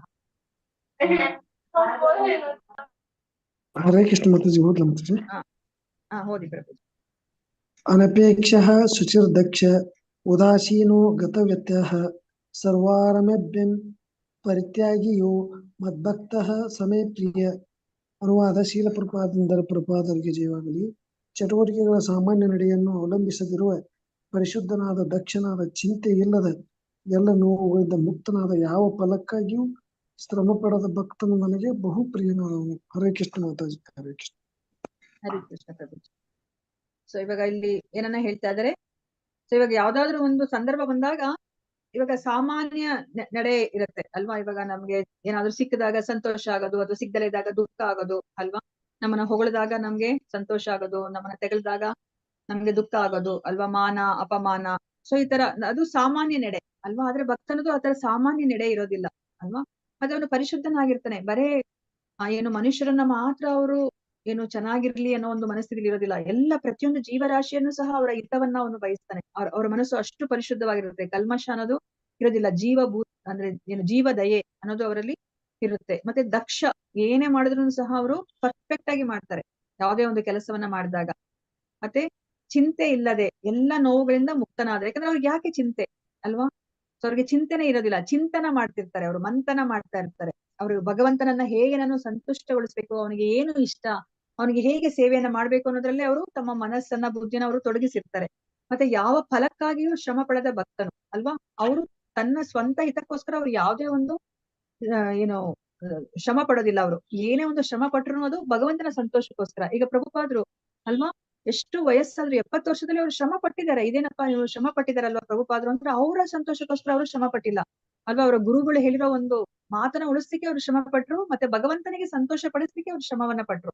ಅವ್ರಿಗೆ ಯಾವ್ದೋ ಒಂದು ಫಲ ಸಿಕ್ಲಿ ಅಂತ ಹೇಳ್ಬಿಟ್ಟು ಅವರು ಯಾವತ್ತೂ ಅವರು ಶ್ರಮ ವಹಿಸ್ತಿಲ್ಲ ಅಲ್ವಾ. ಅಂತಹ ಭಕ್ತ ನನಗೆ ಪ್ರಿಯ ಅಂತ ಹೇಳ್ಬಿಟ್ಟು ಇಲ್ಲಿ ಹೇಳ್ತಾ ಇದ್ದಾರೆ. ಸೊ ಮತ್ತೆ ಇಲ್ಲಿ ಭಕ್ತನಿಗೆ ಇವಾಗ ಹಣ ಯಾರಾದ್ರೂ ಕೊಡ್ಲಿಕ್ಕೆ ಬಂದಾಗ ಅವರು ಅದನ್ನ ಸ್ವೀಕರಿಸಬಹುದು. ಆದ್ರೆ ಅದೇ ನಾನ್ ಹೆಚ್ಚೆಚ್ಚು ಹಣವನ್ನ ಸಂಪಾದನೆ ಮಾಡ್ಬೇಕಂತ ಹೇಳ್ಬಿಟ್ಟು ಅವ್ರು ಯಾವತ್ತೂ ಪ್ರಯತ್ನವನ್ನ ಪಡಬಾರ್ದು. ಅವರ ಅಮೂಲ್ಯ ಜೀವನವನ್ನ, ಅಮೂಲ್ಯ ಸಮಯವನ್ನ, ಈ ಹಣವನ್ನ ಗಳಿಸ್ಲಿಕ್ಕೆ ಅವರು ಪ್ರಯತ್ನ ಪಡಬಾರ್ದು. ಇವಾಗ ಪ್ರಭುಪಾದ್ರಿಗೂ ಅಷ್ಟೇ ಎಷ್ಟೊಂದು ಹಣ ಬಂತು, ಈಗ ಅವ್ರು ಅದನ್ನೆಲ್ಲ ಸ್ವೀಕರಿಸಿದ್ದಾರೆ ಅಲ್ವಾ. ಯಾರಾದ್ರೂ ನೋಡಿದ್ರೆ ಇದೇನಪ್ಪ ಪ್ರಭುಪಾದ್ರು ನೋಡಿದ್ರೆ ಈ ತರ ಎಲ್ಲಾ ಮಾತಾಡ್ತಾರೆ, ನೋಡಿದ್ರೆ ಹಣ ಸಿಕ್ಕ ತಕ್ಷಣ ಅವರು ಇಸ್ಕೊಂಡ್ಬಿಡ್ತಾರಲ್ಲ ಅಂತಂದ್ರೆ, ನೋಡಿ ಅವ್ರು ಇಸ್ಕೊಂಡಿದ ತಕ್ಷಣನೇ ಇಮಿಡಿಯೇಟ್ ಆಗಿ ಅವರು ಎಲ್ಲಾ ಕಾರ್ಯಗಳಿಗೆ ಹಂಚ್ಬಿಡ್ತಾರೆ. ಕೊನೆಗೆ ಅವರು ಪಾಪರಾಗೆ ಇರ್ತಾರೆ, ಅವ್ರ ಹತ್ರ ಯಾವ್ದೋ ಏನು ಪೈಸೆ ಇರೋದಿಲ್ಲ. ಆ ತರನೇ ಅವ್ರು ಇರುತ್ತೆ. ಇವಾಗ ಈ ಒಂದು ಹಣವನ್ನ ಈ ಕೆಲ್ಸಕ್ಕೆ, ಈ ಒಂದು ಹಣವನ್ನ ಇದಕ್ಕೆ ಉದ್ಧಾರ ಮಾಡ್ಲಿಕ್ಕೆ, ಈ ಹಣವನ್ನ ಈ ದೇವಸ್ಥಾನ ಕನ್ಸ್ಟ್ರಕ್ಷನ್ಗೆ, ಮತ್ತೆ ಇದನ್ನ ಬುಕ್ ಡಿಸ್ಟ್ರಿಬ್ಯೂಷನ್ಗೆ, ಬುಕ್ ಪಬ್ಲಿಷ್ ಮಾಡ್ಲಿಕ್ಕೆ ಅಂತ ಹೇಳ್ಬಿಟ್ಟು ಎಲ್ಲಾ ಹಣವನ್ನ ಅವ್ರು ಹಂಚ್ಬಿಡ್ತಾರೆ. ಅಂದ್ರೆ ಅವ್ರು ಕೊನೆಗೆ ಅವ್ರ ಹತ್ರ ಅವ್ರಿಗಾಗಿ ಏನೂ ಉಳಿಯೋದಿಲ್ಲ ಅಲ್ವಾ. ಇವಾಗ ಬ್ರಾಹ್ಮಣ ಅಂದ್ರೂ ಹಾಗೇನೆ. ಬ್ರಾಹ್ಮಣ ಅಂತಂದ್ರೆ ನಾವೇನ್ ಹೇಳ್ತೀವಿ, ಪಠನ್ ಪಾಠನ್ ಯಜನ್ ಯಾಜನ್ ದಾನ ಪ್ರತಿಗ್ರಹಣ ಅಂತಂದ್ರೆ ಅವರು ದಾನವನ್ನ ಪಡ್ಕೋತಾರೆ. ಅದಾದ್ಮೇಲೆ ಅವರು ಆವತ್ತಿನ ರಾತ್ರಿ ಅಷ್ಟೊತ್ತಿಗೆ ಅವ್ರಿಗೆ ಎಲ್ಲವನ್ನ ಕೊಟ್ಬಿಟ್ಟಿರ್ಬೇಕು, ಅವ್ರ ಹತ್ರ ಏನು ಉಳ್ಕೊಂಡಿರ್ಬಾರ್ದು ಅವ್ರು ಅಷ್ಟು ಭಗವಂತನ ಮೇಲೆ ಡಿಪೆಂಡ್ ಅಂತ ತೋರಿಸ್ಬೇಕು. ಭಗವಂತ ನನ್ನ ರಕ್ಷಣೆಯನ್ನ ಮಾಡ್ತಾನೆ ಅಂತ ಹೇಳ್ಬಿಟ್ಟು ಅವ್ರು ಎತ್ತಿಟ್ಕೊಂಡ್ರೆ ಅವ್ರಿಗೆ ಭಗವಂತನ ಮೇಲೆ ಅವ್ರಿಗೆ ನಂಬಿಕೆ ಇಲ್ಲ ಅಂತ. ನಾಳೆ ಏನಪ್ಪಾ ನನಗೆ ನನ್ನ ಹೆಂಡತಿ ಮಕ್ಕಳಿಗೆ ಏನಪ್ಪಾ ಗತಿ ಅಂತ ಹೇಳ್ಬಿಟ್ಟು ಅವ್ರು ಎತ್ತಿಟ್ಕೊಂಡ್ರೆ ಅವ್ರು ಬ್ರಾಹ್ಮಣ ಅಲ್ಲ ಅಲ್ವಾ. ಸೊ ಭಕ್ತರೆಲ್ಲರನ್ನೂ ಸಹ ಹಾಗೆ ಇರ್ತಾರೆ, ತಮ್ಮ ಹಿತಕ್ಕೋಸ್ಕರ ಅವರು ಏನನ್ನು ಅವರು ಉಳಿಸ್ಕೊಳೋದಿಲ್ಲ. ಆದ್ರೆ ಹಣ ಬಂದಾಗ ಅವ್ರು ಬೇಡ ಅನ್ನೋದಿಲ್ಲ, ಅದನ್ನ ಅವರು ಸದ್ವಿನಿಯೋಗ ಮಾಡ್ತಾರೆ. ಅಂದ್ರೆ ಭಗವಂತನ ಒಂದು ಸೇವೆಗೆ ಅವರು ಅದನ್ನ ಬಳಸ್ತಾರೆ. ಸೊ ಈಗ ಪರಮೋತ್ತನ ಕೃಪೆಯಿಂದ ತಾನಾಗಿಯೇ ಹಣ ಒದಗಿ ಬಂದ್ರೆ ಅವನ ಮನಸ್ಸು ಕದಡುವುದಿಲ್ಲ, ಇದನ್ನ ನಾನ್ ಅನುಭವಿಸ್ಬಿಡೋಣ ಅಂತ ಅವ್ರು ಯೋಚನೆ ಮಾಡೋದಿಲ್ಲ. ಸಹಜವಾಗಿ ನೋಡಿ, ಭಕ್ತ ಏನ್ ಮಾಡ್ತಾನೆ, ದಿನಕ್ಕೆ 2 ಬಾರಿ ಸ್ನಾನ ಮಾಡ್ತಾನೆ ಮತ್ತು ಭಕ್ತಿ ಸೇವೆಗಾಗಿ ಬೆಳಗ್ಗೆ ಬೇಗ ಎದ್ದೊಳ್ತಾನೆ. ಹೀಗೆ ಅವನು ಸಹಜವಾಗಿ ಅಂತರಂಗದಲ್ಲಿಯೂ ಬಹಿರಂಗದಲ್ಲಿಯೂ ಶುಚಿಯಾಗಿರ್ತಾನೆ. ಭಕ್ತನು ಯಾವಾಗಲೂ ದಕ್ಷ. ಸೊ ಅವನು ಶುಚಿಯಾಗಿರ್ತಾನೆ ಅಂದ್ರೆ ಪರಿಶುದ್ಧನಾಗಿರ್ತಾನೆ. ಬರೇ ಬಾಹ್ಯವಾಗಿ ಮಾತ್ರ ಅಲ್ಲ, 2 ಸತಿ ಸ್ನಾನ ಮಾಡ್ಕೊಂಡು ಪರಿಶುದ್ಧತೆಯನ್ನ ಅವನು ತೋರ್ಸೋದಿಲ್ಲ. ಅವನು ಅಂತರಂಗದಲ್ಲೂ ಸಹ ಹರಿನಾಮವನ್ನ ಅವನು ಚಾಂಟ್ ಮಾಡ್ತಾ ಮಾಡ್ತಾ ಆ ಒಂದು ಮನಸ್ಸು ಆ ಒಡೆಯ ಅನ್ನೋ ಒಂದು ಹೇಗೆ ಒಡೆಯತನದಿಂದ ನಮ್ಗೆ ಹೇಗೆ ಕಲುಷಿತವಾಗಿದೆಯೋ ಅದನ್ನ ಅವನು ಶುಚಿಗೊಳಿಸ್ತಾನೆ. ಮತ್ತೆ ದಕ್ಷನಾಗಿರ್ತಾನೆ ಅವನು. ಯಾಕಂದ್ರೆ ಅವನಿಗೆ ಈ ಎಲ್ಲ ಬದುಕಿನ ಎಲ್ಲ ಕಾರ್ಯಗಳ ತಿರುಳುಗಳು ಅವನಿಗೆ ತಿಳಿದಿರುತ್ತೆ, ಶಾಸ್ತ್ರಗಳಲ್ಲಿ ಅವನಿಗೆ ನಂಬಿಕೆ ಇರುತ್ತೆ. ಅದಕ್ಕೋಸ್ಕರ ಅವನು ಯಾರ ಒಂದು ಪಕ್ಷವನ್ನು ಅವನು ವಹಿಸೋದಿಲ್ಲ, ಅವನು ನಿರಾತಂಕವಾಗಿರ್ತಾನೆ. ಅವನು ಯಾರ ಪಕ್ಷವನ್ನು ವಹಿಸೋದಿಲ್ಲ. ಮತ್ತೆ ಅವನಿಗೆ ಸುಖ ದುಃಖದಲ್ಲಿ ಸಮಚಿತ್ತದಲ್ಲಿ ಇರೋದ್ರಿಂದ ಅವನಿಗೆ ನೋವನ್ನೋದು ಇಲ್ಲ. ಮತ್ತೆ ಅವನು ದೇಹದಿಂದ ತನ್ನನ್ನ ಗುರುತಿಸ್ಕೊಳೋದಿಲ್ಲ. ಈ ದೇಹದಿಂದ ನಮಗೆ ಎಷ್ಟೊಂದು ದುಃಖಗಳು ಬರುತ್ತೆ ಅಲ್ವಾ. ನಮ್ಗೆ ಆ ಒಂದು 3 ದುಃಖಗಳೇನು, ಆದಿ ದೈವಿಕ, ಆಧ್ಯಾತ್ಮಿಕ ಮತ್ತೆ ಆದಿ ಭೌತಿಕ. ಆ ಕ್ಲೇಶಗಳು, ಆ 3 ಕ್ಲೇಶಗಳು ಯಾಕೆ ಅಂತಂದ್ರೆ ನಾವು ನಮ್ಮನ್ನ ದೇಹದಿಂದ ಗುರುತಿಸ್ಕೊಂಡಾಗ. ಆದ್ರೆ ಈ ಯಾವುದೇ ಒಂದು ಉಪಾಧಿಗಳು ನಮ್ಗೆ ಇರೋದಿಲ್ಲ, ಅಂದ್ರೆ ಭಕ್ತನಿಗೆ ಇರೋದಿಲ್ಲ. ಅವನು ಯಾಕಂದ್ರೆ ಅವನು ತನ್ನನ್ನ ದೇಹದಿಂದ ಅವನು ಗುರುತಿಸ್ಕೊಳೋದಿಲ್ಲ ಅಂತ ಇಲ್ಲಿ ಹೇಳ್ತಾ ಇದಾರೆ. ಮತ್ತೆ ಇಲ್ಲಿ ಒಂದು ಎಕ್ಸಾಂಪಲ್ ಅನ್ನ ಕೊಡ್ತಾ ಇದಾರೆ. ಈಗ ಭಕ್ತ ಅವನು ಭಕ್ತಿ ಸೇವೆಯ ತತ್ವಗಳಿಗೆ ವಿರುದ್ಧವಾದದನ್ನ ಏನೂ ಮಾಡೋದಿಲ್ಲ. ಅವನು ಶಾಸ್ತ್ರದಲ್ಲಿ ಏನನ್ನ ಹೇಳಿದ್ದಾರೆ, ಗುರುಗಳು ಏನನ್ನ ಹೇಳ್ತಾರೆ ಅದರ ವಿರುದ್ಧವಾಗಿ ಅದರ ಅನುಗುಣವಾಗಿ ಅವರು ನಡ್ಕೋತಾರೆ, ವಿರುದ್ಧವಾಗಿ ನಡ್ಕೊಳೋದಿಲ್ಲ. ಈಗ ಒಂದು ದೇವಸ್ಥಾನವನ್ನ ಕಟ್ಟಬೇಕು ಅಂತ ಹೇಳ್ಬಿಟ್ಟು ಇದ್ದಾಗ ಅವ್ನು ಇವಾಗ ಒಂದು ಯಾವುದೇ ಒಂದು ಕಟ್ಟಡವನ್ನ ಕಟ್ಟಬೇಕಂದಾಗ ತುಂಬಾ ಶ್ರಮ ಅಲ್ವಾ. ನಮ್ಗೆ ಇವಾಗ ಏನೋ ಮದುವೆ ಮಾಡಿ ನೋಡು, ಮನೆ ಕಟ್ಟಿ ನೋಡು ಅಂತ ಹೇಳ್ತಾರೆ. ಅಂದ್ರೆ ಅಷ್ಟು ಶ್ರಮ ಅದ್ರಲ್ಲಿ. ಮನೆ ಕಟ್ಟೋದು ಅಂದ್ರೆ ಅಷ್ಟು ಈಸಿ ಇಲ್ಲ ಅಲ್ವಾ. ಸೊ ಇವಾಗ ಮನೆ ಕಟ್ಬೇಕಂದ್ರೆ ತುಂಬಾ ಶ್ರಮ ಇದೆ. ಅವನು ಅಂತಹ ಒಂದು ಶ್ರಮವನ್ನ ಅವನು ತಗೊಳ್ಲಿಕ್ಕೆ ಹೋಗೋದಿಲ್ಲ. ಇವಾಗ ತನಗೋಸ್ಕರ ಅಥವಾ ತನ್ನ ಬಂಧು ಬಾಂಧವರಿಗೋಸ್ಕರ ಮನೆ ಕಟ್ಟೋ ಒಂದು ಶ್ರಮವನ್ನ ತಗೊಳೋದಿಲ್ಲ. ಆದ್ರೆ ಭಗವಂತನಿಗೋಸ್ಕರ ಇವಾಗ ದೇವಸ್ಥಾನವನ್ನ ಕಟ್ಬೇಕಂತಂದ್ರೆ ಅವನು ಶ್ರಮವನ್ನ ತಗೋತಾನೆ. ಅವನು ತನ್ನ ಸಂತೋಷಕ್ಕೋಸ್ಕರ ಅವನು ಆ ಶ್ರಮವನ್ನ ಅವನು ತಗೊಳೋದಿಲ್ಲ. ಅದನ್ನ ಇಲ್ಲಿ ಪ್ರಭುಪಾದರು ನಮ್ಗೆ ಅರ್ಥ ಮಾಡಿಸ್ತಾ ಇದ್ದಾರೆ. ಸೊ 17ನೇ ಶ್ಲೋಕವನ್ನ ನೋಡೋಣ. ಹರೇ ಕೃಷ್ಣ. ಯಾರು ಓದಿಲ್ವೋ ಅವ್ರು ಓದಿ. ಹರೇ ಕೃಷ್ಣ ಮಾತಾಜಿ, ನಾನು ಓದಿ. ಹರೇ ಕೃಷ್ಣ. ಮಾತಾಜಿ ಧನ್ಯವಾದಗಳು. ಓದಿ ಮಾತಾಜಿ. ಶ್ಲೋಕ 17. ಯೋ ನ ಹೃಷ್ಯತಿ ನ ದ್ವೇಷ್ಟಿ ನ ಶೋಚತಿ ನ ಕಾಂಕ್ಷತಿ ಶುಭಾಶುಭ ಪರಿತ್ಯಾಗಿ ಭಕ್ತಿ ಮಾನ್ಯ ಸ ಮೇ ಪ್ರಿಯ. ಶ್ರೀಲ ಪ್ರಭುಪಾದರಿಂದ ಅನುವಾದ. ಶ್ರೀಲ ಪ್ರಭುಪಾದರಿಗೆ ಜಯವಾಗಲಿ. ಯಾರು ಹರ್ಷ ಪಡುವುದಿಲ್ಲವೋ, ದುಃಖ ಪಡುವುದಿಲ್ಲವೋ, ಯಾರು ಶೋಕಿಸುವುದಿಲ್ಲವೋ, ಬಯಸುವುದಿಲ್ಲವೋ, ಯಾರು ಶುಭಾಶುಭಗಳನ್ನು ಪರಿತ್ಯಾಗ ಮಾಡುತ್ತಾರೆಯೋ ಅಂತಹ ಭಕ್ತರು ನನಗೆ ಬಹು ಪ್ರಿಯನಾದವನು. ಹರೇ ಕೃಷ್ಣ ಮಾತಾಜಿ, ಧನ್ಯವಾದಗಳು. ಹರೇ ಕೃಷ್ಣ ಅಲ್ವಾ. ಸೊ ಮತ್ತೆ ಯಾರಾದ್ರೂ ನಿಮ್ಗೆ ಭಕ್ತರು ಜ್ಞಾಪಕ ಬರ್ತಾ ಇದ್ದಾರಾ ಇದನ್ನೆಲ್ಲ ನೋಡಿದಾಗ? ಇನ್ಯಾರಾದ್ರೂ ಭಕ್ತರು?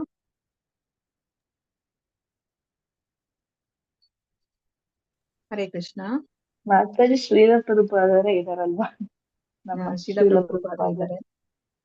ಮತ್ತೆ ಇನ್ಯಾರು? ಮಾತಾಜಿ ಸುಧಾಮ ಅವರು ಹಾಗೆ ಅಲ್ವಾ ಮಾತಾಜಿ? ಸುಧಾಮ ಅಲ್ವಾ. ಸುಧಾಮನಿಗೆ ನೋಡಿ, ಅವ್ರಿಗೆ ಅವ್ರು ಅಷ್ಟು ಅವ್ರಿಗೆ ಹಾಕೊಂಡ್ಲಿಕ್ಕೆ ಬಟ್ಟೆನೂ ಇಲ್ಲ, ತಿನ್ಲಿಕ್ಕೂ ಸಹ ಊಟ ಇಲ್ಲ ಅಲ್ವಾ. ಆದ್ರೂನು ಸಹ ಅವರು ಶೋಕಿಸ್ತಾನೆ ಇಲ್ಲ. ಅವರು ತನ್ನ ಹೆಂಡತಿ ಹೇಳಿದ್ಲು, ನಿಮ್ಗೆ ಅಂತ ಒಂದು ಸ್ನೇಹಿತ ಇದ್ದಾರೆ, ಅವ್ರ ಹತ್ರ ಹೋಗಿ ನೀವ್ ಯಾಕೆ ಕೇಳ್ಬಾರ್ದು ಅಂತ ಹೇಳಿದಕ್ಕೋಸ್ಕರ ಅವ್ರು ಹೋಗ್ತಾರೆ ಅಲ್ವಾ. ಹೋದ್ಮೇಲೆ ಅವ್ರು ಕೇಳ್ತಾರ ಅಂದ್ರೆ ಭಗವಂತನನ್ನ, ಕೃಷ್ಣ ನೀನ್ ನನ್ನ ಸ್ನೇಹಿತ, ನಿನಗೆ ನೋಡು ನನ್ನ ಕಂಡೀಷನ್ ಯಾವ ತರ ಇದೆ, ನಿಮಗೆ ಸಹಾಯ ಮಾಡು ಅಂತ ಅವ್ರು ಕೇಳೋದೇ ಇಲ್ಲ. ಅವ್ರು ದರ್ಶನ ಮಾಡ್ಕೋತಾರೆ, ಅವ್ರ ಜೊತೆ ಇರ್ತಾರೆ, ಅವ್ರ ಜೊತೆ ಸಮಯವನ್ನ ಕಳೀತಾರೆ. ಮತ್ತೆ ಅವ್ರು ಹಿಂದೆ ಗುರುಕುಲದಲ್ಲಿ ಏನೆಲ್ಲ ಅವ್ರಿಬ್ರು ಜೊತೆಲಿದ್ದಾಗ ಏನೆಲ್ಲ ಮಾಡಿದ್ರು ಅದನ್ನೆಲ್ಲ ಜ್ಞಾಪಿಸ್ಕೋತಾರೆ. ಮತ್ತೆ ಅವ್ರು ವಾಪಸ್ ಏನನ್ನೂ ಬೇಡದಲ್ಲೇ ಅವ್ರು ಬರ್ತಾರೆ ಅಲ್ವಾ. ಬಂದಾಗ ಅವ್ರಿಗೆ ದೊಡ್ಡ ಅರಮನೆ ಕಾಣಿಸುತ್ತೆ ಅವರ ಗುಡಿಸಿನ ಜಾಗದಲ್ಲಿ. ಆವಾಗ್ಲೂ ಸಹ ಅವ್ರು ಯಾವುದೇ ಒಂದು ಉದ್ವೇಗಕ್ಕೆ ಅವರು ಒಳಗಾಗೋದಿಲ್ಲ. ಅಲ್ಲೂ ಸಹ ಅವರು ಸಮಚಿತ್ತದಲ್ಲಿ ಅವ್ರು ಇರ್ತಾರೆ ಅಲ್ವಾ. ಅವ್ರಿಗೆ ಕಷ್ಟ ಬಂದಾಗ ಅವರು ಶೋಕಿಸ್ತಾ ಇಲ್ಲ, ದುಃಖ ಪಡ್ತಾ ಇಲ್ಲ. ಮತ್ತೆ ಅಷ್ಟು ದೊಡ್ಡ ಬಂಗಲೆ ಸಿಕ್ಕಿದಾಗ್ಲೂ ಸಹ ಅವರು ಹರ್ಷ ಪಡ್ತಾ ಇಲ್ಲ ಅಲ್ವಾ. ಅವ್ರಿಗೆ ಭಗವಂತನಲ್ಲೇ ಅವರು ತಮ್ಮ ಮನಸ್ಸನ್ನ ಬುದ್ಧಿನ ನಿಲ್ಲಿಸಿ ಅವರು ಭಕ್ತಿಯನ್ನ ಮಾಡಿ, ಅಷ್ಟು ಐಶ್ವರ್ಯ ಬಂದ್ರು ಸಹ ಅವರು ಭಕ್ತಿಯನ್ನ ಮಾಡಿ ಅವರು ಭಗವಂತನ ಲೋಕಕ್ಕೆ ಅವರು ಹೋಗ್ತಾರೆ ಅಲ್ವಾ. ಸೊ ಅದನ್ನ ಇಲ್ಲಿ ನಾವು ಜ್ಞಾಪಿಸ್ಕೋಬಹುದು. ಇಲ್ಲಿ ಭಾವಾರ್ಥದಲ್ಲಿ ಪ್ರಭುಪಾದ ಏನನ್ನ ಹೇಳ್ತಾ ಇದ್ದಾರೆ, ಪರಮ ಪ್ರಭುವಿನ ತೃಪ್ತಿಗಾಗಿ ಅವನು ಎಲ್ಲ ಬಗೆಯ ಅಪಾಯಗಳನ್ನು ಸ್ವೀಕರಿಸಲು ಸಿದ್ಧನಾಗಿರ್ತಾನೆ. ಅವನ ಭಕ್ತಿ ಸೇವೆಗೆ ಅಡ್ಡಿ ಎನ್ನುವುದೇ ಇಲ್ಲ ಅಂತ ಹೇಳ್ತಿದ್ದಾರೆ. ಇವಾಗ ಭಕ್ತಿ ಮಾಡ್ಬೇಕಾದ್ರೆ ಎಷ್ಟೊಂದು ಅಡ್ಡಿ ಆತಂಕಗಳು ಬರುತ್ತೆ ಅಲ್ವಾ. ನೋಡಿ ಇವಾಗ ಪ್ರಹ್ಲಾದನಿಗೆ ಬಂತು, ಆವಾಗ ವಿಭೀಷಣನಿಗೆ ಬಂತು ಆ ಅಡ್ಡಿ ಆತಂಕಗಳು, ಮತ್ತೆ ಪಾಂಡವರಿಗೂ ಸಹ ಅಡ್ಡಿ ಆತಂಕಗಳು ಬಂತು. ಈಗ ನಮ್ಮ ಪ್ರಭುಪಾದರಿಗೆ ಎಷ್ಟೋ ಅಡ್ಡಿ ಆತಂಕಗಳು ಬಂತು ಅಲ್ವಾ. ಆದ್ರೂ ಸಹ ಅವರು ವಿಚಲಿತರಾಗೋದಿಲ್ಲ. ಅವರು ಅಪಾಯಗಳನ್ನ ಎದುರಿಸಲಿಕ್ಕೆ ಅವರು ಸಿದ್ಧರಾಗಿರ್ತಾರೆ. ಅಂದ್ರೆ ಭಕ್ತಿ ಸೇವೆಗೆ ಅಡ್ಡಿ ಅನ್ನೋದೇ ಇಲ್ಲ. ಅದಕ್ಕೆ ನಮ್ಗೆ ಭಾಗವತದಲ್ಲೂ ಸಹ ಅದೇ ಶ್ಲೋಕ ಬರುತ್ತೆ ಅಲ್ವಾ. ನಮ್ಗೆ ಏನು ಈ ಭಕ್ತಿ ಮಾರ್ಗ ಯಾವ ತರ ಇದೆ ಅಂತಂದ್ರೆ ಅಹೈತುಕಿ ಅಪ್ರತಿಹತ ಅಲ್ವಾ. ಅದಕ್ಕೆ ಯಾವುದೇ ಒಂದು ಕಾರಣ ಇಲ್ಲ. ಭಕ್ತಿ ಯಾಕೆ ಮಾಡ್ಬೇಕಂತ ಯಾರಾದ್ರೂ ಕೇಳಿದ್ರೆ ಅದಕ್ಕೆ ಕಾರಣ ಅನ್ನೋದಿಲ್ಲ. ಭಕ್ತಿ ನಾವು ಮಾಡ್ಬೇಕು ಭಗವಂತನಿಗೆ, ಯಾವುದೇ ಒಂದು ಕಾರಣ ಇಲ್ಲ.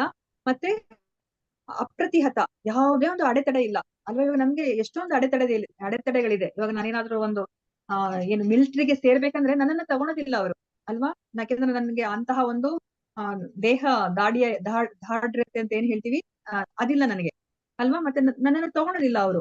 ಆದ್ರೆ ಭಕ್ತಿಗೆ ಹಾಗಲ್ಲ, ಯಾರ್ ಬೇಕಾದ್ರೂ ಬರ್ಬೋದು. ಅಡ್ಡಿ ಆತಂಕ ಅನ್ನೋದು ಇಲ್ವೇ ಇಲ್ಲ ಭಕ್ತಿಗೆ. ಅದನ್ನೇ ಇಲ್ಲಿ ಹೇಳ್ತಾ ಇದಾರೆ. ಸೊ ಆ ಒಂದು ಮನಸ್ಥಿತಿ ಯಾವ ತರ ಇರ್ತಾರೆ ಅವರು, ಎಲ್ಲವನ್ನೂ ಸಹ ಅವರು ಪರಿತ್ಯಾಗ ಮಾಡಿರ್ತಾರೆ. ಶುಭ ಅಶುಭಗಳನ್ನ ಪರಿತ್ಯಾಗ ಮಾಡಿರ್ತಾರೆ. ಸುಖ ದುಃಖ ಶೋಕ ಅದ್ ಯಾವುದನ್ನು ಸಹ ಅವರು ಏನು ಪರಿಗಣಿಸೋದಿಲ್ಲ. ಅವರು ಸಮಚಿತ್ತದಲ್ಲಿ ಅವ್ರು ಇರ್ತಾರೆ. ಸೊ ಇಂತಹ ಭಕ್ತ ನನಗೆ ಪ್ರಿಯನಾದವನು ಅಂತ ಹೇಳ್ಬಿಟ್ಟು ಇಲ್ಲಿ ಹೇಳ್ತಾ ಇದ್ದಾರೆ. ಈಗ 18 ಮತ್ತೆ 19ನೇ ಶ್ಲೋಕ ಯಾರಾದ್ರೂ ಓದಿ. ಹರೇ ಕೃಷ್ಣ ಮಾತಾಜಿ. ಹರೇ ಕೃಷ್ಣ. ಸಮಃ ಶತ್ರೌ ಚ ಮಿತ್ರೇ ಚ ತಥಾ ಮಾನಾಪಮಾನಯೋ ಶೀತೋಷ್ಣ ಸುಖ ದುಃಖೇಷು ಸಮಃ ಸಂಗ ವಿವರ್ಜಿತಃ ತುಲ್ಯ ನಿಂದಾಸ್ತು ತಿರ್ಮೌನಿ ಸಂತುಷ್ಟೋ ಯೇನ ಕೇನಚಿತ್ ಅನಿಕೇತಃ ಸ್ಥಿರಮತಿರ್ಭಕ್ತಿಮಾನ್ಮೇ ಪ್ರಿಯೋ ನರಃ. ಶ್ರೀಲ ಪ್ರಭುಪಾದರಿಂದ ಅನುವಾದ. ಶ್ರೀಲ ಪ್ರಭುಪಾದರಿಗೆ ಜಯವಾಗಲಿ. ಮಿತ್ರರು ಶತ್ರುಗಳ ವಿಷಯದಲ್ಲಿ ಒಂದೇ ರೀತಿ ಇರುವವನು, ಮಾನಾಪಮಾನಗಳಲ್ಲಿ ಶೀತೋಷ್ಣಗಳಲ್ಲಿ ಕೀರ್ತಿ ಅಪಕೀರ್ತಿಗಳಲ್ಲಿ ಸಮಚಿತ್ತನಾಗಿರುವವನು, ಕಲ್ಮಶವನ್ನುಂಟು ಮಾಡುವ ಎಲ್ಲ ಸಹವಾಸಗಳಿಂದ ಮುಕ್ತನು, ಸದಾ ಮೌನಿಯಾಗಿದ್ದು ಅಲ್ಪತೃಪ್ತನು, ವಾಸಸ್ಥಳದಲ್ಲಿ ಆಸಕ್ತಿ ಇಲ್ಲದವನು, ಸ್ಥಿರಮತಿಯು ಭಕ್ತಿ ಸೇವೆಯಲ್ಲಿ ನಿರತನೂ ಆದವನು, ನನಗೆ ಬಹುಪ್ರಿಯನಾದವನು. ಹರೇ ಕೃಷ್ಣ. ಹರೇ ಕೃಷ್ಣ ಮಾತಾಜಿ. ಧನ್ಯವಾದಗಳು. ಹರೇ ಕೃಷ್ಣ. ಸೊ ಇಲ್ಲಿ ಯಾರಾದ್ರೂ ಜ್ಞಾಪಕ ಬರ್ತಾ ಇದಾರ? ಯಾರಾದ್ರೂ ಭಕ್ತರು ಜ್ಞಾಪಕ ಬರ್ತಾ ಇದಾರ ಈ ಗುಣಗಳನ್ನು ಹೊಂದಿರೋರು?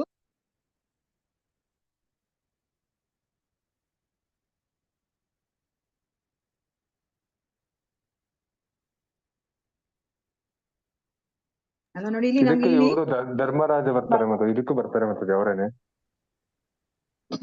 ಪ್ರಭುಜಿ ಅಂಬರೀಷ್ ನೋಡಿ ಇಲ್ಲಿ ಮಹಾರಾಜರು ಅರ್ಜುನನು ಬರ್ತಾರೆ. ಅಲ್ಲಿ ಮಾತಾಜಿ. ಅರ್ಜುನ ಬರಲ್ಲ, ಮಾತಾಜಿ ಅರ್ಜುನ ಬರಲ್ವಾ? ಬರಲ್ಲ ಮಾತಾಜಿ ಅವರು. ಬರ್ತಾರೆ ಅಂದ್ರೆ ಮಾತಾಜಿ, ಅರ್ಜುನನು ಬರ್ತಾರೆ. ಹಾ ಮಾತಾಜಿ. ಹಾ ಇವಾಗ ನೋಡಿ ಅವರು ತನ್ನ ಮಾತಾಜಿ ಅವನು ಮಗನನ್ನ ಕಳ್ಕೊತಾರೆ, ಕೀರ್ತಿ ಅವರು ಅಭಿಮನ್ಯುವನ್ನ ಕಳ್ಕೊತಾರೆ. ಆದ್ರೆ ಅವರು ಅಭಿಮನ್ಯುವನ್ನ ಕಳ್ಕೊಂಡ್ಮೇಲೆ ನಾನು ಹಂಗಾರೆ ಯುದ್ಧನೇ ಮಾಡೋದಿಲ್ಲ ಅಂತ ಹೇಳ್ಬಿಟ್ಟು ಅವ್ರ ಕರ್ತವ್ಯದಿಂದ ಅವ್ರು ವಿಮುಖರಾಗೋದಿಲ್ಲ ಅಲ್ವಾ. ಅವ್ರಿಗೂ ದುಃಖ ಆಗುತ್ತೆ, ಯಾಕಂದ್ರೆ ಅವರು ಮನುಷ್ಯರು, ಅವರು ಒಂದು ಕಲ್ಲಲ್ಲ ಅಲ್ವಾ. ದುಃಖ ಪಡ್ತಾರೆ, ಮತ್ತೆ ಅವರು ಆ ಡ್ಯೂಟಿಗೆ ಅವ್ರು ವಾಪಸ್ ಬಂದ್ಬಿಡ್ತಾರೆ, ಅವರ ಕರ್ತವ್ಯವನ್ನ ಮಾಡ್ಲಿಕ್ಕೆ ಅವ್ರು ಬಂದ್ಬಿಡ್ತಾರೆ ಅಲ್ವಾ. ಸೊ ಆ ದುಃಖ ಸುಖ ಎಲ್ಲವನ್ನೂ ಸಹ ಅವರು ಏನು ಸಮವಾಗಿ ಅವರು ತಗೋತಾರೆ. ಮತ್ತೆ ಇಲ್ಲಿ ವಾಸಸ್ಥಳದಲ್ಲಿ ಆಸಕ್ತಿ ಇಲ್ಲದವನು ಅಂತ ನಾವ್ ಇಲ್ಲಿ ನೋಡ್ತಾ ಇದೀವಿ ಅಲ್ವಾ. ನಾವಿವಾಗ ಷಡ್ಗೋಸ್ವಾಮಿಗಳು ಇದಾರಲ್ವಾ, ಅವರೆಲ್ಲರನ್ನೂ ಸಹ ತುಂಬಾ ಅವರು ಶ್ರೀಮಂತರಾಗಿರ್ತಾರೆ. ಅವರು ಈ ಚೈತನ್ಯ ಮಹಾಪ್ರಭುಗಳ ಈ ಆಂದೋಲನದಲ್ಲಿ ತಮ್ಮನ್ನ ತಾವು ತೊಡಗಿಸ್ಕೋಬೇಕು, ಈ ಕೃಷ್ಣ ಪ್ರಜ್ಞೆನ ಎಲ್ಲರಿಗೂ ಪ್ರಚಾರ ಮಾಡ್ಬೇಕು ಅಂತ ಹೇಳ್ಬಿಟ್ಟು ಚೈತನ್ಯ ಮಹಾಪ್ರಭುಗೆ ಸೇವೆ ಮಾಡ್ಬೇಕಂತ ಹೇಳಿ ಎಲ್ಲ ಅವರ ಸಿರಿ ಸಂಪತ್ತನ್ನೆಲ್ಲ ತ್ಯಾಗ ಮಾಡಿ ಅವರು ಬರ್ತಾರೆ ಚೈತನ್ಯ ಮಹಾಪ್ರಭುಗಳ ಹತ್ರ. ನೋಡಿ ಚೈತನ್ಯ ಮಹಾಪ್ರಭುಗಳ ಜೊತೆಯಲ್ಲಿ ಅವ್ರು ಇರ್ಲಿಕ್ಕೆ ಆಗೋದಿಲ್ಲ. ಚೈತನ್ಯ ಮಹಾಪ್ರಭುಗಳು ಅವ್ರಿಗೆ ಏನು ಆಜ್ಞೆಯನ್ನು ಕೊಡ್ತಾರೆ ಅಂದ್ರೆ ನೀವೆಲ್ಲರೂ ವೃಂದಾವನಕ್ಕೆ ಹೋಗಿ ಅಂತ ಹೇಳ್ತಾರೆ. ವೃಂದಾವನಕ್ಕೆ ಹೋಗಿ ಅವರು ಅಲ್ಲಿ ಏನನ್ನ ಮಾಡ್ಬೇಕಂತ ಆದೇಶವನ್ನ ಕೊಡ್ತಾರೆ. ಎಲ್ಲೆಲ್ಲಿ ಈ ರಾಧಾಕೃಷ್ಣರ ಆ ಒಂದು ಲೀಲೆಗಳು ನಡೆದಿದೆಯೋ ಆ ಎಲ್ಲಾ ಸ್ಥಳಗಳನ್ನ ನೀವು ಉತ್ಖನನ ಮಾಡಿ, ಮತ್ತೆ ನೀವು ಗ್ರಂಥಗಳನ್ನ ಬರೀರಿ, ನೀವು ಆಮೇಲೆ ದೇವತೆಗಳ ಒಂದು ವಿಗ್ರಹಗಳನ್ನ ನೀವು ಸ್ಥಾಪನೆ ಮಾಡಿ ಪೂಜೆಯನ್ನ ಮಾಡಿ, ಮತ್ತೆ ನೀವು ನಿಮ್ಮ ಜೀವನದಲ್ಲಿ ಎಲ್ಲವನ್ನ ಈ ಕೃಷ್ಣ ಪ್ರಜ್ಞೆಯ ತತ್ವಗಳನ್ನ ಅಳವಡಿಸಿ ನೀವು ಜನಗಳಿಗೆ ಒಂದು ಮಾದರಿಯಾಗಿರಿ, ಉದಾಹರಣೆ ಆಗಿರಿ ಅಂತ ಹೇಳ್ಬಿಟ್ಟು ಹೇಳ್ತಾರೆ. ನೋಡಿ ಅವ್ರಿಗೆ ಭಗವಂತನ ಜೊತೆ ಇರ್ಲಿಕ್ಕೆ ಆಗೋದಿಲ್ಲ, ಸ್ವಲ್ಪ ಸಮಯ ಅಷ್ಟೇ ಅವ್ರಿಗೆ ಇರ್ಲಿಕ್ಕೆ ಆಗೋದು. ಅವರೆಲ್ಲರನ್ನೂ ಸಹ ಭಗವಂತನ ಆದೇಶವನ್ನ ಪಾಲನೆ ಮಾಡ್ಲಿಕ್ಕೆ ಅವ್ರಿವಾಗ ಭಗವಂತನಿಂದ ದೂರನೇ ಇರ್ಬೇಕಾಗತ್ತೆ, ವಿರಹದಲ್ಲೇನೆ ಅವರು ಇರ್ಬೇಕಾಗತ್ತೆ. ಸೊ ಅವರೆಲ್ಲರನ್ನೂ ಸಹ ವೃಂದಾವನಕ್ಕೆ ಹೋದಾಗ ಅಲ್ಲಿ ಯಾವ್ದೋ ಒಂದು ದೊಡ್ಡ ದೊಡ್ಡ ಒಂದು ಬಂಗಲೆಯಲ್ಲಿ ಇರ್ಲಿಲ್ಲ ಅವರು.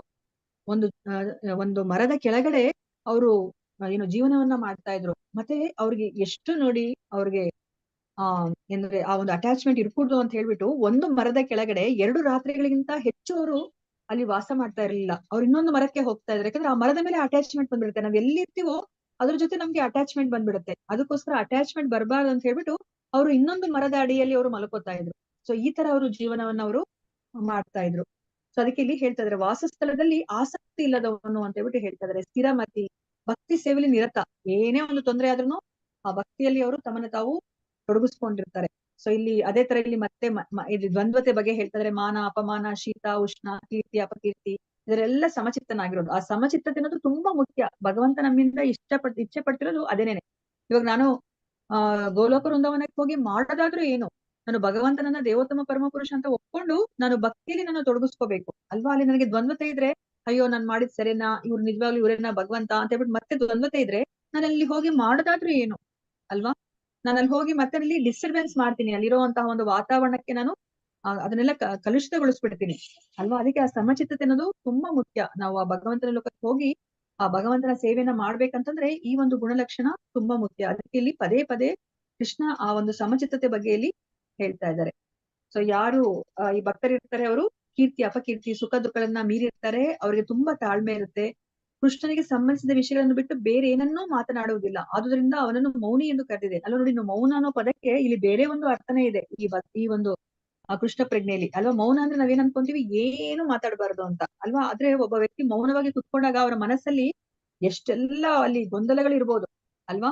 ಆ ಮನಸ್ಸು ಅದು ಪರಿಶುದ್ಧವಾಗಿರ್ಲಿಕ್ಕೆ ಸಾಧ್ಯ ಇಲ್ಲ ಅಲ್ವಾ. ಆದ್ರೆ ನಿಜವಾದ ಮೌನ ಅಂತಂದ್ರೆ ಏನು ಅರ್ಥ ಹೇಳ್ತಾ ಇದಾರೆ ಅಂತಂದ್ರೆ, ನಾವು ಬಾಯಿ ಬಿಟ್ರೆ ಅಲ್ಲಿ ಕೃಷ್ಣನ ಬಗ್ಗೆನೇ ಇರ್ಬೇಕು, ಕೃಷ್ಣ ಕಥೆನೇ ಇರ್ಬೇಕೇ ಹೊರತು ಅಲ್ಲಿ ಗ್ರಾಮ್ಯ ಕಥೆ ಇರ್ಕೂಡುದು ಅಲ್ವಾ. ಅದು ನಿಜವಾದ ಮೌನ. ನಾವು ಚತುಶ್ಲೋಕಿ ಭಗವದ್ಗೀತೆಯಲ್ಲಿ ನೋಡಿರೋ ಹಾಗೇನೆ ಮಚ್ಚಿತ್ತ ಮದ್ಗತ ಪ್ರಾಣ ಬೋಧಯಂತ ಪರಸ್ಪರಂ ಕಥೆಯಂತಶ್ಚ ಮಾಂ ನಿತ್ಯಂ ತುಷ್ಯಂತಿ ಚ ರಮಂತಿ ಚ ಅಲ್ವಾ. ಭಕ್ತರು ಒಬ್ರಿಗೊಬ್ರು ಸೇರಿದಾಗ ಅವ್ರು ಏನ್ ಮಾಡ್ತಾರೆ, ಅವ್ರು ಬೇರೆ ಏನನ್ನು ಮಾತಾಡುದಿಲ್ಲ, ಅವ್ರು ಗ್ರಾಮ್ಯ ಕಥೆನ ಮಾತಾಡುದಿಲ್ಲ ಅಲ್ವಾ. ನೀನೇನ್ ಕೊಂಡ್ಕೊಂಡೆ, ಏನ್ ತಿಂದೆ, ಏನು ಹೊಸದು ಒಡವೆ ತಗೊಂಡೆ, ಅದ್ರ ಬಗ್ಗೆ ಮಾತಾಡೋದಿಲ್ಲ. ಅವರು ಭಗವಂತನ ಬಗ್ಗೆನೇ ಅವರು ಮಾತಾಡ್ತಾರೆ. ಭಗವಂತನ ಬಗ್ಗೆನೇ ಮಾತಾಡ್ತಾ ತುಂಬಾ ಆನಂದವನ್ನ, ತೃಪ್ತಿಯನ್ನ ಅವರು ಪಡಿತಾರೆ. ಅದು ನಿಜವಾದ ಮೌನ ಅಂತ ಹೇಳ್ಬಿಟ್ಟು ಇಲ್ಲಿ ಹೇಳ್ತಾ ಇದ್ದಾರೆ. ಭಕ್ತ ಸಂತೋಷವಾಗಿರ್ತಾನೆ, ಎಂತ ಸ್ಥಿತಿಲೂ ಸಂತೋಷವಾಗಿರ್ತಾನೆ. ಒಂದೊಂದ್ಸತಿ ಅವನಿಗೆ ರುಚಿಯಾದಂತಹ ಆಹಾರ ದೊರಿಬಹುದು, ಪ್ರಸಾದ ದೊರಿಬಹುದು, ಒಂದೊಂದ್ಸತಿ ದೊರಿದಲೇ ಇರಬಹುದು. ಆದ್ರೂ ಸಹ ಅವನು ಸಂತೋಷವಾಗಿರ್ತಾನೆ. ಅವನು ಯಾವಾಗ್ಲೂ ತೃಪ್ತನಾಗಿರ್ತಾನೆ. ವಾಸಸ್ಥಳದ ವಿಷಯಗಳ ಬಗ್ಗೆ ಅವನು ಗಮನವನ್ನ ಅವನು ಕೊಡೋದೇ ಇಲ್ಲ. ಕೆಲವು ಒಮ್ಮೆ ಆತ ಒಂದು ಮರದ ಕೆಳಗೆ ವಾಸ ಮಾಡ್ಬೋದು, ಕೆಲವೊಮ್ಮೆ ಅವನು ಅರಮನೆಯಂತಹ ಕಟ್ಟಡದಲ್ಲಿ ಅವನು ವಾಸ ಮಾಡ್ಬೋದು. ಎರಡು ಕಡೆನೂ ಅವ್ರಿಗೆ ಆಕರ್ಷಣೆ ಇರೋದಿಲ್ಲ. ಅವ್ರಿಗೆ ಎರಡನ್ನೂ ಸಹ ಅವರು ಒಂದೇ ತರ ಅವರು ನೋಡ್ತಾರೆ. ಆದ್ರಿಂದ ಅವನನ್ನ ಸ್ಥಿರ ಅಂತ ಹೇಳ್ಬಿಟ್ಟು ಕರೀತಾರೆ ಅಂತ ಹೇಳ್ಬಿಟ್ಟು ಇಲ್ಲಿ ಹೇಳ್ತಾ ಇದ್ದಾರೆ. ನಾವಿಲ್ಲಿ ನೋಡಿದ್ರೆ ನೋಡಿ, ಇಲ್ಲಿ ಪ್ರಭುಪಾದ್ರೆ ಇಲ್ಲಿ ಹೇಳ್ತಾ ಇದಾರೆ, ಭಗವಂತ ಹೇಳ್ತಾ ಇರುವಂತಹ ಈ ಭಕ್ತನ ಅರ್ಹತೆಯಲ್ಲಿ, ಈ ವರ್ಣನೆಯಲ್ಲಿ ಪುನರಾವೃತ್ತಿ ಇದೆ. ಮತ್ತೆ ಮತ್ತೆ ಹೇಳಿದ್ದಾನೆ ಹೇಳ್ತಾ ಇದಾರೆ ಇಲ್ಲಿ ಕೃಷ್ಣ ಅಲ್ವಾ. ಅಂದ್ರೆ ಉದ್ದೇಶ ಏನು ಅಂತಂದ್ರೆ, ಭಕ್ತ ಈ ಎಲ್ಲಾ ಅರ್ಹತೆಗಳನ್ನ ಪಡ್ಕೋಬೇಕು ಅಂತ ಹೇಳ್ಬಿಟ್ಟು ಒತ್ತಿ ಹೇಳ್ತಾ ಇದಾರೆ ಕೃಷ್ಣ. ನೀವು ನನಗೆ ಪ್ರೀತಿ ಪಾತ್ರರಾಗ್ಬೇಕಂತಂದ್ರೆ ನಿಮ್ಗೆ ಈ ಗುಣಗಳು ಇರ್ಬೇಕು ಅಂತ ಹೇಳ್ಬಿಟ್ಟು ಅವರು ಪದೇ ಪದೇ ಅವರು ಇಲ್ಲಿ ಹೇಳ್ತಾ ಇದಾರೆ. ಸೊ ಸರಿಯಾದ ಅರ್ಹತೆ ಇಲ್ದಲೇ ಇದ್ರೆ ಆ ಮನುಷ್ಯ ಅವನು ಪರಿಶುದ್ಧ ಭಕ್ತನಾಗಲಾರ ಅಂತ ಹೇಳ್ಬಿಟ್ಟು ಇಲ್ಲಿ ಹೇಳ್ತಾ ಇದಾರೆ. ಹರಾವ ಭಕ್ತಸ್ಯ ಕುತೋ ಮಹದ್ಗುಣಾಹ, ಭಕ್ತನಲ್ಲದವನಿಗೆ ಒಳ್ಳೆಯ ಅರ್ಹತೆ ಇರುವುದಿಲ್ಲ ಅಂತ ಹೇಳ್ತಾರೆ. ನಮ್ಗೆ ನೋಡಿ, ಭೌತಿಕ ಪ್ರಪಂಚದಲ್ಲಿ ಯಾರಾದ್ರೂ ಒಳ್ಳೆಯವರನ್ನ ನೋಡಿದಾಗ ನಮ್ಗೆ ತುಂಬಾ ಒಳ್ಳೆಯವನು ಅಂತ ಅನ್ಸುತ್ತೆ ಅಲ್ವಾ. ಆದ್ರೆ ನಾವು ಅದನ್ನ ಈ ಭಕ್ತಿ ಮಾರ್ಗದಿಂದ ಕಡೆಯಿಂದ ನಾವು ಅರ್ಥ ಮಾಡ್ಕೊಂಡಾಗ ಅದು ನಿಜವಾದ ಒಳ್ಳೆತನ ಅಲ್ಲ ಅಲ್ವಾ. ಯಾಕಂದ್ರೆ ಅವನು ಯಾರಿಗೆ ಅವನು ತನ್ನ ಜೀವನವನ್ನ ಮುಡಿಪಾಗಿ ಇಡ್ಬೇಕೋ ಅದನ್ನ ಅವನು ಮಾಡ್ತಾ ಇಲ್ಲ ಅಲ್ವಾ. ಅದಕ್ಕೆ ಭಕ್ತನಲ್ದನವ್ರಿಗೆ, ಭಕ್ತ ಯಾರು ಇರೋದಿಲ್ವೋ ಅವ್ರಿಗೆ ಒಳ್ಳೆ ಗುಣಗಳು ಇರ್ಲಿಕ್ಕೆ ಸಾಧ್ಯನೇ ಇಲ್ಲ ಅಂತ ಇಲ್ಲಿ ಹೇಳ್ತಾ ಇದ್ದಾರೆ ಅಲ್ವಾ. ಅದು ಬರೀ ಅವರು ಮ್ಯಾಕ್ಸಿಮಮ್ ಆ ಒಂದು ಏನು ಸತ್ವಗುಣದಲ್ಲಿ ಅವ್ರು ಇರ್ಲಿಕ್ಕೆ ಸಾಧ್ಯ ಅಷ್ಟೇನೆ ಅಲ್ವಾ. ಆದ್ರೆ ನಮ್ಗೆ ಗೊತ್ತಿರೋ ಹಾಗೆ ಸತ್ವಗುಣದಲ್ಲಿ ಇದ್ರು ಸಹ ಅವರು ಬಂಧನಕ್ಕೆ ಒಳಗಾಗ್ತಾರೆ. ಆದ್ರೆ ಭಕ್ತ ಅವ್ರು 3 ಗುಣಗಳನ್ನ ಮೀರಿರ್ತಾರೆ. ಆ ಶುದ್ಧ ಸತ್ವಗುಣದಲ್ಲಿ ಅವರು ಇರ್ತಾರೆ. ಅದಕ್ಕೆ ಭಕ್ತನಲ್ಲದವನಿಗೆ ಒಳ್ಳೆಯ ಅರ್ಹತೆ ಇರುವುದಿಲ್ಲ ಅಂತ ಹೇಳ್ಬಿಟ್ಟು ಇಲ್ಲಿ ಹೇಳ್ತಾ ಇದ್ದಾರೆ. ಸೊ ಅದಕ್ಕೆ ಭಕ್ತ ಅಂತ ನಾವು ಗುರುತಿಸ್ಕೋಬೇಕಂದ್ರೆ ನಾವು ಒಳ್ಳೆಯ ಅರ್ಹತೆಗಳನ್ನ ನಾವು ಬೆಳೆಸ್ಕೋಬೇಕು ಅಲ್ವಾ. ಹಾಗಾದ್ರೆ ಇಲ್ಲೊಂದು 26 ಗುಣಗಳಿದೆ ಅಂತಂದ್ರೆ ನಾವು ಪ್ರತಿಯೊಂದಕ್ಕೂ ಸಹ ನಾವು ವರ್ಕ್ಶಾಪ್ ಹೋಗ್ಬೇಕಾಗತ್ತಾ? ನಾನು ಹೋಗ್ಬಿಟ್ಟು ಇಲ್ಲಿ ಸಮಚಿತ್ತವನ್ನ ಬೆಳೆಸ್ಕೊಳ್ಲಿಕ್ಕೆ ಒಂದು ವರ್ಕ್ಶಾಪ್ ಅಥವಾ ಸ್ಥಿರತೆಯನ್ನ, ದೃಢತೆ, ಮೌನಿ ಆಗಿರ್ಲಿಕ್ಕೆ ಅಂತ ಹೇಳ್ಬಿಟ್ಟು ಒಂದೊಂದಕ್ಕೂ ಒಂದೊಂದು ವರ್ಕ್ಶಾಪ್ ಅನ್ನ ನಾವು ಮಾಡ್ಕೊಂಡಿರಕ್ಕಾಗತ್ತಾ? ಇಲ್ಲ, ಬೇಡ. ನಾವು ಭಕ್ತಿ ಮಾರ್ಗದಲ್ಲಿದ್ರೆ ಸಾಕು, ಈ ಎಲ್ಲಾ ಗುಣಗಳು ತಂತಾನೆ ಪ್ರಕಟಗೊಳ್ಳುತ್ತೆ. ನಮಗೆ ಬೇಡ ಅಂದ್ರೆ ಈ ಎಲ್ಲಾ ದೈವಿ ಗುಣಗಳು ಬರುತ್ತೆ ಅಂತ ಹೇಳ್ಬಿಟ್ಟು ಇಲ್ಲಿ ಹೇಳ್ತಾರೆ. ನೋಡಿ, ಈ ಅರ್ಹತೆಗಳನ್ನ ಗಳಿಸ್ಕೊಳ್ಳಲಿಕ್ಕೆ ಅವನು ಪ್ರತ್ಯೇಕವಾಗಿ ಶ್ರಮಿಸೋದು ಬೇಕಾಗಿಲ್ಲ ಅಂತ ಹೇಳ್ತಾರೆ. ಒಂದೊಂದೇ ಗುಣವನ್ನ ಕಲ್ತ್ಕೊಳ್ಳೋದವರು ಬೇಕಾಗಿಲ್ಲ. ಭಕ್ತಿಯಲ್ಲಿದ್ರೆ ಸಾಕು, ಈ ಎಲ್ಲವೂ ಸಹ ಸಹಜವಾಗಿ ಅವನು ಈ ಅರ್ಹತೆಗಳನ್ನ ಬೆಳೆಸ್ಕೊಳ್ಳಿಕ್ಕೆ ಸಾಧ್ಯ ಆಗುತ್ತೆ ಅಂತ ಹೇಳ್ತಾ ಇದಾರೆ. ಸೊ ಈ ಅಧ್ಯಾಯದ ಕೊನೆ ಶ್ಲೋಕ 20ನೇ ಶ್ಲೋಕ. ಇದು ತುಂಬಾ ಚಿಕ್ಕದಾದಂತಹ ಅಧ್ಯಾಯ. ಆದ್ರೆ ತುಂಬಾ ಒಂದು ನಮ್ಗೆ ಮಾಹಿತಿಯನ್ನ ಕೊಡುತ್ತೆ ಈ ಭಕ್ತಿಯೋಗ ನಮ್ಗೆ. ಮತ್ತೆ ಕೃಷ್ಣನಿಗೆ ನಾವು ಹೇಗೆ ಪ್ರೀತಿ ಪಾತ್ರರಾಗಬೇಕು ಅನ್ನೋದನ್ನು ಸಹ ನಮ್ಗೆ ಇಲ್ಲಿ ಹೇಳುತ್ತೆ. ಕೃಷ್ಣನೇ ಹೇಳ್ತಾರೆ ಯಾವ್ದು ಶ್ರೇಷ್ಠ ಭಕ್ತಿ, ಯಾವ್ದನ್ನ ನೀವು ಮಾಡ್ಬೇಕು, ಇದನ್ನ ಮಾಡ್ಲಿಕ್ಕಾಗಿಲ್ಲ ಅಂದ್ರೆ ನೀವು ಏನನ್ನ ಮಾಡಬಹುದು, ಇದನ್ನು ಮಾಡ್ಲಿಕ್ಕಾಗಿಲ್ವಾ ಹಾಗಾದ್ರೆ ಇದಾದ್ರೂ ಮಾಡಿ ಅಂತ ಹೇಳ್ಬಿಟ್ಟು ನಮ್ಗೆ ಕೃಷ್ಣ ಸಲಹೆಯನ್ನ ಕೊಡ್ತಾ ಇದ್ದಾರೆ ಈ ಭಕ್ತಿ ಯೋಗದಲ್ಲಿ. ಸೊ 20ನೇ ಶ್ಲೋಕವನ್ನ ನೋಡೋಣಂತೆ, ಇಲ್ಲಿ ಏನ್ ಹೇಳ್ತಾ ಇದಾರೆ ಅಂತ ಹೇಳ್ಬಿಟ್ಟು. ಯಾರು ಓದಿಲ್ವೋ ಅವ್ರು ಓದಿ. ಹರೇ ಕೃಷ್ಣ. ಓದಿ ಮಾತಾಜಿ. ಶ್ಲೋಕ 20. ಏತು ಧರ್ಮಾಮೃತಮಿದಂ ಯುತೋಕ್ತಂ ಪರ್ಯುಪಾಸತೆ ಶ್ರದ್ಧಾಧಾನ ಮತ್ಪರಮ ಭಕ್ತಾಸ್ತೇತಿವಹ ಮೇ ಪ್ರಿಯಃ. ಅನುವಾದ. ಶ್ರೀಲ ಪ್ರಭುಪಾದವರಿಗೆ ಜಯವಾಗಲಿ. ಯಾರು ಭಕ್ತಿ ಸೇವೆಯ ಈ ಅಮೃತ ಮಾರ್ಗವನ್ನು ಹಿಡಿದು ಶ್ರದ್ಧೆಯಿಂದ ನನ್ನನ್ನೇ ಪರಮ ಗುರಿಯನ್ನಾಗಿ ಮಾಡಿಕೊಳ್ಳುವರೋ ಅವರು ನನಗೆ ಬಹುಪ್ರಿಯರು. ಹರೇ ಕೃಷ್ಣ ಮಾತಾಜಿ. ಧನ್ಯವಾದ. ಕೃಷ್ಣ ಮಾತಾಜಿ, ಧನ್ಯವಾದ. ಇವಾಗ ಪ್ರಭುಜಿ ಕೇಳಿದ್ರಲ್ವಾ, ಈ ಒಂದು ಯುಗದಲ್ಲೂ ಸಹ ಈ ತರ ಅವ್ರು ಇರ್ತಾರ ಅಂತ ಹೇಳ್ಬಿಟ್ಟು. ಇವಾಗ ನೋಡಿ, ನಮ್ಮ ನಾಮನಿಷ್ಠ ಪ್ರಭುಜಿಗಳೇ ಆಗ್ಲಿ, ಅವ್ರು ಆಕ್ಚುಲಿ IIT ಅಲ್ಲಿ ಓದಿರೋರು, IIT ಕಾನ್ಪುರದಲ್ಲಿ ಓದಿದವರು, ಅವರು ಇಂಜಿನಿಯರ್.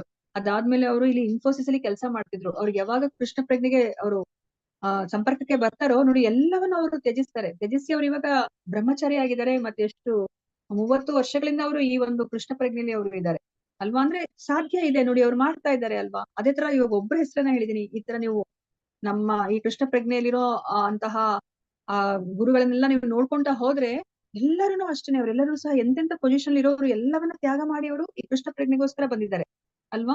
ಇವಾಗ ನಾವು ನೋಡ್ತಿರೋ ಹಾಗೇನೆ ಅವರು ಎಷ್ಟು ಸಿಂಪಲ್ ಆಗಿ ಅವರು ಜೀವನವನ್ನ ಮಾಡ್ತಾ ಇದ್ದಾರೆ ಅಲ್ವಾ. ಇವಾಗ ಅವರಿಗೆ ಒಂದೊಂದ್ಸತಿ ಸಿಗ್ಬಹುದು, ಸಿಗ್ದಲೇ ಇರ್ಬಹುದು. ಆದ್ರೂ ಸಹ ಅವರು ಇವಾಗ ಕರೋನಾ ಟೈಮಲ್ಲಿ ಎಷ್ಟು ಕಷ್ಟ ಆಯ್ತು ಅವ್ರಿಗೆಲ್ಲರಿಗೂ ಅಲ್ವಾ.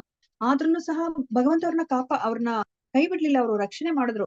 ಪ್ರಭು ಯಾವಾಗ್ಲೂ ಹೇಳ್ತಾ ಇದ್ರು ಪ್ರಭುಗಳು, ನಾಮನಿಷ್ಠ ಪ್ರಭುಗಳು, ಹೇಗೆ ಇದೆಲ್ಲ ನಡೀತಾ ಇದೆ ಅಂತ ಬಿಟ್ಟು ನನಗೆ ಅರ್ಥನೇ ಮಾಡ್ಕೊಳ್ಲಿಕ್ಕೆ ಸಾಧ್ಯ ಇಲ್ಲ. ಈ ಕರೋನಾ ಟೈಮಲ್ಲೂ ಸಹ ನಾನು ದೇವಸ್ಥಾನವನ್ನ ನಾನು ನಿರ್ವಹಣೆ ಮಾಡ್ಕೊಂಡು ಹೋಗ್ತಾ ಇದೀನಿ. ಯಾರು ಬರ್ತಾ ಇಲ್ಲ ಇಲ್ಲಿ, ಏನು ಭಕ್ತರು ಬರ್ತಾ ಇಲ್ಲ, ಕಾಣಿಕೆನ ಹಾಕ್ತಾ ಇಲ್ಲ, ಆದ್ರೂನು ದೇವಸ್ಥಾನ ನಡೀತಾ ಇದೆ, ಭಗವಂತನಿಗೆ ಭೋಗವನ್ನ ಅರ್ಪಿಸ್ಲಿಕ್ಕೆ ಸಾಧ್ಯ ಆಗ್ತಾ ಇದೆ. ಇದನ್ನೆಲ್ಲ ನೋಡಿದ್ರೆ ನನಗೇನೆ ಆಶ್ಚರ್ಯ ಆಗುತ್ತೆ ಅಂತ ಹೇಳ್ಬಿಟ್ಟು ಅವ್ರು ಹೇಳ್ತಾ ಇದ್ರೆ, ಭಗವಂತ ಎಷ್ಟು ಚೆನ್ನಾಗಿ ಅವ್ರು ನಡೆಸ್ಕೊಂತಾರೆ ಅಂತ ಹೇಳ್ಬಿಟ್ಟು ಹೇಳ್ತಾ ಇದ್ರು. ಅಂದ್ರೆ ಈಗಿನ ಕಾಲದಲ್ಲೂ ಸಹ ಅದು ಸಾಧ್ಯ ಇದೆ. ಇವಾಗ ನೀವು ನೋಡಿದ್ರೆ ಎಷ್ಟೊಂದು ನಮ್ಮ ಏನು ಆಚಾರ್ಯರೇ ಆಗ್ಲಿ, ಗುರುಗಳನ್ನೇ ಆಗ್ಲಿ, ಶಿಕ್ಷಾ ಗುರುಗಳನ್ನೇ ಆಗ್ಲಿ, ಅವರೆಲ್ಲರನ್ನು ಸಹ ಇಂಜಿನಿಯರು, ಡಾಕ್ಟರ್ಸ್ ಅವರೆಲ್ಲ ಹೋದ್ರು ಈ 24 ಗಂಟೆಗಳ ಕಾಲ ಅವರು ಟೆಂಪಲ್ ಡಿವೋಟಿ ಆಗಿ ಸೇವೆಯನ್ನ ಅವರು ಮಾಡ್ತಾ ಇದ್ದಾರೆ. ಸೊ ಇಲ್ಲಿ ಏನ್ ಹೇಳ್ತಾ ಇದಾರೆ, ಅಮೃತ ಮಾರ್ಗ ಅಂತ ಹೇಳ್ತಾ ಇದಾರೆ ಅಲ್ವಾ. ನಾವೀಗ ಭೌತಿಕ ಪ್ರಪಂಚದಲ್ಲಿ ಯಾವ್ದಾದ್ರು ಒಂದು ದಾರಿಯನ್ನ ಹಿಡಿದಾಗ ಅದು ಶಾಶ್ವತತೆಯನ್ನ ನಮಗೆ ಕೊಡೋದಿಲ್ಲ ಅಲ್ವಾ. ನಾನಿವಾಗ ಎಷ್ಟೇ ಕಷ್ಟಪಟ್ಟು ದುಡಿದ್ರು ಅದನ್ನ ನಾನು ಪಡ್ಕೊಳ್ಲಿಕ್ಕೆ ಆಗೋದಿಲ್ಲ, ಅದನ್ನ ನಾನೇ ಹೊಂದಲಿಕ್ಕೆ ಸಾಧ್ಯ ಇಲ್ಲ. ಒಂದೇನಾಗುತ್ತೆ, ಅದನ್ನ ನಾನು ಕಳ್ಕೊತೀನಿ. ಎಷ್ಟೇ ನಾನು ಹಣವನ್ನ ನಾನು ಸಂಪಾದನೆ ಮಾಡಿದ್ರು ಅದು ನನ್ನಿಂದ ಕೈ ಬಿಟ್ಟು ಹೋಗುವಂತ ಚಾನ್ಸಸ್ ಇರುತ್ತೆ. ಮತ್ತೆ ಇಲ್ಲಾಂದ್ರೆ ಏನಾಗುತ್ತೆ, ನಾನೇ ದೇಹವನ್ನ ಬಿಟ್ಬಿಡ್ತೀನಿ. ದೇಹವನ್ನ ಬಿಟ್ಟಾಗ ನಾನು ಸಂಪಾದನೆ ಮಾಡೋದನ್ನ ನಾನು ತಗೊಂಡು ಹೋಗ್ಲಿಕ್ಕೆ ಆಗೋದಿಲ್ಲ. ಆದ್ರೆ ಈ ಭಕ್ತಿ ಮಾರ್ಗ ಅಮೃತತ್ವ ಅಲ್ವಾ, ಅದು ನಮ್ಗೆ ಶಾಶ್ವತವಾಗಿರುತ್ತೆ. ನಮ್ಗೆ ಇದಕ್ಕೆ ಮುಂಚೆ ನಾವು ತಿಳ್ಕೊಂಡ್ರ ಹಾಗೇನೆ ಭಗವಂತನಿಗೆ ನಾನು ಒಂದೇ ಒಂದು ಹೂವನ್ನ ಅರ್ಪಿಸಿದ್ರು ಅವರು ಚಿರಕಾಲ ಅವ್ರ ಜ್ಞಾಪಕದಲ್ಲಿ ಇಟ್ಕೋತಾರೆ, ಶಾಶ್ವತವಾಗಿ ಅವ್ರ ಜ್ಞಾಪಕದಲ್ಲಿ ಇಟ್ಕೋತಾರೆ. ಅದಕ್ಕೆ ಶಾಶ್ವತವಾದ ಪಾಯಿಂಟ್ಸ್. ನನಗೆ ಈ ಜನ್ಮದಲ್ಲಿ ಅಕಸ್ಮಾತ್ ನನಗೆ ಇನ್ಕಂಪ್ಲೀಟ್ ಆದ್ರೆ ಭಕ್ತಿ ಮಾಡೋದು, ನನ್ ನೆಕ್ಸ್ಟ್ ಜನ್ಮಕ್ಕೆ ಹೋದಾಗ ನಾನು ಎಲ್ಲಿ ಸ್ಟಾಪ್ ಮಾಡಿರ್ತೀನೋ ಅಲ್ಲಿಂದ ನನಗೆ ಶುರುವಾಗುತ್ತೆ, ಮುಂದುವರ್ಕೊಂಡು ಹೋಗ್ತೀನಿ ಅಲ್ವಾ. ಆದ್ರೆ ನಮ್ಮ ಈ ಭೌತಿಕವಾದದ್ದು ಯಾವುದೂ ಆತರ ಅಲ್ಲ. ನಾನು ಇವಾಗ ಇಲ್ಲಿ ಯಾವುದೇ ಒಂದು ಡಾಕ್ಟ್ರು ಅಲ್ವಾ, ಇನ್ನೇನ ಓದಿದ್ರು ಸಹ ನೆಕ್ಸ್ಟ್ ಜನ್ಮದಲ್ಲಿ ನಾನು LKG ಇಂದಾನೇ ನಾನು ಓದ್ಬೇಕಾಗತ್ತೆ ಅಲ್ವಾ. ಸೊ ಅದಕ್ಕೆ ಈ ಭಕ್ತಿ ಮಾರ್ಗ ಇದು ಅಮೃತ ಮಾರ್ಗ, ಶಾಶ್ವತವನ್ನ ನಮ್ಗೆ ಕೊಡುವಂತಹ ಮಾರ್ಗ, ಶಾಶ್ವತವಾದಂತಹ ಫಲವನ್ನ ಕೊಡುವಂತಹ ಮಾರ್ಗ. ಇದನ್ನ ಇಟ್ಕೊಂಡು ಶ್ರದ್ಧೆಯಿಂದ ನನ್ನನ್ನೇ ಪರಮ ಗುರಿ ಅಲ್ವಾ, ಭಗವಂತ ಬಿಟ್ರೆ ನಮ್ಗೆ ಇನ್ನೇನು ಗುರಿ ಇಲ್ಲ ಅನ್ನೋ ಒಂದು ಮನಸ್ಥಿತಿಯಲ್ಲಿ ನಾವು ಶ್ರದ್ಧೆಯಿಂದ ಈ ಮಾರ್ಗದಲ್ಲಿ ಮುನ್ನಡೆತಾರಲ್ಲ, ಅವರು ನನಗೆ ತುಂಬಾ ಪ್ರಿಯರು ಅಂತ ಅಲ್ವಾ. ನೋಡಿ, ಶ್ರದ್ಧೆ ಅನ್ನೋದು ತುಂಬಾ ಮುಖ್ಯ. ನಮ್ಗೆ ಇವಾಗ ಗೊತ್ತಿಲ್ಲ ಅಲ್ವಾ. ನಮ್ಗೆ ಇವಾಗ ಏನ್ ಹೇಳ್ತಾ ಇದ್ರೆ, ಆಚಾರ್ಯರು ಹೇಳ್ತಿದಾರೆ ಅಷ್ಟೇ, ನೀವ್ ಈ ಮಾರ್ಗದಲ್ಲಿ ಹೋಗಿ ನೀವು ಆ ಕೃಷ್ಣನ ಪ್ರೇಮವನ್ನ ಪಡಿತೀರಾ, ಶ್ರದ್ಧಾ ಸತ್ಸಂಗ ಭಜನ ಪ್ರಿಯ, ಅದನ್ನ ಹತ್ತಿ ನೀವು ಕೃಷ್ಣ ಪ್ರೇಮವನ್ನ ಪಡಿತೀರಾ ಅಂತ ಹೇಳ್ತಿದಾರೆ ಹೊರತು ನಮ್ಮ ಕಣ್ಣಿಗೆ ಅದು ಕಾಣ್ತಾ ಇಲ್ಲ ಅಲ್ವಾ. ಆದ್ರೂ ಸಹ ನಾವು ಪ್ರಯತ್ನ ಪಡ್ತಾ ಇದೀವಿ ಅಲ್ವಾ. ಇದು ಶ್ರದ್ಧೆ. ಭಗವಂತ ನಮ್ಮಿಂದ ಬಯಸದೆ ಅದನ್ನ, ಆ ಮೊದಲ ಮೆಟ್ಟಲನ್ನೇ ನಾವು ಹತ್ತಿಲ್ಲ ಅಂದ್ರೆ ಖಂಡಿತ ನಾವು ಮೇಲೆ ಮೇಲೆ ಮೇಲೆ ಹತ್ಕೊಂಡು ಹೋಗಿ ನಾವು ಆ ಕೃಷ್ಣ ಪ್ರೇಮವನ್ನ ಪಡಿಲಿಕ್ಕೇನೆ ಸಾಧ್ಯ ಇಲ್ಲ ಅಲ್ವಾ. ಆ ಕೃಷ್ಣನೇ ನಮ್ಮ ಪರಮ ಗುರಿ ಅಂತ ಒಂದು ನಮ್ಮ ಆ ಗುರಿ ಇರ್ಬೇಕು ನಮ್ಗೆ. ಗುರಿನೇ ಇಲ್ಲ ಅಂದ್ರೆ ನಾವು ಯಾವ ಮಾರ್ಗದಲ್ಲಿ ಹೋಗ್ಬೇಕಂತ. ನಮ್ಗೆ ಈ ಭೌತಿಕ ಪ್ರಪಂಚದಲ್ಲಿ ಅನೇಕ ಮಾರ್ಗಗಳಿದೆ ಅಲ್ವಾ. ಅದಕ್ಕೆ ನಮ್ಗೆ 2ನೇ ಅಧ್ಯಾಯದಲ್ಲಿ ಏನ್ ಹೇಳಿದ್ರು, ವ್ಯವಸಾಯಾತ್ಮಿಕ ಬುದ್ಧಿ ಏಕೇಹ ಕುರುನಂದನ ಅಲ್ವಾ. ಇಲ್ಲಿ ಈ ಭೌತಿಕ ಪ್ರಪಂಚದಲ್ಲಿ ತುಂಬಾ ಶಾಖೆಗಳಿದೆ, ಬಹುಶಾಖ ಹಿ ಅನಂತಶ್ಚ ಬುದ್ಧಯೋ ಅವ್ಯವಸ್ಥಾಯಿನಾಂ. ನಮ್ಗೆ ಏನ್ ಮಾಡ್ಬೇಕಂತಾನೆ ಗೊತ್ತಾಗೋದಿಲ್ಲ. ನಾನು ಇವಾಗ ಒಬ್ಬ ವ್ಯಕ್ತಿ ಹತ್ರ ಹೋದ್ರೆ ಅವನು ಈ ಮಾರ್ಗದಲ್ಲಿ ಬನ್ನಿ, ಇಲ್ಲಿ ತುಂಬಾ ಯಶಸ್ಸು ಪಡಿತೀರಾ ಅಂತ ಹೇಳ್ತಾರೆ. ಇನ್ನೊಬ್ರ ಹತ್ರ ಹೋದ್ರೆ ಅವ್ರು ಇನ್ನೊಂದು ಮಾರ್ಗವನ್ನ ತೋರಿಸ್ತಾರೆ. ಯಾವ ಮಾರ್ಗ ಅಂತ ಹೋಗೋದು ಅಲ್ವಾ? ಆದ್ರೆ ನಮ್ಮ ಒಂದು ಧರ್ಮ ಗ್ರಂಥಗಳು ಒಂದೇ ಮಾರ್ಗ, ಕೃಷ್ಣನನ್ನೇ ಪರಮ ಗುರಿಯಾಗಿ ಇಟ್ಕೊಳ್ಳಿ. ಅದನ್ನ ಕೃಷ್ಣನ ಪಡಿಬೇಕಂದ್ರೆ ಒಂದೇ ಮಾರ್ಗ ಇರೋದು, ಭಕ್ತಿ ಮಾರ್ಗ. ಅದೊಂದೇ ಶೀಘ್ರವಾಗಿ, ಸುಲಭವಾಗಿ, ನೇರವಾಗಿ ನಾವು ಹೋಗ್ಲಿಕ್ಕೆ ಸಾಧ್ಯ ಅಂತ ಹೇಳ್ತಾರೆ ಅಲ್ವಾ? ಅದಕ್ಕೆ ಇಲ್ಲಿ ಕೃಷ್ಣನು ಅದನ್ನೇ ಹೇಳ್ತಿದ್ದಾರೆ, ಯಾರು ನನ್ನನ್ನೇ ಪರಮ ಗುರಿ ಅಂತ ಅನ್ಕೊಂಡು ಶ್ರದ್ಧೆಯಿಂದ ನನ್ನನ್ನೇ ಪಡಿಲಿಕ್ಕೆ ಅವರು ತಮ್ಮ ಜೀವನವನ್ನ ಮುಡಿಪಾಗಿರ್ತಾರೋ ಅವರು ನನಗೆ ತುಂಬಾ ಪ್ರಿಯರು ಅಂತ ಹೇಳ್ಬಿಟ್ಟು ಇಲ್ಲಿ ಹೇಳ್ತಾ ಇದ್ದಾರೆ. ಸೊ ಇಲ್ಲಿ ಭಗವಂತ ಅವರು ಅಲೌಕಿಕ ಸೇವೆಯ ಪ್ರಕ್ರಿಯೆಯನ್ನ ಇಲ್ಲಿ ವಿವರಿಸ್ತಾ ಇದ್ದಾರೆ. ಅವ್ರ ಬಳಿಗೆ ಹೋಗ್ಲಿಕ್ಕೆ ನಾವು ಲೌಕಿಕ ಸೇವೆ ಅಲ್ಲ, ಅಲೌಕಿಕ ಸೇವೆ ಅಲ್ವಾ? ಈ 3 ಗುಣಗಳನ್ನ ಮೀರಿರುವಂತಹ ಸೇವೆ.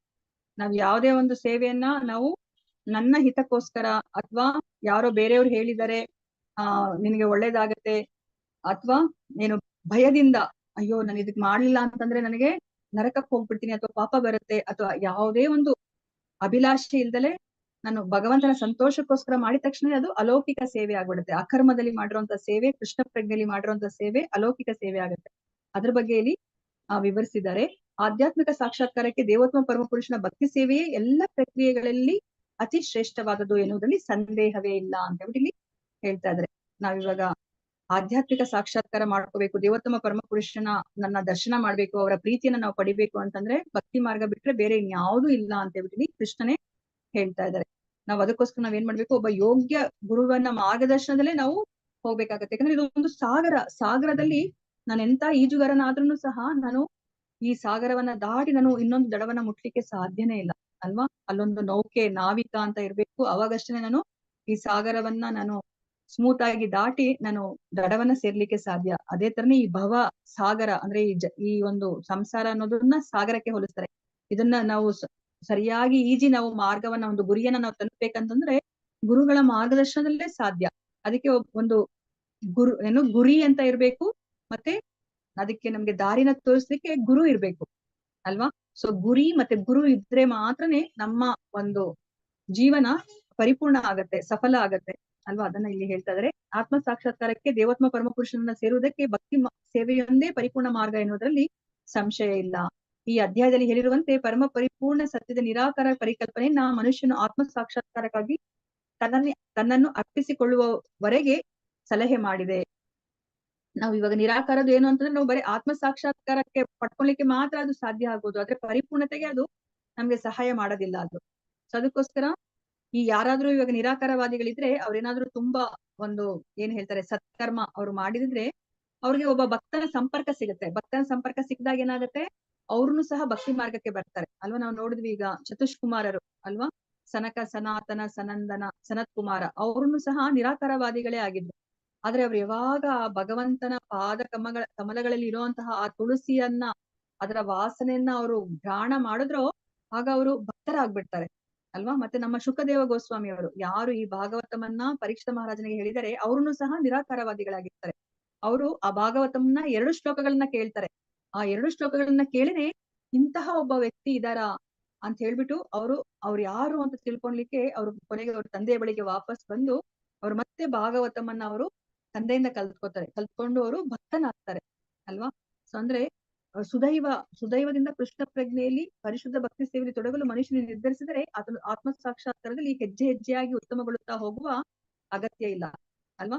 ಇವಾಗ ನಿರಾಕಾರವಾದಿಗಳು ಏನ್ ಮಾಡ್ಬೇಕು, ಅವರು ಏನು ಬಹುನಾಮ್ ಜನ್ಮನಾಮಂತೆ ಆದ್ಮೇಲೆನೆ ಅವ್ರಿಗೆ ಭಕ್ತರ ಸಂಘದಲ್ಲಿ ಸಿಕ್ಕಿದ ಮೇಲೆನೆ ಅವ್ರಿಗೆ ಭಗವಂತನ ಬಳಿಗೆ ಹೋಗ್ಲಿಕ್ಕೆ ಸಾಧ್ಯ ಆಗುತ್ತೆ. ಆದ್ರೆ ಯಾರು ಭಕ್ತಿ ಮಾರ್ಗದಲ್ಲಿ ಇರ್ತಾರೋ ಅವ್ರು ನೇರವಾಗಿ ಹೋಗ್ಬೋದು. ಇದೇ ಜನ್ಮದಲ್ಲಿ ಅವ್ರಿಗೆ ಬಹುನಾಮ್ ಜನ್ಮನಾಮಂತೆ ಬೇಡ, ಇದೇ ಜನ್ಮದಲ್ಲಿ ಅವರು ಭಗವಂತನ ಬಳಿಗೆ ಅವರು ಹೋಗ್ಬೋದು ಅಂತ ಹೇಳಿ ಪ್ರಭುಪಾದರು ಹೇಳ್ತಾ ಇದ್ದಾರೆ. ಸೊ ಇಲ್ಲಿಗೆ ಶ್ರೀಮದ್ ಭಗವದ್ಗೀತೆಯ ಭಕ್ತಿ ಸೇವೆ ಎಂಬ 12ನೇ ಅಧ್ಯಾಯದ ಭಕ್ತಿ ವೇದಾಂತ ಭಾವಾರ್ಥವು ಮುಗಿಯಿತು. ಸೊ ಶ್ರೀಲ ಪ್ರಭುಪಾದಕ್ಕೆ ಜೈ. ಸೊ ಭಕ್ತಿ ಸೇವೆ ತುಂಬಾ ಮುಖ್ಯ. ಅದಕ್ಕೆ ನೀವು ಸಹ ಯಾವ್ದಾದ್ರು ಒಂದು ಸೇವೆಯನ್ನ ನೀವು ಮಾಡಿ, ಇದೇ ಅದೇ ಅಂತ ಹೇಳೋದಿಲ್ಲ, ಯಾರಿಗೂ ಫೋರ್ಸ್ ಇಲ್ಲ. ಇದು ಕೃಷ್ಣ ಹೇಳ್ತಿರೋದು. ಏನೋ ಈ ಒಂದು ಇಸ್ಕಾನ್ ಅವರು ಅಥವಾ ಕೃಷ್ಣ ಪ್ರಜ್ಞೆಯವರು ಒಂದು ಏನೋ ಟ್ಯಾಕ್ಟಿಕ್ಸ್ ಮಾಡ್ಬಿಟ್ಟು ಈ ತರ ಎಲ್ಲರನ್ನು ಸಹ ಇದಕ್ಕೆ ಆಕರ್ಷಣೆಗೊಳಿಸ್ತಾ ಇದಾರೆ ಅಂತ ಇಲ್ಲ. ಇಲ್ಲಿ ಕೃಷ್ಣ ಹೇಳಿರೋದನ್ನ ನಾವು ಪಾಲನೆ ಮಾಡ್ಬೇಕು ಅಲ್ವಾ? ಇದಿಷ್ಟ, ಇದನ್ನ ಮಾತ್ರ ಪಾಲನೆ ಮಾಡ್ತೀನಿ, ಇದಿಷ್ಟ ಇಲ್ಲ ನಾನು ಇದನ್ನ ಪಾಲನೆ ಮಾಡಲ್ಲ ಅಂದ್ರೆ ನಾವು ಪರಿಪೂರ್ಣವಾಗಿ ಕೃಷ್ಣನನ್ನ ಒಪ್ಕೊಂಡಿದೀವಿ ಅಂತ ಅರ್ಥ ಅಲ್ಲ ಅಲ್ವಾ? ಅದಕ್ಕೆ ಭಕ್ತಿ ಸೇವೆ ನಿಮ್ಗೆ ಏನಾಗುತ್ತೆ, ನಿಮ್ಗೆ ಸಮಯ ಇದೆಯಾ 1 hour ಯಾವ್ದಾದ್ರು ಒಂದು ಸೇವೆ ಇದ್ರೆ ಕೊಡಿ ಅಂತ ಕೇಳ್ಬೋದು ನೀವು. ಈ ಸೇವೆ ನನಗೆ ಬರುತ್ತೆ, ಇದರಲ್ಲಿ ನನಗೆ ನಿಪುಣತೆ ಇದೆ, ನಾನು ಭಗವಂತನ ಸೇವೆಗೆ ಉಪಯೋಗಿಸ್ಲಿಕ್ಕೆ ನಾನು ಇಷ್ಟಪಡ್ತೀನಿ ಅಂತ ಹೇಳಿದ್ರೆ ಖಂಡಿತ ನಿಮ್ಗೆ ಇಲ್ಲಿ ಅವಕಾಶ ಇದೆ. ಸೊ ನೀವ್ ಯಾರ್ ಬೇಕಾದ್ರೂ ಸಹ ನೀವು ಇಲ್ಲಿ ಸೇವೆಯನ್ನ ನೀವು ಮಾಡಬಹುದು. ಇನ್ನೊಂದು 10 ನಿಮಿಷದಲ್ಲಿ ನಾನು ಇನ್ನೊಂದು ಶ್ಲೋಕವನ್ನ ಶುರು ಮಾಡ್ತೀನಿ, ನಾನು 13ನೇ ಅಧ್ಯಾಯದನ್ನ. ಸೊ ಇಲ್ಲಿಗೆ ನಮ್ದು ಭಕ್ತಿ ಯೋಗದ 6 ಅಧ್ಯಾಯಗಳು ಮುಗಿತು. ಈಗ 13ನೇ ಅಧ್ಯಾಯದಿಂದ ಇನ್ನ 6 ಅಧ್ಯಾಯಗಳು ಜ್ಞಾನ ಯೋಗದ ಅಧ್ಯಾಯಗಳು. ಸೊ ಇದು ಶುರುವಾಗೋದು ಪ್ರಕೃತಿ ಪುರುಷ ಹಾಗೂ ಪ್ರಜ್ಞೆ. ಸೊ ಇದರಿಂದ ಶುರುವಾಗುತ್ತೆ. ಸೊ ಇವ್ ನಮ್ಗೆ ಅನ್ಸುತ್ತಲ್ವಾ, ಯಾಕಪ್ಪ ಇದು ಭಕ್ತಿ ಯೋಗವೇ ಶ್ರೇಷ್ಠ ಆದ್ರೆ ಯಾಕೆ ಇಲ್ಲಿ ಏನೋ ಮುಂದುವರಿಸ್ತಾ ಇದಾರೆ ಕೃಷ್ಣ ಅಂತ ಹೇಳ್ಬಿಟ್ಟು ಅನ್ಸುತ್ತೆ ಅಲ್ವಾ. ನಾವು ಆ ಭಕ್ತಿಯಲ್ಲಿ ನಮ್ಮನ್ನ ನಾವು ತೊಡಗಿಸ್ಕೋಬೇಕು ಅಂತಂದ್ರೆ ನಮ್ಗೆ ಈ ಜ್ಞಾನ ಅನ್ನೋದು ತುಂಬಾ ಮುಖ್ಯ. ಇಲ್ಲ ಅಂತಂದ್ರೆ ನಮ್ಗೆ ಆ ಮಾಯೆ ನಮ್ಗೆ ಬಿಡೋದಿಲ್ಲ ಆ ಭಕ್ತಿ ಮಾರ್ಗಕ್ಕೆ ಹೋಗ್ಲಿಕ್ಕೆ. ಸೊ ಜ್ಞಾನ ಇದ್ದಾಗ ಏನಾಗುತ್ತೆ, ನಾವು ಆ ಭಕ್ತಿಯಲ್ಲಿ ಸ್ಥಿರವಾಗಿ ಇರ್ಲಿಕ್ಕೆ, ಆ ನಿಷ್ಠೆ ಹಂತಕ್ಕೆ ಬರ್ಲಿಕ್ಕೆ ನಮ್ಗೆ ಸಾಧ್ಯ ಆಗುತ್ತೆ. ಅದಕ್ಕೋಸ್ಕರ ನಮ್ಗೆ ಇಲ್ಲಿ ಜ್ಞಾನವನ್ನ ನಮ್ಗೆ ಕೃಷ್ಣ ಬೋಧಿಸ್ತಾ ಇದ್ರೆ ಅದರಿಂದ ನಮ್ಗೆ ಏನಾಗುತ್ತೆ, ಜ್ಞಾನ ಬಂದಿದ ತಕ್ಷಣ ನಮ್ಗೆ ಯಾವ್ದು ಸರಿ ಯಾವ್ದು ತಪ್ಪು ಅಂತ ಗೊತ್ತಾಗುತ್ತೆ. ಆಗ ನಾವು ಆ ಸರಿಯಾದ ಒಂದು ದಾರಿಯಲ್ಲಿ ನಮ್ಮನ್ನ ನಾವು ಸ್ಥಿರವಾಗಿ ಇರಿಸ್ಕೊಳ್ಲಿಕ್ಕೆ ಅದು ಸಹಾಯ ಮಾಡುತ್ತೆ ಅಲ್ವಾ. ಇಲ್ಲಿ ನಮ್ಗೆ ನಮಗೋಸ್ಕರ ಇಲ್ಲಿ ಅರ್ಜುನ ಹಲವಾರು ಪ್ರಶ್ನೆಗಳನ್ನ ಕೇಳ್ತಾರೆ ನಮ್ಗೆ ಅರ್ಥ ಮಾಡಿಸ್ಲಿಕ್ಕೆ. ಇಲ್ಲಿ ಪ್ರಕೃತಿ ಪುರುಷ ಹಾಗೂ ಪ್ರಜ್ಞೆಯಲ್ಲಿ ಏನನ್ನ ಕೇಳ್ತಾ ಇದಾರೆ ಅರ್ಜುನ ಪ್ರಶ್ನೆನ ಅಂತ ಹೇಳ್ಬಿಟ್ಟು ನಾವು ನೋಡೋಣಂತೆ. ಹರೇ ಕೃಷ್ಣ, ಯಾರಾದ್ರೂ ಓದ್ತೀರಾ ಇದನ್ನ?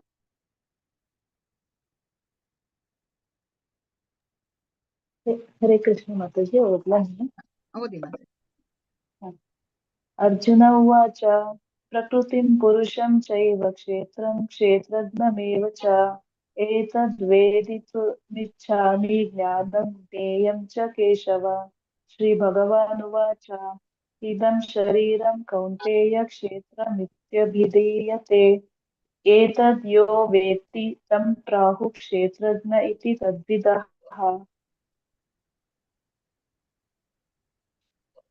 ಮತ್ತು ಮೇಲೆ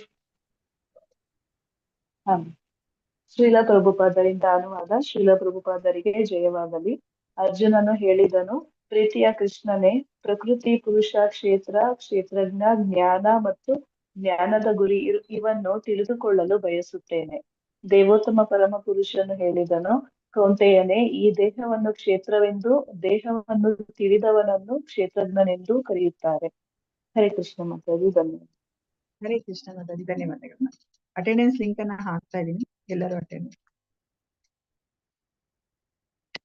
ಸೊ ಇಲ್ಲಿ ಏನನ್ನ ಹೇಳ್ತಾ ಇದಾರೆ, ಅರ್ಜುನಲ್ಲಿ ಪ್ರಶ್ನೆನ ಕೇಳ್ತಾ ಇದಾರೆ ಅಲ್ವಾ. ಏನೇನ್ ಪ್ರಶ್ನೆಯನ್ನ ಕೇಳ್ತಾ ಇದಾರೆ? ಪ್ರಕೃತಿ ಅಂದ್ರೇನು, ಪುರುಷ ಅಂದ್ರೇನು, ಕ್ಷೇತ್ರ ಅಂದ್ರೇನು, ಕ್ಷೇತ್ರಜ್ಞ ಅಂದ್ರೇನು, ಜ್ಞಾನ ಅಂದ್ರೇನು, ಜ್ಞೇಯ ಅಂದ್ರೆ ಜ್ಞಾನದ ಗುರಿ ಅಂದ್ರೆ ಏನು ಅಂತ ಹೇಳ್ಬಿಟ್ಟು ತಿಳಿದುಕೊಳ್ಳಲು ಬಯಸುತ್ತೇನೆ ಅಂತ ಹೇಳ್ಬಿಟ್ಟು ಇಲ್ಲಿ ಹೇಳ್ತಾ ಇದಾರೆ. ಸೊ ಅದಕ್ಕೆ ಇಲ್ಲಿ ಕೃಷ್ಣ ಏನ್ ಹೇಳ್ತಿದಾರೆ, ಕೌಂತೆಯನೇ, ಈ ದೇಹವನ್ನ ಕ್ಷೇತ್ರವೆಂದು ದೇಹವನ್ನು ತಿಳಿದವನನ್ನು ಕ್ಷೇತ್ರಜ್ಞ ಎಂದು ಕರೆಯುತ್ತಾರೆ ಅಂತ ಹೇಳ್ಬಿಟ್ಟು ಇಲ್ಲಿ ಹೇಳ್ತಾ ಇದಾರೆ. ಸೊ ಇಷ್ಟು 6 ಪ್ರಶ್ನೆಗಳಲ್ಲಿ ಇಲ್ಲಿ 2 ಪ್ರಶ್ನೆಗೆ ಉತ್ತರವನ್ನ ಕೊಡ್ತಾ ಇದಾರೆ.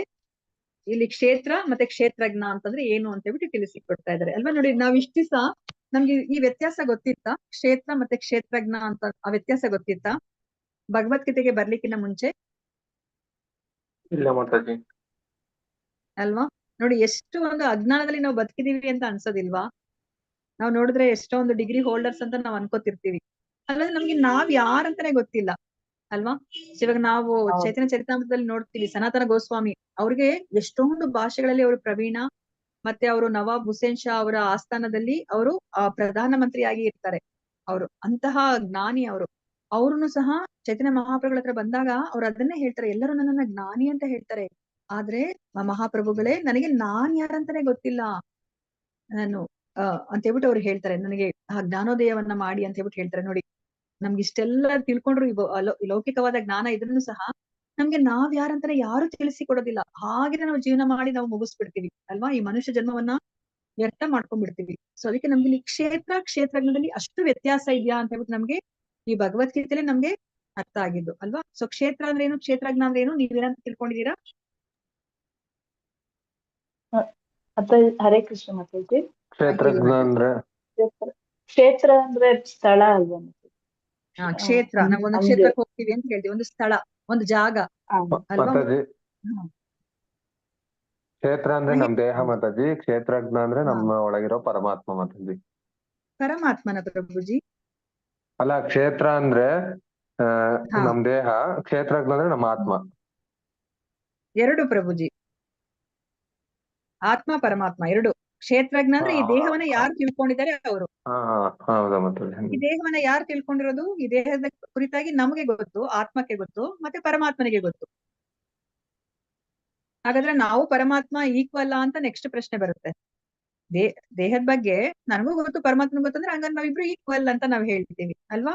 ಆದ್ರೆ ಅದಿಲ್ಲ ಅಂತಾನೆ ಭಗವಂತ ಇಲ್ಲಿ ಹೇಳ್ತಾರೆ.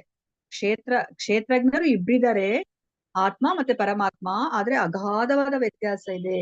ಆತ್ಮಕ್ಕೆ ತನ್ನ ದೇಹದಲ್ಲಿ ಏನಾಗ್ತಿದೆ ಅಂತ ಮಾತ್ರ ಗೊತ್ತು, ಆದ್ರೆ ಪರಮಾತ್ಮನಿಗೆ ಸಕಲ ಜೀವರಾಶಿಗಳ ದೇಹದಲ್ಲಿ ಏನಾಗ್ತಿದೆ ಅಂತ ಗೊತ್ತು. ಅಷ್ಟು ವ್ಯತ್ಯಾಸ ಇದೆ ಆ ಇಬ್ಬರು ಕ್ಷೇತ್ರಜ್ಞರಿಗೆ ಅಂತ ಹೇಳ್ಬಿಟ್ಟೆ ನಮ್ಗೆ ಈ ಒಂದು ಚಾಪ್ಟರ್ ಅಲ್ಲಿ ಅರ್ಥ ಮಾಡಿಸ್ತಾರೆ. ಆ ಕ್ಷೇತ್ರಜ್ಞ ಯಾರು? ಆ ಇನ್ನೊಬ್ಬ ಕ್ಷೇತ್ರಜ್ಞ ನಮ್ಮನ್ನ ಬಿಟ್ರೆ ಅವರು ಪರಮಾತ್ಮ ಕೃಷ್ಣನೇ. ಅವರು ಪರಮಾತ್ಮ ರೂಪಿಯಾಗಿ ಎಲ್ಲ ಒಂದು ಜೀವರಾಶಿಗಳ ಆ ಒಂದು ಹೃದಯದಲ್ಲಿ ಆತ್ಮದ ಜೊತೆ ಅವರು ಇದ್ದಾರೆ ಅಲ್ವಾ?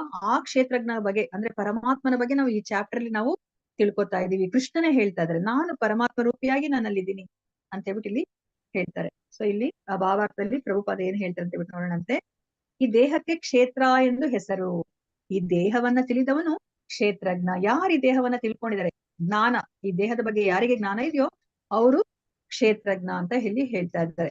ಸೊ ಇವಾಗ ನಮ್ಗೆ ಕ್ಷೇತ್ರ ಅಂದ ತಕ್ಷಣ ಒಂದು ಕೆಲಸ ಮಾಡ್ಲಿಕ್ಕೆ ಒಂದು ಜಾಗ ಬೇಕು, ಒಂದು ಬಯಲು ಬೇಕು. ಇವಾಗ ನಮ್ಮ ಆತ್ಮಕ್ಕೆ ಏನೆಲ್ಲ ಆಸೆಗಳಿದೆ ಅದಕ್ಕೆ ಒಂದು ಜಾಗ ಬೇಕು.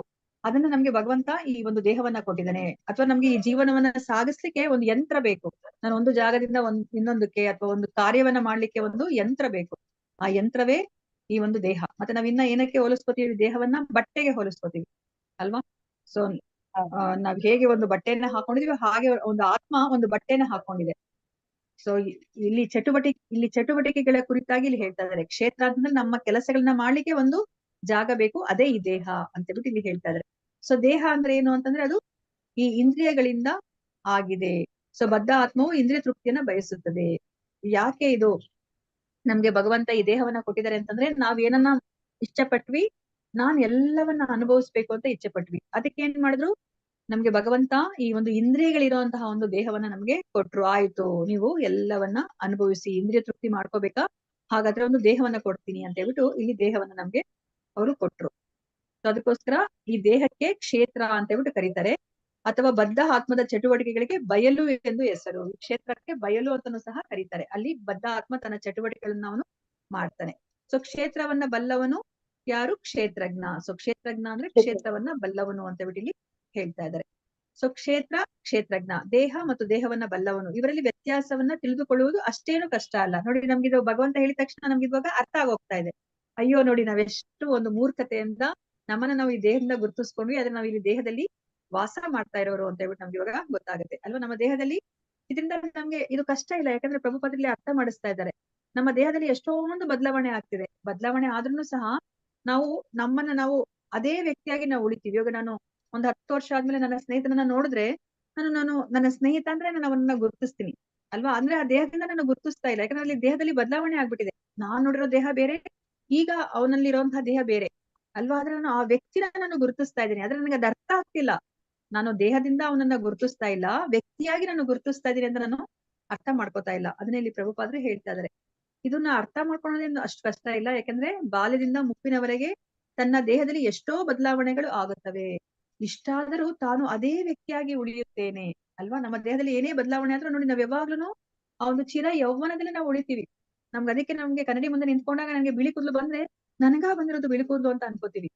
ಯಾಕಂದ್ರೆ ನಮ್ಗೆ ಯಾವಾಗ ನಾವು ದೇಹದಿಂದ ನಮ್ಮನ್ನ ಗುರುತಿಸ್ಕೊಂಡ್ರು ನಮ್ಮ ಆತ್ಮಕ್ಕೆ ಗೊತ್ತು ನಾನು ದೇಹ ಅಲ್ಲ ಅಂತ ಬಿಟ್ಟು ಅಲ್ವಾ? ಅದಕ್ಕೆ ನಮ್ಗೆ ಅದೇ ಒಂದು ಮನಸ್ಥಿತಿ ಬರುತ್ತೆ, ನನಗ ಈ ತರ ಬದಲಾವಣೆ ಆಗ್ಬಿಟ್ಟಿದ್ದು ಅಂತ ಬಿಟ್ಟು ನಾವು ಯೋಚನೆ ಮಾಡ್ತೀವಿ ಅಲ್ವಾ? ಎಷ್ಟೊಂದು ದೇಹದಲ್ಲಿ ಬದಲಾವಣೆ ಆಗುತ್ತೆ, ಆದ್ರೂ ಸಹ ನಾವು ಆ ವ್ಯಕ್ತಿಯಾಗೆ ನಾವು ಉಳಿತೀವಿ. ಸೊ ಅನ್ನೋದನ್ನ ಯಾರಾದ್ರೂ ಯೋಚಿಸಬಹುದು ಅಂತ ಹೇಳ್ಬಿಟ್ಟು ಇಲ್ಲಿ ಪ್ರಭುಪಾದರು ಹೇಳ್ತಾರೆ. ಸೊ ಕ್ಷೇತ್ರಕ್ಕೂ ಕ್ಷೇತ್ರಜ್ಞನಿಗೂ ತುಂಬಾನೇ ವ್ಯತ್ಯಾಸ ಇದೆ. ಸೊ ಕ್ಷೇತ್ರಜ್ಞ ಈ ದೇಹದಿಂದ ಭಿನ್ನನಾದವನು ಅಂತ ಹೇಳ್ಬಿಟ್ಟು ಇಲ್ಲಿ ಹೇಳ್ತಾ ಇದ್ದಾರೆ.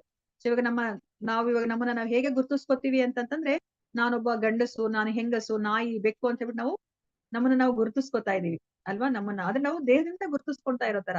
ಆದ್ರೆ ನಾವು ಈ ದೇಹದಿಂದ ಭಿನ್ನ ಅಂತ ಹೇಳ್ಬಿಟ್ಟು ಇಲ್ಲಿ ಪ್ರಭುಪಾದರು ಹೇಳ್ತಾ ಇದಾರೆ. ಹೇಗೆ ನಾವು ಬಟ್ಟೆ ಮತ್ತೆ ಹಲವು ವಸ್ತುಗಳನ್ನ ನಾವು ಬಳಸ್ತೀವಿ ಅಲ್ವಾ? ಬಳಸಿದ ವಸ್ತುಗಳಿಂದ ನಾವು ಬೇರೆ. ಇವಾಗ ನಾನೇ ಈ ಬಟ್ಟೆ ಅಲ್ಲ ಅಲ್ವಾ? ನಾನು ಈ ಬಟ್ಟೆ ಹಾಕೊಂಡಿದ್ದೀನಿ, ಆದ್ರೆ ನನ್ನನ್ನು ಬಟ್ಟೆ ನನ್ ಕೆಂಪು ಬಟ್ಟೆ ಅಂತ ಅನ್ಕೊಂಡು ಓಡಾಡಿದ್ರೆ ನನ್ನನ್ನ ಮೂರ್ಖಳು ಅನ್ಕೋತಾರೆ ನೋಡಿ ನಾವ್ ಇಷ್ಟ ದಿವಸ ಅದನ್ನೇ ಮಾಡಿದ್ವಿ, ನನ್ನ ದೇಹ ದೇಹ ದೇಹ ಅನ್ಕೊಂಡು ಓಡಾಡಿದ್ವಿ. ಅಂದ್ರೆ ಮೂರ್ಖತೆಯಿಂದ ನಾವು ಜೀವನವನ್ನ ನಾವು ಮಾಡಿದ್ವಿ. ನಾವು ಹಾಕೊಳ್ಳುವಂತಹ ಬಟ್ಟೆಗಿನ ನಾವು ಬೇರೆ ಅಲ್ವಾ? ಅದೇ ತರನೇ ನಾವು ಈ ದೇಹದಿಂದ ನಾವು ಬೇರೆ ಅಂತ ಹೇಳ್ತಾ ಇದ್ದಾರೆ. ನಾವು ಬಳಸಿದ ವಸ್ತುಗಳಿಂದ ನಾವು ಬೇರೆ ಎಂದು ನಮಗೆ ಗೊತ್ತು. ಹಾಗೇನೆ ಸ್ವಲ್ಪ ಯೋಚನೆ ಮಾಡಿದ್ರೆ ನಮಗೆ ಗೊತ್ತಾಗ್ತಾ ಇದೆ ನಾವು ದೇಹದಿಂದ ಬೇರೆ ಅಂತ ಇಲ್ಲಿ ಹೇಳ್ತಾ ಇದ್ದಾರೆ. ಸೊ ಭಗವದ್ಗೀತೆಯ ಮೊದಲ 6 ಅಧ್ಯಾಯಗಳಲ್ಲಿ ಏನನ್ನ ನಮ್ಗೆ ಇಲ್ಲಿ ಕೃಷ್ಣ ತಿಳಿಸಿಕೊಡ್ತಾರೆ ಅಂತಂದ್ರೆ, ಕ್ಷೇತ್ರಜ್ಞ ಅಂದ್ರೆ ಈ ಜೀವಿ ಬಗ್ಗೆ ನಮ್ಗೆ ತಿಳಿಸಿಕೊಡ್ತಾ ಇದ್ದಾರೆ.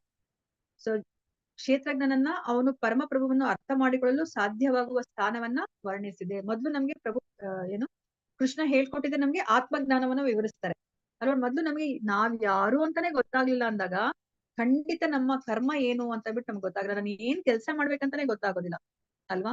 ಸೊ ಇವಾಗ ನನಗೆ ಅರಮನೆಗೆ ಹೋದಾಗ ನಾನು ರಾಜ ಅಲ್ಲ ಅಂತ ಗೊತ್ತಾದ್ರೆ ಅಷ್ಟೇ ನಾನು ಒಬ್ಬ ಸೇವಕರ ಕೆಲಸವನ್ನ ಮಾಡ್ಬೋದು. ಇಲ್ಲಾಂದ್ರೆ ನಾನು ಏನ್ ಮಾಡ್ತೀನಿ, ಅಲ್ಲಿ ಸಿಂಹಾಸನದ ಮೇಲೆ ಕುತ್ಕೊಂಡ್ರೆ ಏನಾಗುತ್ತೆ, ನನಗೆ ಖಂಡಿತ ಅಲ್ಲಿ ಶಿಕ್ಷೆ ಸಿಗುತ್ತೆ ಅಲ್ವಾ? ನನ್ಗೆ ಫಸ್ಟ್ ನಾನು ಯಾರಂತ ಗೊತ್ತಾಗ್ಬೇಕು. ಅವಾಗ ನಾನು ಅದಕ್ಕೆ ತಕ್ಕನಾದಂತಹ ಒಂದು ಕರ್ಮವನ್ನ ನಾನು ಮಾಡ್ತೀನಿ. ಸೊ ಅದಕ್ಕೆ ಇಲ್ಲಿ ಫಸ್ಟ್ ನಮ್ಗೆ ಕೃಷ್ಣ ತಿಳಿಸ್ಕೊಟ್ಬಿಟ್ರು, ನೀನು ದೇಹ ಅಲ್ಲ ಆತ್ಮ, ಆತ್ಮದ ತರ ನೀನು ಯೋಚನೆ ಮಾಡು, ಆತ್ಮದ ತರನೇ ನೀನು ಚಿಂತನೆಯನ್ನ ಮಾಡು ಅಂತ ಹೇಳ್ಬಿಟ್ಟು ನಮ್ಗೆ ಹೇಳಿದ್ರು. ಅದಾದ್ಮೇಲೆ ಮಧ್ಯದ 6 ಅಧ್ಯಾಯಗಳಲ್ಲಿ ನಮ್ಗೆ ಕೃಷ್ಣನ ಬಗ್ಗೆ ತಿಳಿಸಿಕೊಟ್ರು ಅಲ್ವಾ? ದೇವೋತ್ತಮ ಪರಮ ಪುರುಷ ಯಾರು, ಯಾಕಂದ್ರೆ ಅವ್ರ ಬಗ್ಗೆ ಅವರೇ ತಿಳಿಸಿಕೊಡ್ಬೇಕು. ಅದಕ್ಕೆ ಅವರು ಮಧ್ಯದ 6 ಅಧ್ಯಾಯಗಳಲ್ಲಿ ಅವರ ಬಗ್ಗೆ ಅವರು ತಿಳಿಸಿಕೊಡ್ತಾರೆ. ಸೊ ಇವಾಗ ನಮ್ಗೇನು ಆ ಆತ್ಮನಿಗೂ ಪರಮಾತ್ಮನಿಗೂ ಇರುವ ಸಂಬಂಧವನ್ನ ವರ್ಣನೆ ಮಾಡಿದ್ರು. ಸೊ ಇವಾಗ ಮುಂದೆನೂ ಸಹ ನಮ್ಗೆ ಈ ಅಧ್ಯಾಯದಲ್ಲಿ ಆತ್ಮ ಮತ್ತೆ ಪರಮಾತ್ಮನ ನಡುವೆ ಇರುವಂತಹ ವ್ಯತ್ಯಾಸಗಳನ್ನ ನಮ್ಗೆ ಇಲ್ಲಿ ತಿಳಿಸಿಕೊಡ್ತಾರೆ. ಸೊ ಇವಾಗ 3ನೇ ಶ್ಲೋಕ. ಸೊ ಇದನ್ನು ಒಂದ್ ಸ್ವಲ್ಪ ದೊಡ್ಡದಿದೆ, ಇದನ್ನ ನಾಳೆ ಮಾಡೋಣಂತೆ. ಸೊ ಇದು ತುಂಬಾ ಮುಖ್ಯವಾಗಿರೋದು, ನಾವು ಅರ್ಥ ಮಾಡ್ಕೋಬೇಕಾಗಿರೋದು. ಸೊ ಭಗವದ್ಗೀತೆ ಗ್ರಂಥ ಮಹಾರಾಜ್ ಕಿ ಜೈ, ಶ್ರೀಲ ಪ್ರಭುಪಾದ್ ಕಿ ಜೈ, ಶ್ರೀಲ ಗುರುದೇವ್ ಕಿ ಜೈ. ಇಲ್ಲಿ ನೆರೆದಿರುವ ಅನಂತ ಕೋಟಿ ವೈಷ್ಣವ ಭಕ್ತರಿಂದ ಕಿ ಜೈ. ವಾಂಚಕೃಪೇಶ್ಚ ಕೃಪಾ ಸಿಂಧು ದೇವಚ ಪತಿತನಾಂ ಪಾವನೇಭ್ಯೋ ವೈಷ್ಣವೇಭ್ಯೋ ನಮೋ ನಮಃ. ಹರೇ ಕೃಷ್ಣ ಕೃಷ್ಣ ಕೃಷ್ಣ ಹರೇ ಹರೇ, ಹರೇ ರಾಮ ರಾಮ ರಾಮ ಹರೇ ಹರೇ. ಸೊ ಇವತ್ತಿನ ದಿವಸ ನಾವು ಎಂತಹ ಭಕ್ತ ನನಗೆ ಪ್ರಿಯನಾದವನು ಅಂತ ಹೇಳ್ಬಿಟ್ಟು ಆ ಪ್ರಿಯ ಅಷ್ಟಕ, ಆ 8 ಶ್ಲೋಕದಲ್ಲಿ ನಮ್ಗೆ ಕೃಷ್ಣ ತಿಳಿಸಿಕೊಟ್ರು. ಅದಾದ್ಮೇಲೆ ಈಗ ಜ್ಞಾನ ಯೋಗದ ಅಧ್ಯಾಯಗಳನ್ನ ನಾವು ತಿಳ್ಕೊಳ್ಲಿಕ್ಕೆ ಶುರು ಮಾಡ್ತಾ ಇದೀವಿ. ಸೊ ಅದ್ರಲ್ಲಿ ಮೊದಲನೇ ಅಧ್ಯಾಯ ಅಂದ್ರೆ 13ನೇ ಅಧ್ಯಾಯ ಪ್ರಕೃತಿ ಪುರುಷ ಮತ್ತೆ ಜ್ಞಾನ ಅಲ್ಲ ಪ್ರಜ್ಞೆ. ಸೊ ಪ್ರಕೃತಿ ಪುರುಷ ಹಾಗೂ ಪ್ರಜ್ಞೆ. ಸೊ ಇದನ್ನ ನಾವು ತಿಳ್ಕೊತಾ ಇದೀವಿ. ಸೊ 2 ಶ್ಲೋಕಗಳನ್ನ ತಿಳ್ಕೊಂಡ್ವಿ. ನಾಳೆಯಿಂದ ಮತ್ತೆ ನಿಮ್ಗೆ ಗೀತಾ ಮಾತಾಜಿ ಓದ್ತಾರೆ. ಸೊ ಎಲ್ಲರೂ ಪ್ರತಿಕ್ಷಣ ಕೃಷ್ಣನ ನಾಮಸ್ಮರಣೆಯನ್ನ ಮಾಡಿ, ಒಂದು ಕ್ಷಣ ಕೃಷ್ಣನನ್ನ ಮರ್ತು ಇರ್ಬೇಡಿ. ಮತ್ತೆ ಭಕ್ತಿ ವೃಕ್ಷವನ್ನ ಅಟೆಂಡ್ ಮಾಡಿ. ಮತ್ತೆ ಇದು ಎಕ್ಸಾಮ್ ಅಥವಾ ಕ್ವಿಜ್ ಏನ್ ಮಾಡ್ಬೇಕು ಅಂತ ನಾವು ನಿಮ್ಗೆ ಹೇಳ್ತೀವಿ. ಯಾಕಂದ್ರೆ ಇದು ಲೆವೆಲ್ 3 ಅಲ್ಲಿ ನಿಮ್ಗೆ ಇವಾಗ ಹೊಸ ಬ್ಯಾಚ್ ಬಂದಿದೆಲ್ಲ, ಅದ್ರ ಜೊತೆ ಕ್ಲಬ್ ಮಾಡ್ಬೇಕು ಅಂತ ಯೋಚನೆ ಮಾಡ್ತಾ ಇದೀವಿ. ಯಾಕಂದ್ರೆ ತುಂಬಾ ಕಡಿಮೆ ಜನ ಇರೋದ್ರಿಂದ ಇವಾಗ ಹತ್ತತ್ರ ಇಲ್ಲಿ ಒಂದು 8 ಜನ ಇದೀವಿ ಅಷ್ಟೇನೆ. ಸೊ ಅದಕ್ಕೆ ನಿಮ್ಗೆ ಇವಾಗ ನೆಕ್ಸ್ಟ್ ಈಗ ಲೆವೆಲ್ 2 ಇವಾಗ ಇನ್ನೊಂದು ಹೊಸ ಬ್ಯಾಚ್ ಸ್ಟಾರ್ಟ್ ಆಗಿದೆ. ಸೊ ಅದ್ರಲ್ಲಿ ಬರೋವ್ರ ಜೊತೆ ನಿಮ್ಮನ್ನ ಕಂಬೈನ್ ಮಾಡಿದ್ರೆ ನೀವು ಲೆವೆಲ್ 3 ಗೆ ನೀವು ಹೋಗ್ಲಿಕ್ಕೆ ಸಾಧ್ಯ ಆಗತ್ತೆ. ಸೊ ಅದಕ್ಕೋಸ್ಕರ ನೀವು ಇವಾಗ ನಿಮ್ಗೆ ಸ್ವಲ್ಪ ಸಮಯ ಸಿಗುತ್ತೆ, ಚೆನ್ನಾಗಿ ಓದ್ಕೊಳ್ಳಿ. ಯಾಕಂದ್ರೆ ಯಾವಾಗ್ಲೂ ನಿಮ್ಗೆ ಈ ತರ ಇಷ್ಟೊಂದು ಸಮಯ ನಿಮ್ಗೆ ಸಿಗೋದಿಲ್ಲ ಆಕ್ಚುಲಿ, ನಿಜ ಹೇಳ್ಬೇಕಂದ್ರೆ. ಸೊ ಈ ಸಮಯವನ್ನ ನೀವು ಉಪಯೋಗಿಸ್ಕೊಳ್ಳಿ. ನಿಮ್ಮ ಏನ್ ಹೇಳ್ತಾರೆ, ನಿಮ್ಮ ಭಕ್ತಿ ವೃಕ್ಷದಲ್ಲಿ ಚೆನ್ನಾಗಿ ಚರ್ಚೆಯನ್ನ ಮಾಡಿ. ಸೊ ನಿಮಗೆ ಚೆನ್ನಾಗಿ ಅವಾಗ ಇನ್ನ ಅರ್ಥ ಆಗುತ್ತೆ, ಜ್ಞಾಪಕದಲ್ಲಿ ಉಳಿಯುತ್ತೆ ಅದು. ಹರೇ ಕೃಷ್ಣ. ಸೊ ಯಾರಿಗಾದ್ರೂ ಡೌಟ್ಸ್ ಇದ್ರೆ ನೀವು ಕೇಳ್ಬೋದು, ಅಥವಾ ನಿಮ್ಮ